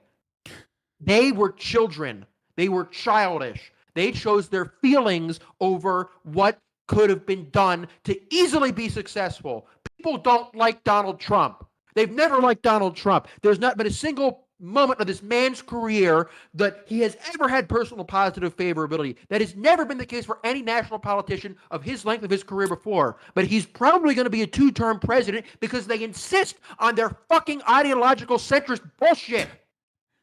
There's still people in the chat going, bro, shut the fuck up. Joe beat Trump when no one else could in 2020. 42,000 votes, by the way. 4.5 during COVID. 42,000 votes over Donald Trump, who got COVID literally a week before, like the Comey letter. When COVID was like the top of mind, number one priority, Donald Trump literally got COVID right before the fucking election. Like, he beat him by 40,000 votes. He beat him by 42,000 votes. During a generational public health crisis. Yeah, no, it is unimaginably infuriating to watch the Democrats throw so fucking consistently and so aggressively. And I know for a fact tomorrow's headlines are going to be that like those stinky Muslim Arabs didn't fucking vote for the Democratic Party. Are you happy now? How many of you voted for Jill Stein or whatever? He's getting less than 1%. Yeah. I know. They're gonna get. I think that in the aftermath of this, like depolarization of racial boundaries, Democrats are gonna run an increasingly more racist campaign than the one that they ran this time around. If they don't get their fucking act in order, if they continue along the same trajectory, they will somehow, in the eve of the Republican Party's collapse, literally offer them permanent victory. Like the Republican Party is supposed to be collapsing in the aftermath of Roe v. Wade, in the aftermath of Trumpism. And they did. They did collapse. The Democratic Party as a machine and the Democratic Party as a party is not unpopular. It's just that the leadership decisions being made from the campaign has been objectively unpopular. Every single time I asked myself and I asked this community, who is this for? Whenever Kamala Harris came out and said, oh, I'm going to do a $50,000 tax cut for small businesses. I'm a small business. My mother was a small business. I'm a transnational gang and I will prosecute them. I was like, who is this for? I'm from a middle-class family. Yeah, I'm from a middle-class family. Isn't that amazing? I said, who's this for? Who is this for? Is that for you? No? Then stop imagining that it's actually for someone else. It's just objectively bad fucking messaging. Okay? Yeah, and you know what? We saw politicians in this race who were unconnected from the Biden administration. We have Ruben Gallego running against Kerry Lake, who's essentially a Trump clone. He's up by 7 points. We're probably going to see Jackie Rosen in Nevada win. She's not even a fucking leftist. She's a Zionist. She's insanely Zionist. We have Sherrod Brown in Ohio, who's outrunning her by God knows how much. We have, like, even the shitty CIA politician who's running for Senate in Michigan is outrunning her. The two incumbents in Pennsylvania and Michigan are outrunning her. There's a constituency here who are perfectly willing to vote for Democrats. They just don't want to vote for an administration that they've seen as a failure since the fall of Kabul. And like, people will fucking, like, Hillary, they'll crucify me for saying this, but, like, I don't entirely blame them. I get it. Biden looked inept. Kamala Harris is an inexperienced politician. She's only been in elected office since 2016 nationally. She's won 2 races against Republicans, one of which was in California. She nearly lost. She did nothing during her vice presidency. She was connected to Biden's biggest failures. When she ran for president, there was a moment of excitement that she could break from him, that she could represent something new, maybe a more that moment of excitement came with almost $1 billion in fundraising from small donors, and they literally looked at that and were like, all right, we're good now. Yeah, I don't get why they picked fucking Walz. What was the point of that?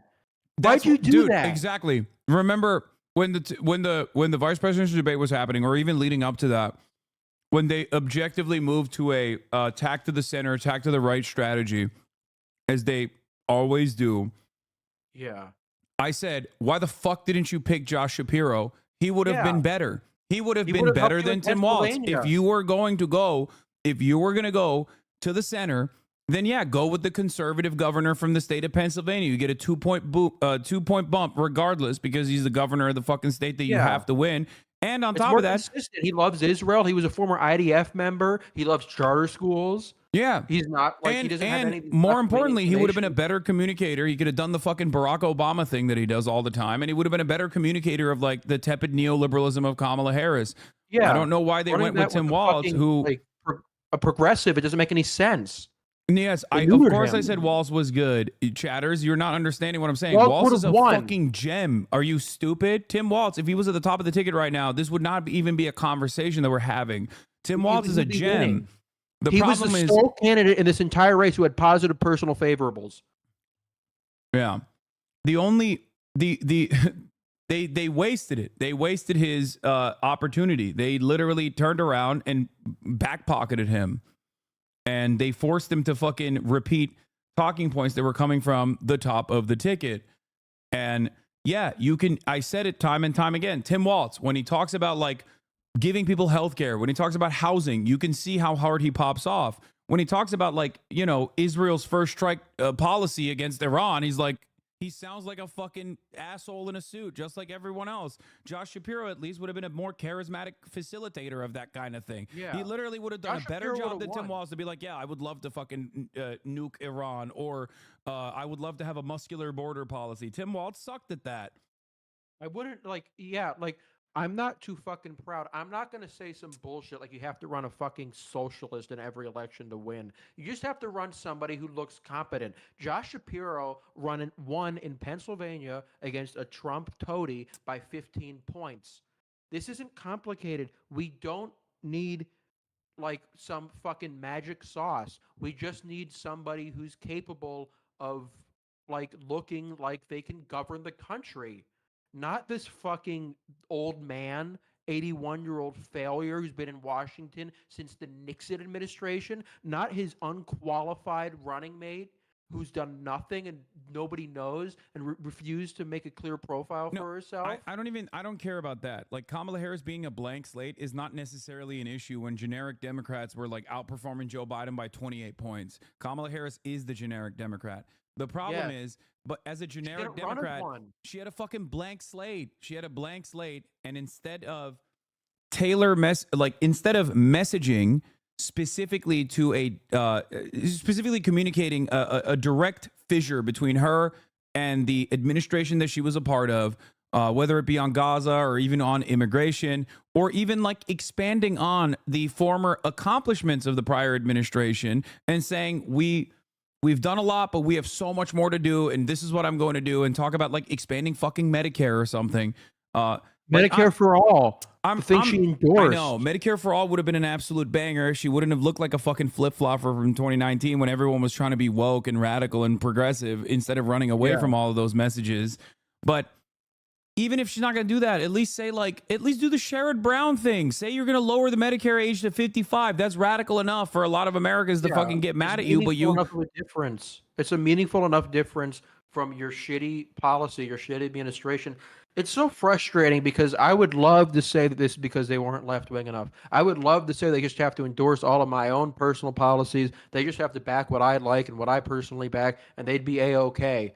But it's not that. It's not that complicated. It's not that elaborate or that like esoteric. This is a very easy opposition. It's an opposition that had lost for nearly a decade. They had only managed to win against incredibly unpopular DC-aligned Democrats, and lo and behold, that's exactly what you gave them for the third time in a row. You barely lost the first time you did it, barely won the second time. Now you're probably going to lose like by more the third time. It's not rocket science. It's not complicated. They just refuse to acknowledge the reality staring them in the face. All right. So the question is it Jover? Also, the Senate has officially flipped. Sherrod Brown, speaking of Sherrod Brown, has lost to fucking Bernie Moreno. Didn't need to happen. Probably is going to outrun her by a shit ton. Bernie fucking Moreno, dude. Bernie Moreno. Art dealer who's done every form of fraud on planet Earth. And also a closeted gay man. Yes, I said now DL Moreno. Yeah. DL Vance. Yeah, he is a closeted gay man who was like super pro gay rights, and then immediately, as soon as he fucking flipped over to the Republican side, became like an anti-trans nutter.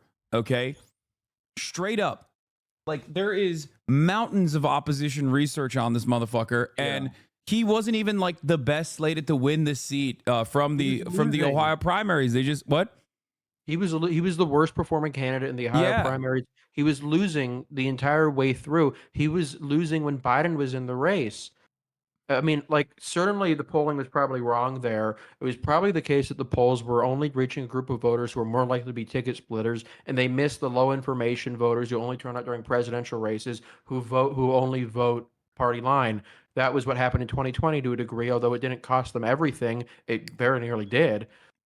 So polling has a bit of an issue here. Polling really did show this degree of Democratic strength against Kamala that either wasn't the case or that the candidate at the top of the ballot being connected to the administration just fucked them up. The question now at this point is if Baldwin and Casey can win. That's not a guarantee. And we need them at this point it's are Democrats in a position to maybe possibly win back the Senate in 2026? Because if Kamala can't pull a rabbit out of the hat here, Trump is gonna if he wins, he's gonna have the Senate. He's gonna be able to replace Alito and Thomas with his own people. The contradictions have been completely heightened here. There is no possibility of a traditional reform through the system. we're not going to be able to like just like bide our time and win every election for the next 10 years and hope things fall into place. We're going to need radical court reform if there's going to be anything done. We're going to need some like really like a huge reform of the DNC that's put together like so they can actually like appeal to people instead of trying to prioritize their Cheneyite crusades over everything else that's going on. Like, I hope that I wish there could be a middle ground. I really did. I thought there maybe could be a middle ground, but like, there just wasn't. Yeah. But it's Nate nothing we Cohn, don't for the already first time know. tonight, Nate Cohn says, for the first time tonight, we consider Trump likely to win the presidency. He's an advantage in each of Pennsylvania, Michigan, and Wisconsin to win. Harris would need to sweep all three. There's still a lot of vote left, but in the voting so far, Trump is narrowly but discernibly ahead. Yeah, I think that's fair. Yeah, like Shai is saying, she's just underrunning Biden across the board, no matter the demographic. It's a shift away from her. There are some demographics where this is more pronounced. There are some demographics where it's lessened. There are some areas, some suburban areas, where she's doing a little bit better than him. But the general story is this is an unpopular administration. This is an largely unpopular, inexperienced candidate people didn't know. And this is an environment in which people were very unsatisfied with the direction of the country, and the candidate who maybe might have been in a position to possibly represent change only did so in the most abstract sense instead of meeting stuff directly. Looks like Kamala Harris will not win the south end of Dearborn, an area 90+% Muslim that Biden won with 88% of the vote 4 years ago. I wonder how that happened. Maybe we shouldn't have fucking sent Richie Torres and then Bill Clinton to Michigan to be like, Arabs are dogs that need to be put down. It seems like that was a bad. By so much that the Arab vote didn't make the difference. So by the way, yeah, there's also that too. But here's the issue. It's not like this is fucking hindsight, you know? This is foresight. This is just sight. Like, these are all of the specific things that we yelled about for years, but especially, more importantly, in this last election cycle. It was just like, and everybody kept telling me I'm fucking wrong. Everybody was like, no, you don't understand. They have a method to this madness. Like, there's adults in the room. I'm sure they know better. And I kept saying, like, in 2016, they didn't know better. Yeah, I wrote like in April 2023, before Biden announced his campaign, that 2022 put them in a good position to win, but this administration, and Joe Biden in particular, was just so unpopular and toxic that I think the West Coast just came in. The polls just closed in California and Washington. Adam Schiff is going to be the new senator. I know. I can't wait. I voted for him on stream, and I was like, this motherfucker is going to put me in jail one day when like Chuck Schumer's anti-Semitism bill comes into effect if the Democrats win. Yeah. But now he can still vote to put me in jail as a Democrat after I voted for him. God, they're going to have the fucking Senate, the lame duck Biden administration with the Senate majority and with the President-elect Trump, and they use that time to pass the anti-Semitism bill. That's a perfect end to all this. God. It's just not. You shouldn't have run a 78-year-old man. You shouldn't have run a 78-year-old man who was wrong on every single policy position and for his entire life. It just doesn't work out. Yeah, the "I told you so" it just rings so fucking hollow because I just know that the Democrats are probably actively strategizing on how to fucking create a tailor-made message as to why, like, somehow I was Democracia americana, el primero aquí está Trump, el candidato. Yeah. Yeah, this was like, it felt like compelling and new, like fucking like 8 years ago. Like, oh my God, you guys won under Obama twice, but it turns out centrism actually isn't good. What an amazing concept. Who could have ever thought? God, he's going to probably win the I mean, that was I said that was likely regardless. But I still thought that like the fucking suburb vote would be holding through, you know? The thing is that if the country voted like the suburbs did, if the country voted like the entire country voted like the Atlanta suburbs, Partido Republicano, the country voted like these like specific areas in Virginia and like Wisconsin and like North Carolina, trabajando durante un día en McDonald's, que es para mí como lo equivalente cuando llevas a los niños a estos parques temáticos el fin de semana y tienen como pequeños empleos, ¿no? Entonces estamos aquí viendo al presidente Trump empatizando con la clase trabajadora americana. Vean esto. Muy bien. Never touches the human hand. Very good. Nice and full. Hermoso, güey, hermoso. A mí, sinceramente, sí me gustaría llegar un día a la ventanilla que el presidente Trump me diera mis papas fritas y me diera así de que obesidad y diabetes en porción individual. Y de la candidata demócrata, escogí este hermoso clip de su campaña, pero escúchenlo. La semana. And now we're probably in a situation where Trump's going to win all the 7 swing states. Polly Market was right. Like, God, the polling was right. Guess we can go forward like fucking worshiping Atlas Intel. Okay, I don't give a fuck about the pollsters and how correct they were. I don't care that they were correct in their analysis, because regardless of what they were saying, there's still a likelihood that they also predicted that this was a close enough race where Kamala Harris could still win the Electoral College. And I right now it's just looking increasingly less likely, directly as a consequence of like how horrible she's performing in the areas that she was supposed to be performing in. I don't think it's going to be able to make up with the mail-in voters. No, election day voters, whatever. Like, it's death by 1,000 cuts. Like, just looking at Georgia, she did like relatively okay in the Atlanta area, but just like you can't survive the rest of the entire state moving away from you by as much as it does. God, she's probably going to only win New Jersey by 7. Yeah, I saw something earlier. Oh, this is it. This is the one. Kamala Harris with 95% of precincts reporting is polling at 67.8% of the vote in New York City. If that holds, that would be the worst performance for a Democratic presidential candidate in the 5 boroughs since 1988. Remember when fucking like Kathy Hochul said, like, I'm the fucking boss, I'm gonna win all these seats. Yeah, it's like they looked at 2022, they looked at the worst performing aspects of 2022, which was New York, and they literally were like, let's nationalize that strategy. Let's tap to the center. Let's do the crime panic shit that was a demonstrable failure in New York in 2022 in the midterms. That and let's just do that on a national campaign. This is why I always told my chat, Democrats do not fucking learn lessons. They never learned the lesson from 2016. They never learned that lesson. There was a brief progressive momentum in the Trump administration because, like, obviously they were falling apart so disastrously, so spectacularly that, like, there were a lot of victories.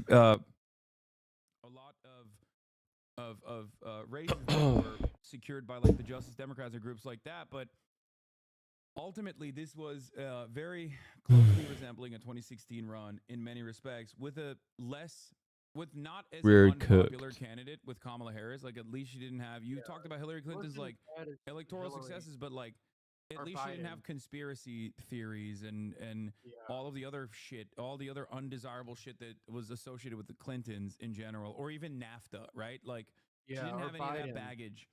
But even then, she still desperately. Me da risa como ni siquiera las he contado y ya. Kamala. Over and over again. Ay, verga, güey. Ya valimos ver, cabrón. Mis 800 bolas mamaron, güey. Why not? Why can't you break from the fucking president? Nobody likes him. You're trying to win the election. You better cash out. Maybe you're not. Maybe you don't give a fuck about Y that. ya de like, que. Jesus Christ. They're just like these imaginary rules they placed around themselves where it's like so impossible to ever imagine like fucking doing anything meaningful. Quedarme con los pinches 300 que me den, güey. Where while like everything else can be We're so fucked. Anti-interventionism can be No. You can break from the president when you're Joe Biden and you're breaking in the right-wing direction. That's the only way that you can break. Chuck Todd blames Latinx for Democratic losses among Hispanics. Yeah, dude, that's right. There was not a single fucking campaign message that had Latinx on it. Shut the fuck Joe up, Biden dumbass. hasn't said Latinx since 2020. Yes, Joe Biden ended this fucking woke shit, like, literally. He's 800 years old. He's barely stopping himself from saying fucking slurs, okay? There was no identity politics anywhere in this fucking campaign. Yeah, even she though never the media... talked about how she would be the first woman president. They praised Kamala Harris for breaking from identity politics. I praise Kamala Harris for not doing that. It was smart. It was a smart thing to do. It was the consensus. This was the consensus. The consensus was... Ya valimos verga. They're doing it already. They're like, oh, the Democrats were too woke. That's why they lost. They need to be more fascist. Yeah, see, this is what I hate. This is what I hate. And I wrote about this. I wrote 2 articles at the end of the election. Motherfucker did it again. Why Trump loses. I wrote an explanation for why Kamala loses, and I blamed it mostly on Biden. Every time there's a result, people always say shit like this. If Kamala won, they would have been saying shit like, oh, she won because she broke from wokeism and she was so fucking smart to do that. But now that she loses, like, fucking, like, it's because she was too woke. You can't win. You can't fucking win. We did Lo what volvió a you hacer. guys wanted to do since 2020. Lo volvió a hacer. No sé cómo. No sé Look, they're doing it. con qué pinche brujo tuvo que... I'm gonna lose my fucking mind. They're so dumb. Everyone is so fucking stupid. Defend it. No, the Democratic Party is literally the same as the Republican Party on this. ¿Qué brujo tuvo que haber pactado? The Republicans say like, "Oh, what's the solution to gun ¿A quién le violence? vendió More su guns, alma? more of the same problem." No. The Democrats look at the problem where No they sé qué tuvo que haber hecho, competitive race, pero where they showcase any sort of polarization from the Republicans. They literally run towards el the hijo de su Republicans, puta madre lo volvió a hacer. and then they turn around De alguna and go, manera. "What was the problem? We didn't go right enough." Yeah, that's the only fucking conclusion they can come to. Like the shit, like saying up to 2024, you had it so there was not a single Republican who ran on trans panic that did well. You had fucking Andy Beshear in Kentucky who ran on saying that these Republicans are The bullying most popular children. governor in the country. Like, Yeah, Andy Beshear, who they passed on, like, whatever. I don't even know what point I'm making there. But Andy Beshear in Kentucky, like, he said they're bullying children. They're bullying children. That's what they're doing. And I'm not going to do that. I'm not playing your games. Tim Walz, Jordan also will very apologize. popular, also pro-trans. Yeah. It does not fucking matter. The trans panic shit does not track. It doesn't fucking matter. All you're doing is exposing yourself when you talk about shit like this. All you're doing is exposing yourself as someone who really cares about it, okay? The Democrats did not run a fucking pro-trans campaign. What the fuck are we talking about? They literally were beating the Republicans by 16 points. They made tweets saying that Trump was more pro-trans than them. Yeah. And they were still beating the Republicans by 16 points on that because the Republicans were fucking constantly clobbering on the trans issues when no one gives a fuck. No one gives a fuck. Stop fucking hyper-focusing on shit that Republicans are putting in front of you. Please. Like, they are so motivated by... Trans shit is the reason why you were competitive in this race. You lost because you wouldn't break away from your fucking comfort character. Yeah, it's not just Joe Biden. It's not just Joe Biden. It's like, I think Kamala is a human Esto being es who is 100% real. Like, she is... Yeah, I cannot in good conscience say that it's just because of No Joe Biden. estaríamos en esta situación si lo hubieran asesinado. Political instincts. She came into a bad situation, sure. I was willing to say that. It was an unprecedentedly bad situation. No nominee had ever dropped out and forced somebody to come in as late as they did. But you know what? Nobody forced her to run. You could have had an open convention where fucking any number of your fucking glup shittos could have gotten the nomination and would have probably done really well. There were polls that had Josh Shapiro up by 10 points in Pennsylvania. Governor Whitmer in Michigan was winning by 5-7 points in Michigan. All these are states that she's probably going to lose. She was the one who made the party consolidate around her. She's the one who prioritized her own fucking ambitions over, like, actually beating this shit. We have to compromise for them on the most bullshit things while they can fucking throw whatever our priorities are out the window. Yeah. And by the way, our priorities are not just our priorities. Like, is not when I advocate for Medicare for all, I'm not just doing it because like I'm selfishly wanting healthcare for myself. Like, I think it's also a very popular policy. That's why I'm advocating for it. And it plays well. It polls incredibly fucking well. It's just so Espera, aquí goddamn tengo un frustrating post que lo describe. that they refuse to do this shit. Anyway, here's what NBC anchor just noticed. A memo from the Harris campaign is almost verbatim what Hillary Clinton's 2016 campaign had sent, urging panic against. We're focused on the blue wall, which is here. I'm going to read it now. In Pennsylvania, we overperformed turnout expectations of Philly and overperformed our early vote expectations of Bucks County. We don't have election day results from Philadelphia, but we do know that we overperformed turnout expectations there and have seen especially high turnout in places with large non-white and student populations. You did not deserve those votes. You got them regardless. You got them in spite of your campaign, for the record. Anyway, you got them because those people were anti-Trump and they wanted to punish Trump for abortion restrictions. Anyway, let's move on. Aquí está el tweet. Aquí se dice: Estados Unidos, locos por las armas, falla. Japón, hace una pinche mamada por ahí, no falla.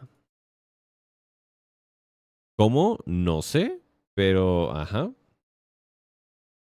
Fucking stupid.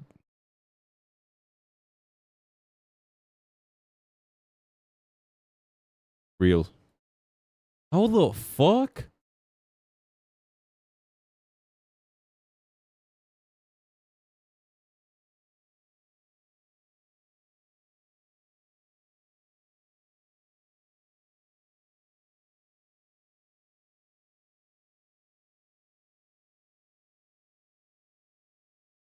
Siento que esto te tomó como una hora, güey.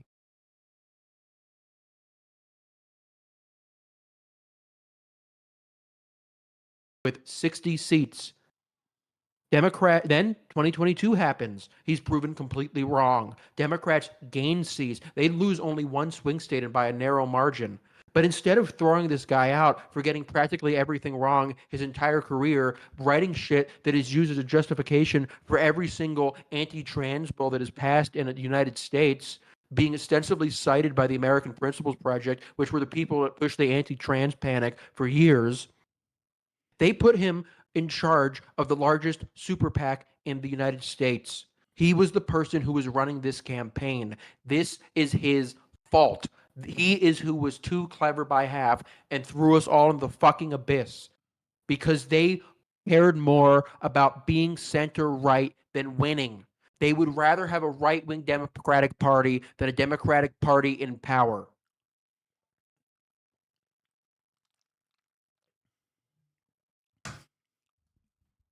I'm glad that we sent Richie Torres to Michigan. I think that was a really good idea. Sending an 80-year-old Bill Clinton talking about Judea and Samaria and King David? No, you don't understand. That was a sound decision. These guys You know what they were doing with that? That was a totem because David Shore said, oh, you know what? I thought that being more left-wing was a really good idea back in 2012, but I eventually learned that all the Clinton people were actually right because they were anti-wokeness. They brought out this corpse that nobody likes, this serial rapist going around the country saying bullshit about Zionism and how evil Hamas is in the closest election in a fucking generation. Because it was it was proof to the world that they were not like fucking like lefties. That's what they cared about. Hey, Atlas Intel, Harris versus Trump in swing states. Trump is leading Harris in every swing state. Nice. Yeah, these guys, you know what? These guys probably got it right. I thought they were fucking annoying. They didn't understand politics. Thought they were putting out fake surveys. They're probably going to be pretty close to reality. 69 Wisconsin, 68 Pennsylvania leaning right, 67 Michigan, Nevada. It's funny that it's not like totally over, but it's like it's over. I mean, the only path for success out of this is just like if there is this massive fucking Hail Mary and the youth voters like still ended up carrying the Democratic Party to a victory that they did not deserve, that they desperately actually they desperately pushed young voters away, sometimes directly arresting them, sometimes calling them fucking Klansmen, like in terms of the pro-Palestinian campus protesters and shit. and they probably still sucked it the fuck up and went out and voted. But ultimately, these results they're not looking too good. I think it's all in on Pennsylvania at this point, and I don't know what it looks like. Do you have any performance updates for Pennsylvania?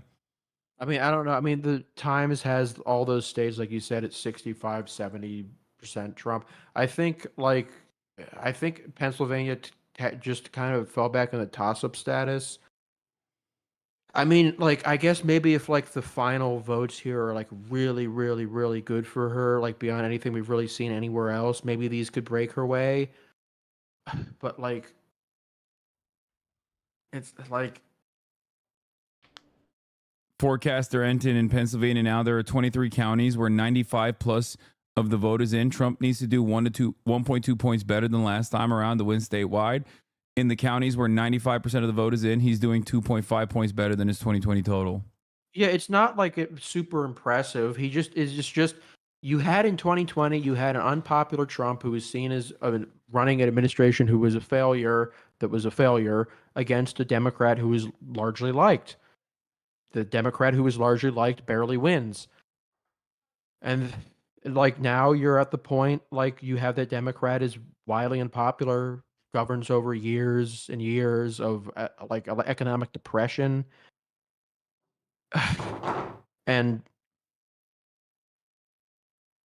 like, I mean, in the off chance that she pulls a Hail Mary out of this, like out of the mail-in voters and I don't know, and some of the districts that she's some of the districts with like extra turnout, and it's not like fucking Trump supporters that are coming in from these college towns, then maybe the Democrat or maybe the Republicans will choose to abolish the Electoral College, so that's cool. Yeah, I guess that'd be fun.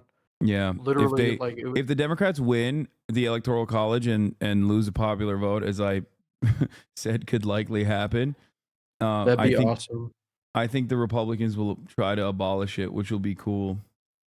Yeah, it's just like this isn't like a 2016 thing where it's like this is so out of left field and what do we do next? It's just so predictable. It's just so predictable. It's like Keir Starmer becoming unpopular. Like we've been through this before. It was novel the first time. It was like really confusing, and we didn't know what to do. But it's been like 10 years. We've beaten these people pretty thoroughly, like a bunch of times. Like, AOC is outperforming Kamala in New York 14. AOC has 68% of the vote.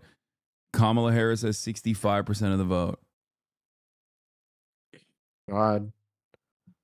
I don't even know if like Democrat. You know what? I shit on Cook Political Report for like having fucking like Wisconsin and Pennsylvania as toss-ups, but like that was probably real. That was real. Es que la neta ni siquiera sé qué decir, güey. O sea, está. Estamos cocinados. NBC News.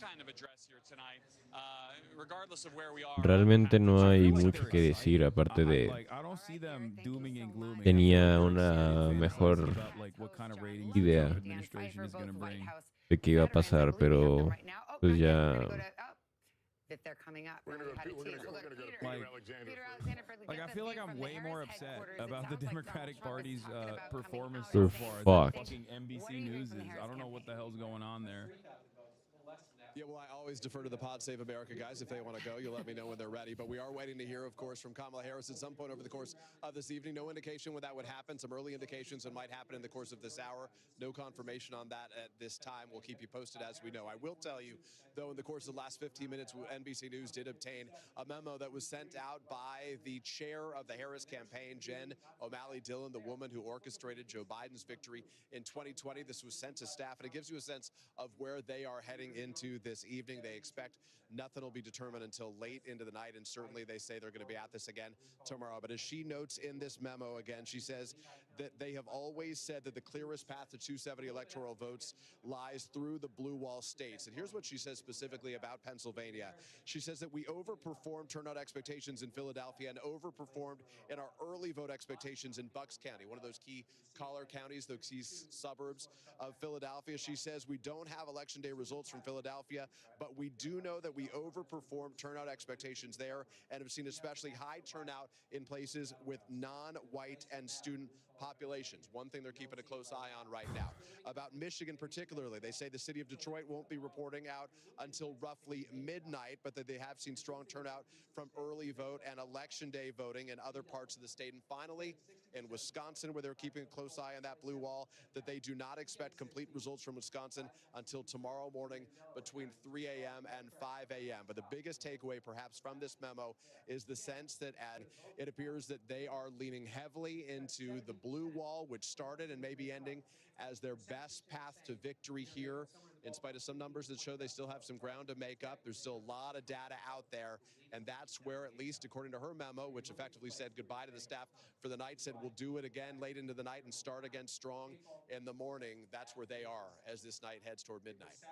All right, Peter, thank you. Now, without further ado, let's go to the hosts of Pod Save America, Democrats John Lovett and Dan Pfeiffer, both White House veterans. And Dan, I know you to be a number cruncher, and I wonder what you're thinking about the numbers that you're seeing. You just heard what the Harris campaign is saying, but the vibe check is that this path is narrowing significantly, and that it's blue wall or bust at this point for Kamala Harris. What's the point?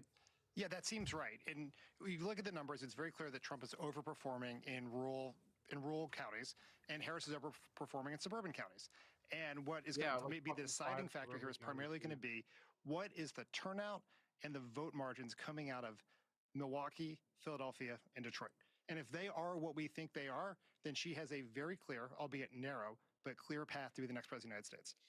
John, let me ask you about what we've been observing. Young voters, particularly male voters, who seem to be breaking for Trump and him, in fact, winning the youth vote according to our exit polls. Does that surprise you? What's your take on that dynamic?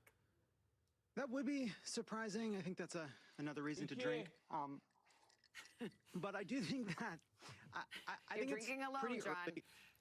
I think that's fine. That's fine. I think it's pretty early to be drawing conclusions based on the exits and trying to figure out what happened with specific demographics. I think where we're at is this was always going to be close. It is close right now. I think there was some hope based on vibes that perhaps this wouldn't be as close based on some late polling and some late momentum and a terrible event at Madison Square Garden. Could we hope that maybe this night wouldn't be as long? And the answer is no.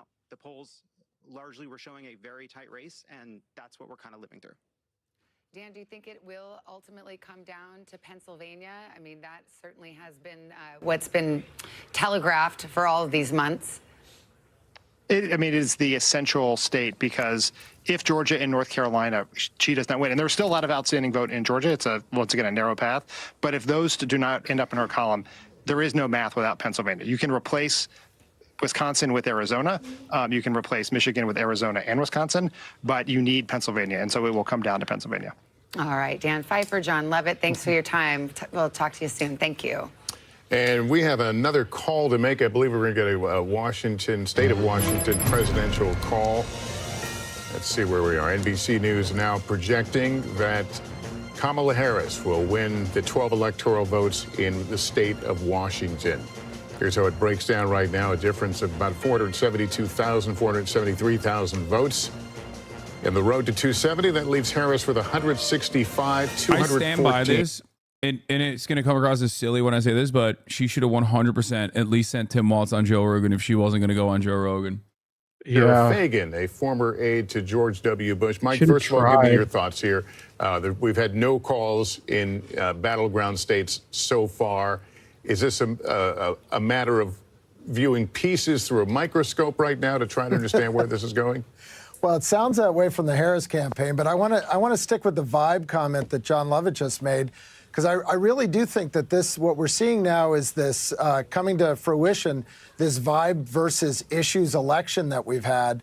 The Harris campaign really put on the vibes, the joy, and all of that. And I think the Trump campaign tried to stick to issues, immigration, inflation, instability around the world. And if you look at the exit polls that you all have been talking about today, you really see that Americans think that the country's on the wrong track.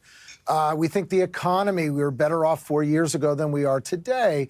And when you look at the way Harris tried to distance herself from Biden, I think this all came down to whether she'd be successful with that, and it looks like she wasn't. Hey, Mike, let me just ask you just to bear with me for a second, because we have another projection we're going to put up here on the screen.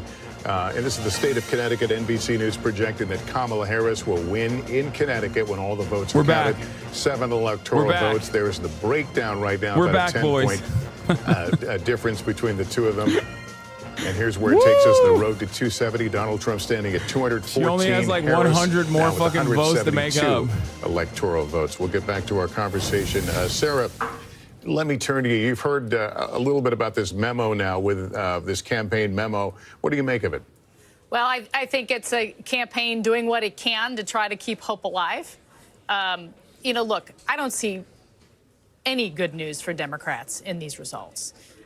Donald Trump is running about a point or a point and a half ahead of where he was in 2020. And in these counties, in these blue wall counties that 75% of the vote is in. And Kamala Harris is running behind in these urban areas by 1 or 2 points compared to where President Biden performed. You look at that coupled with Donald Trump's overperformance with Hispanic voters, with young voters. I don't think they have a lot to hang their hat on. And it's not over. There's votes to be counted. We should point out that these blue wall states tend to be red mirage. You know, they go red and then they tend to go, the race narrows as these big urban areas come in later. But when you just look at the underperformance of Kamala Harris and the overperformance of Trump, it's going to be pretty hard, I think, for her to catch him. Yeah, the Harris team is saying they believe they overperformed in Philadelphia. Does that give you pause? I don't see where they're saying that. Now, they're looking, I'm sure, at precinct analysis, and we're looking at a county total, so we should give that caveat. But, you know, Joe Biden got 80% of the vote in Philadelphia County, and she's not running at 80%. I think she's, the last I looked, was at 77 or 78%. So that's a pretty significant difference when a race is as close as it is. All right, Sarah and Mike, thanks to both of you. Tom Yamas has more from the big board on Georgia. Yeah, Georgia, but I also want to give us just sort of a vibe check of where we are. It is still very early in the night, right? And even though people may be claiming they've won certain states yet, we still haven't called any of the battlegrounds here at NBC News. And a reminder, Harris's easiest path is to hold the blue wall. If she wins Pennsylvania, Michigan, and Wisconsin, remember, she gets to the White House. Even if she loses Georgia, North Carolina, the entire Sun Belt, she still gets there. Let's talk about Georgia, though. Let's find out where we are there in the Peach State. Still too close to call for NBC News right now. 91% of the vote is in, but let's talk about where the vote remains. Look at, okay, the giant circles, remember those giant bubbles? That's the vote that still is outstanding. We're still waiting on this vote to be counted. And we know the exact number, or we can estimate the exact number. We think it's going to be about 487,000 votes. There's still almost 500,000 votes out in Georgia, still up for grabs here. Let's make some comparisons here. Remember, it's I got told you me Harris has to thinking, drive damn, the vote maybe we in the did Atlanta steal metro that area. last 50% of the vote is going election. to come from this area right here. First county, Cobb County, she's performing just like where Biden is, slightly better. Fulton County performing a little bit lower, but slightly, and there's still 7% of the vote out in Fulton, where Atlanta is exactly. Gwinnett County, 80%'s in. Look, she's holding the same marks of where Biden was. She's overperforming in Douglas County as we move further south. Look, she's almost exactly where Biden was all around the ring counties of Atlanta. That's good news and overperforming in Rockdale County. But if Democrats wanted to expand the map, we're not seeing that tonight. A place like Cherokee, we're going to see if they could make inroads there just north of Atlanta. It touches those ring counties. Trump was at 68% in 2020. The Tonight Democrats he's at 69. should let me run and the they almost got campaign. all the vote counted let there. us run it I want to for move down, once. though, It's because not there like is they're something interesting winning happening in the anything. Black Belt You of know what Georgia. I mean? I was talking to you guys about the Black Belt of North Carolina earlier. Idea. They should let us. They should let her. Like, they fucked up so much. They should just let us run it. You know? Yeah. Why not? Yeah. Why not give it a shot? See if it fucking works out. I'm here. We didn't lose to Trump twice. I wanted to give them the benefit of the doubt. I was like, you know, they got the Seltzer poll. They did well in 2022. Like, maybe they can do it. But it's like, nope. They just don't know what the fuck they're doing. Maybe you should care about winning next time instead of whatever bullshit. I don't get it. I just don't understand. If you asked me, I wouldn't have fucking run with the right-wing immigration bill. I think in a country where even the Fox News exit polls are showing nationally that like more people are saying that they're on board with a pathway to citizenship rather than mass deportation, kind of seems weird when like one party is running mass deportation and the other party's like marginally less deportation.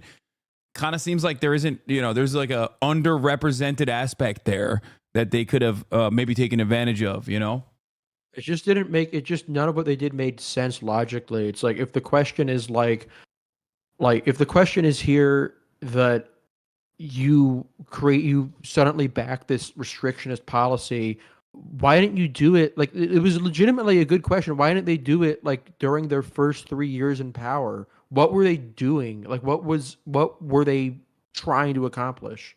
I don't know what happened, but like it was October 5th, 2023 when Joe Biden, I think, like got zapped in the brain or something. And I guess a couple months before that, they were like basically gearing up for this like right-wing border bill that they were going to unveil. And it was going to be a massive fucking victory for them.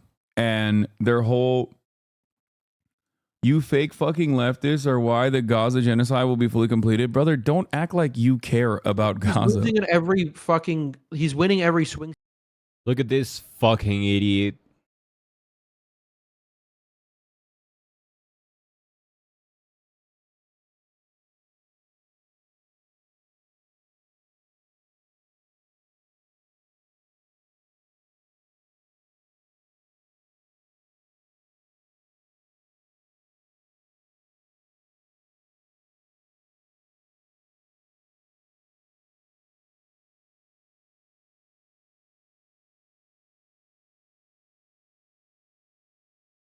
Pero sí está ganando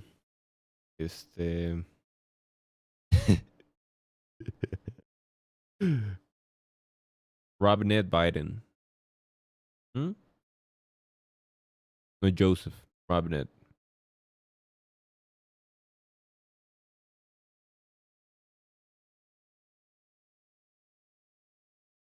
They didn't need to make the compromises that they made. They didn't need to do what they did. It was just it never needed to be this difficult. It was never this complex. The roadmap was always there. Like, God, she's winning fucking New Jersey in single digits. You think that's because of wokeness?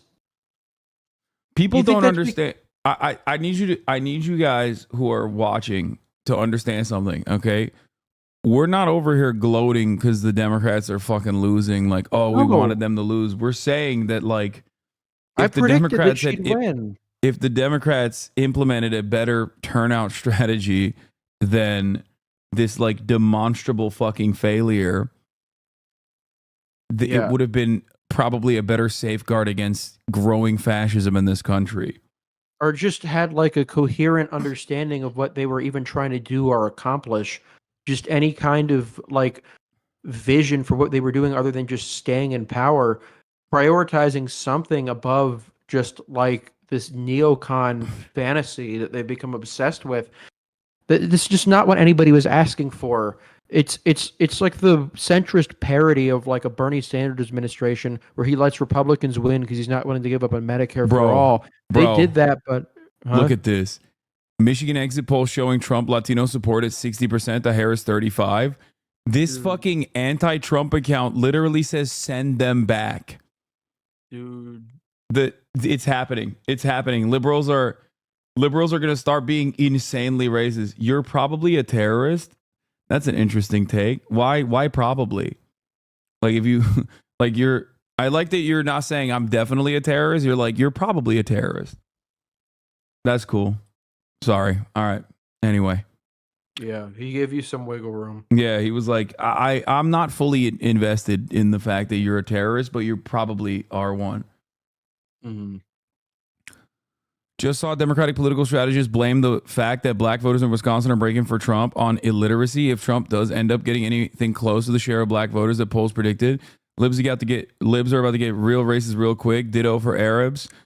Yeah. Yeah. A friend of mine sent a map of the swing here, and what's really notable about it, I'm just looking at it. There's some states where like there's a clear right shift. There's like a clear rightward swing, like more than others.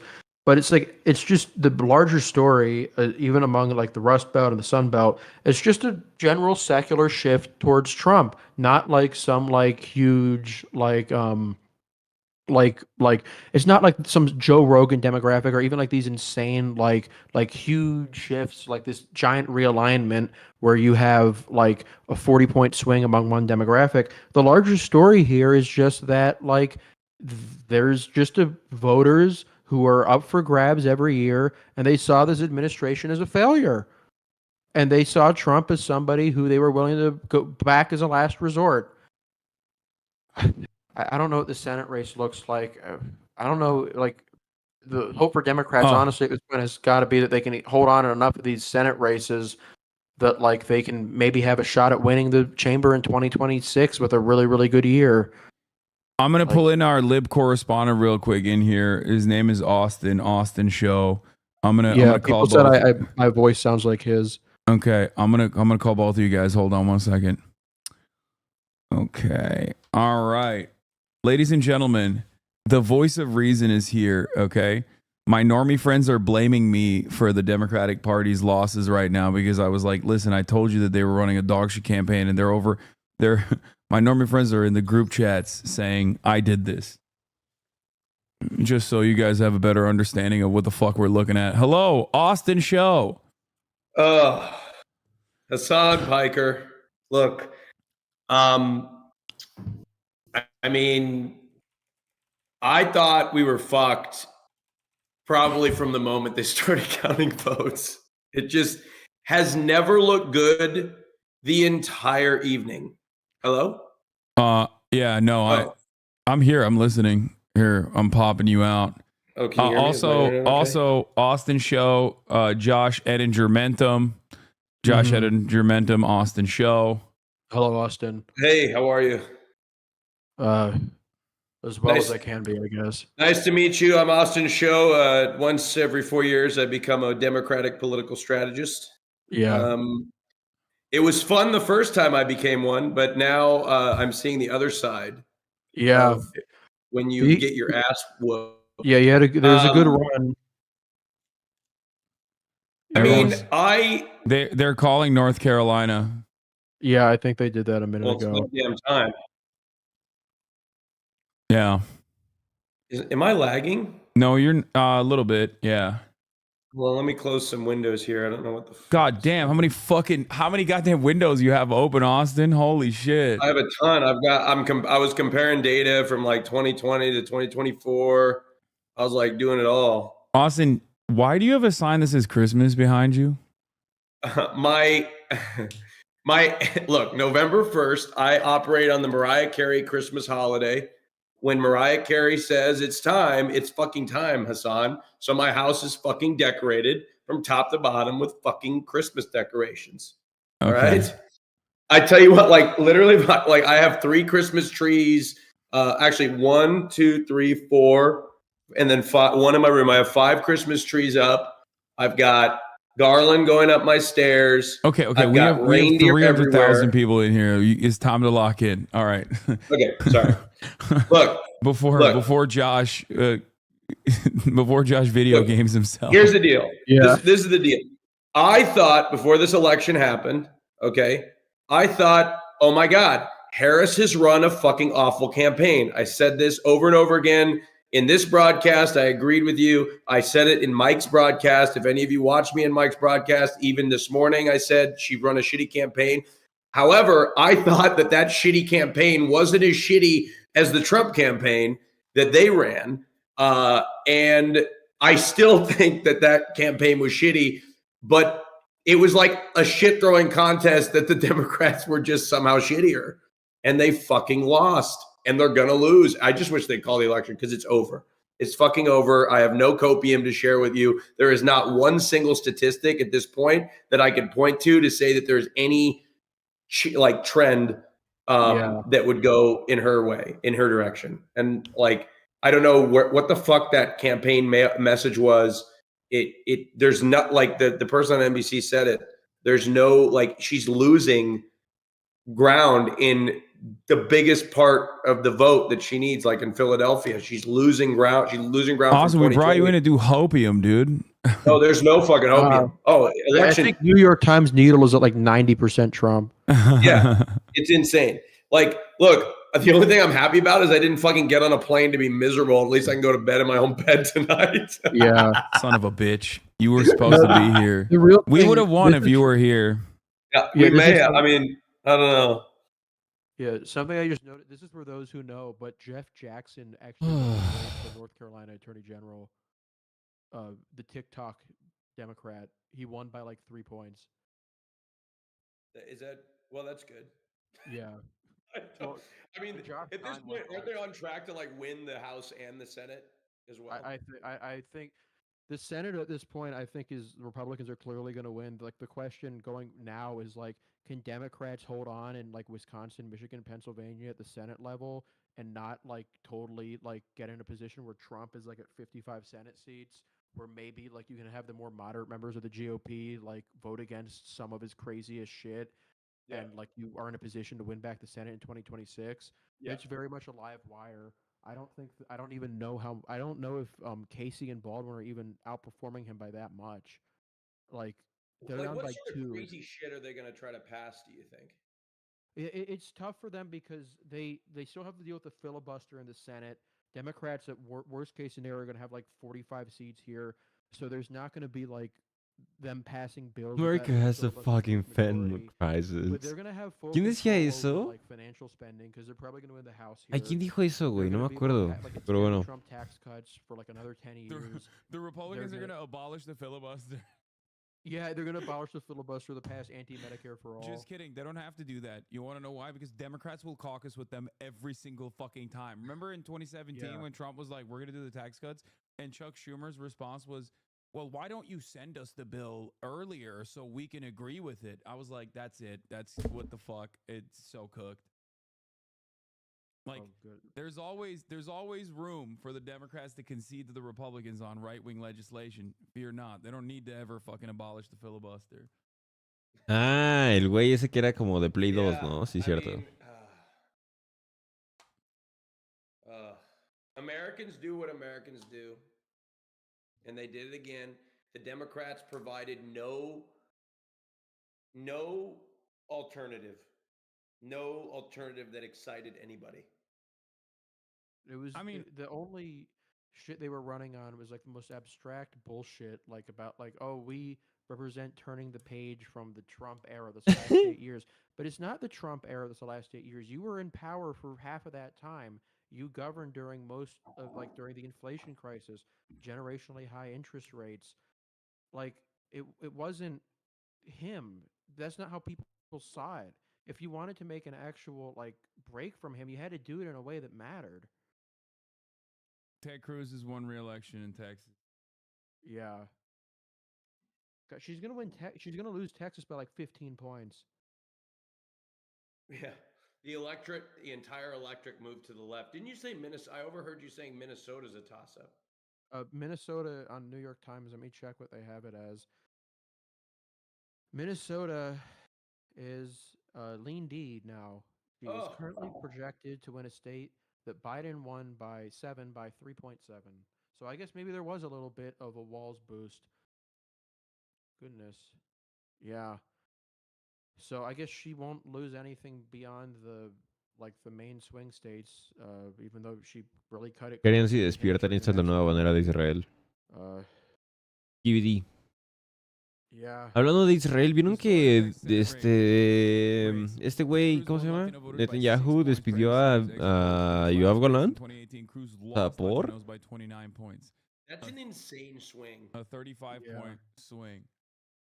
Cruz has never been good as a politician. He underperformed Romney. Al secretario de seguridad. It's the Cruz al viejo malévolo. We're living in it. I'll say it. Yeah. He's just the best. So, do you think they're going to try to go like full fascist and like not let us vote again? No entendí por qué.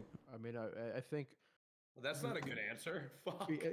Yeah, well, the thing with that is that like if they were going to do it, they would have done it the first time. They're still not going to have a filibuster-proof majority. But like Alito and Thomas are probably going to retire, and they're going to have like a Supreme Court super far-right majority. I mean, like this is the post J6 Trump. This is like a guy who tried to overturn the election, kill his own vice president, and like has immunity from the Supreme Court. Like, who knows what he'll try? But like, oh yeah. I mean, I forgot that the Supreme Court gave him additional extra protections when he's engaging in presidential acts. That's gonna be fucking fun. Maybe we'll go to jail. I don't know. Fuck it. I just his sentencing is next I month. guess. What is Biden gonna say about this? Biden's just gonna say he would have won.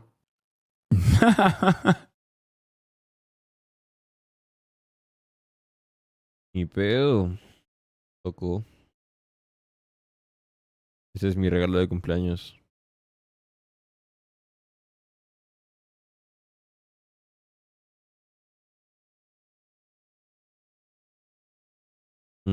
Ya tiene sentido.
Mañana es mi cumpleaños. Todavía no es. Mañana.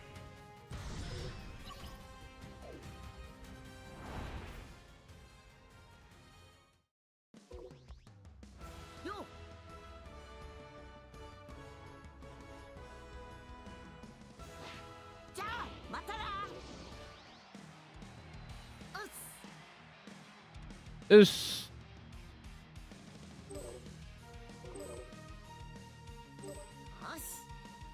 Us.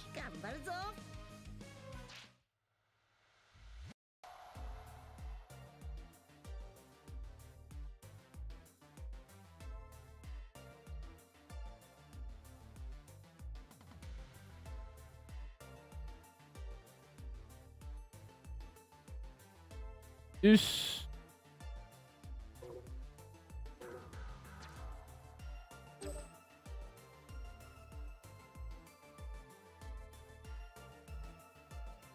Ya 8 horas, casi 9.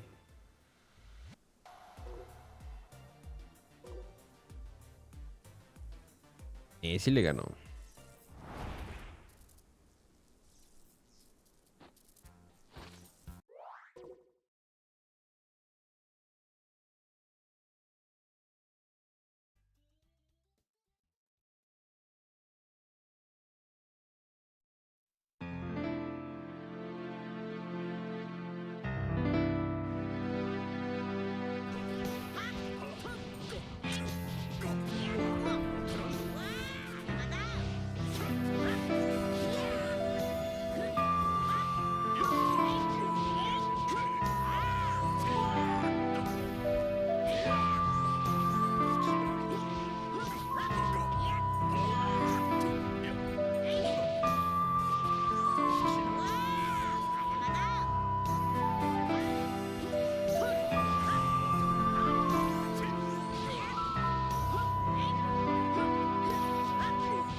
mames.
Pero sí, no sé. Es que no sé qué pensar, la verdad.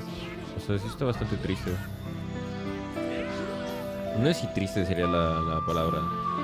Creo que sería más como decepción, ¿saben? Como...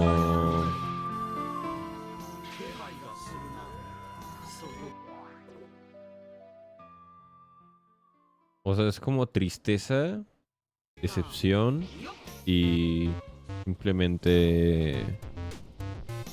No sé cómo describir esa como... Bracing for impact, ¿saben? O sea...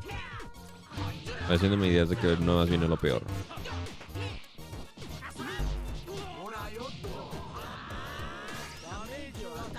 Entonces, no es angustia, pero... Ajá, o sea, como... Sabiendo que está lo peor por venir.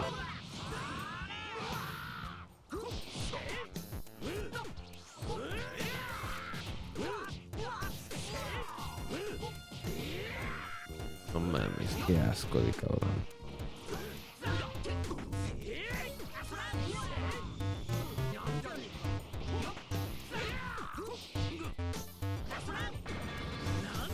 Fuck. Pero sí.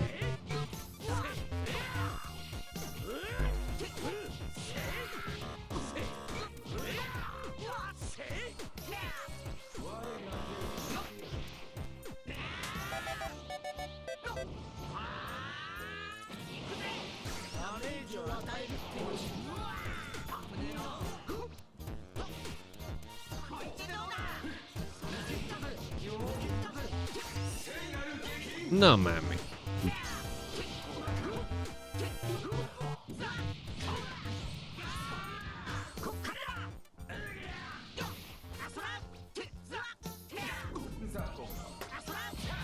No mames.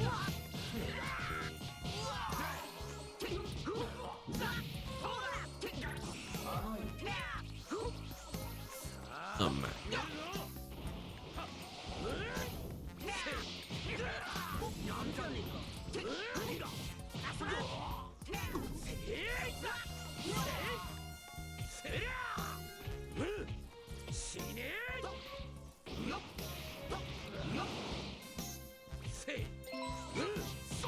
No mames.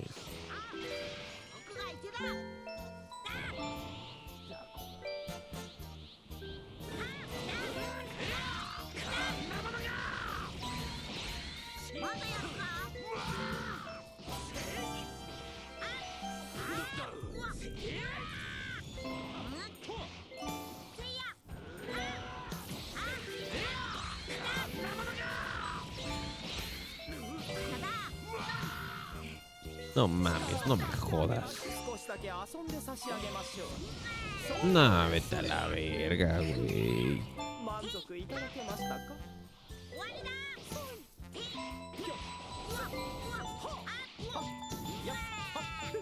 Nah, ya valí verga, güey.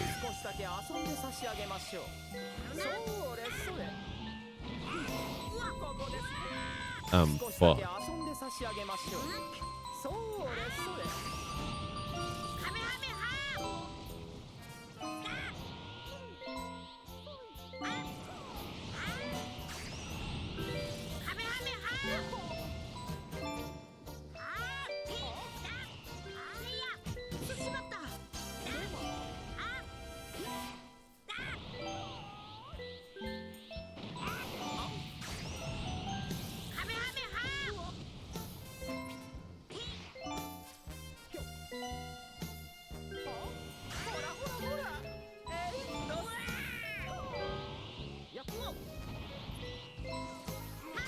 No.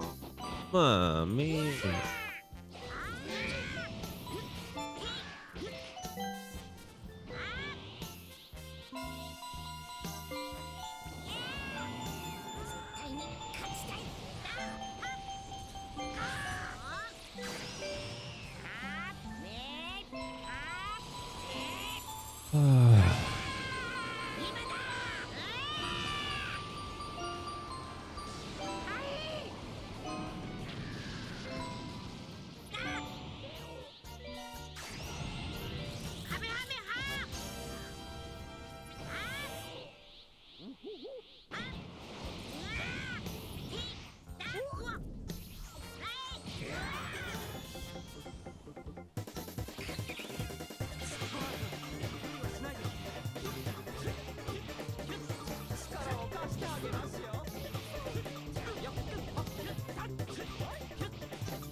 No.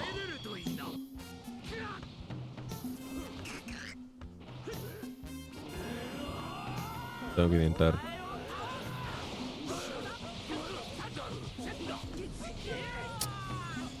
Figured.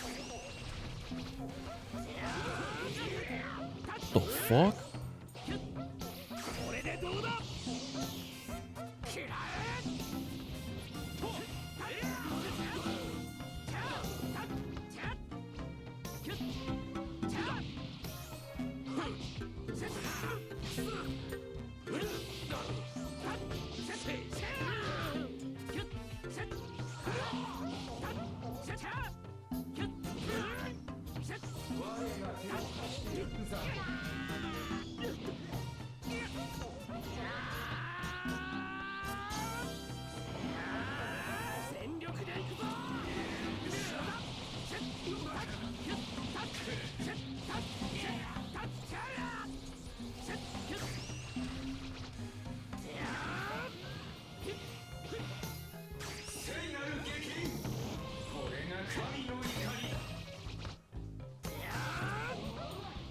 Come on.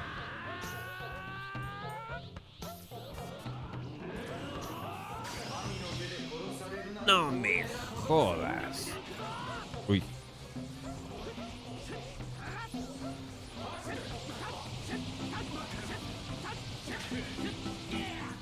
A huevo. Fuck.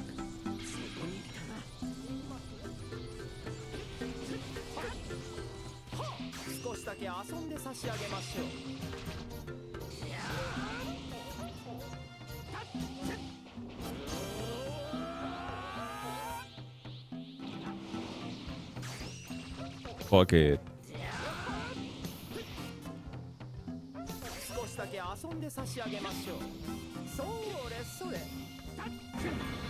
No mames.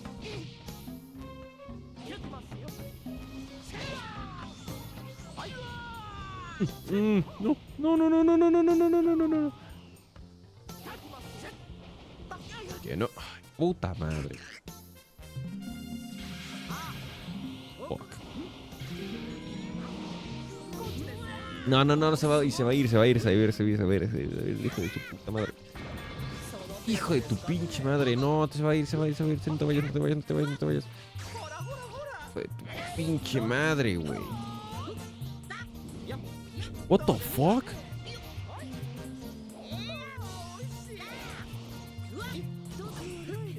How the fuck? ¿Por qué ahora tiene dos barras de vida? What? What the fuck?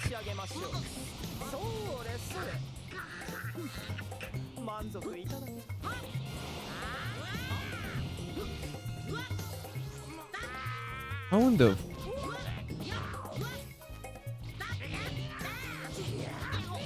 No, I'm cooked. I'm cooked. No me jodas. No, ya me voy. Ya me voy, güey. Pinche día estuvo de la verga.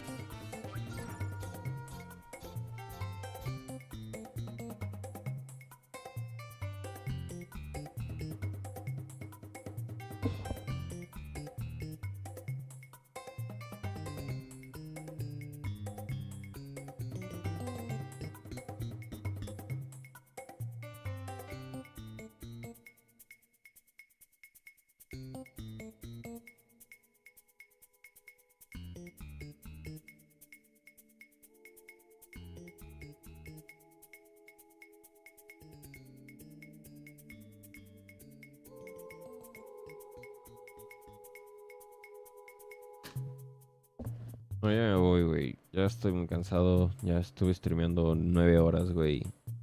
9 horas, las elecciones, güey. Y nada, estoy muy cansado, estoy agüitado, estoy todo, cabrón. Ya me voy a la verga.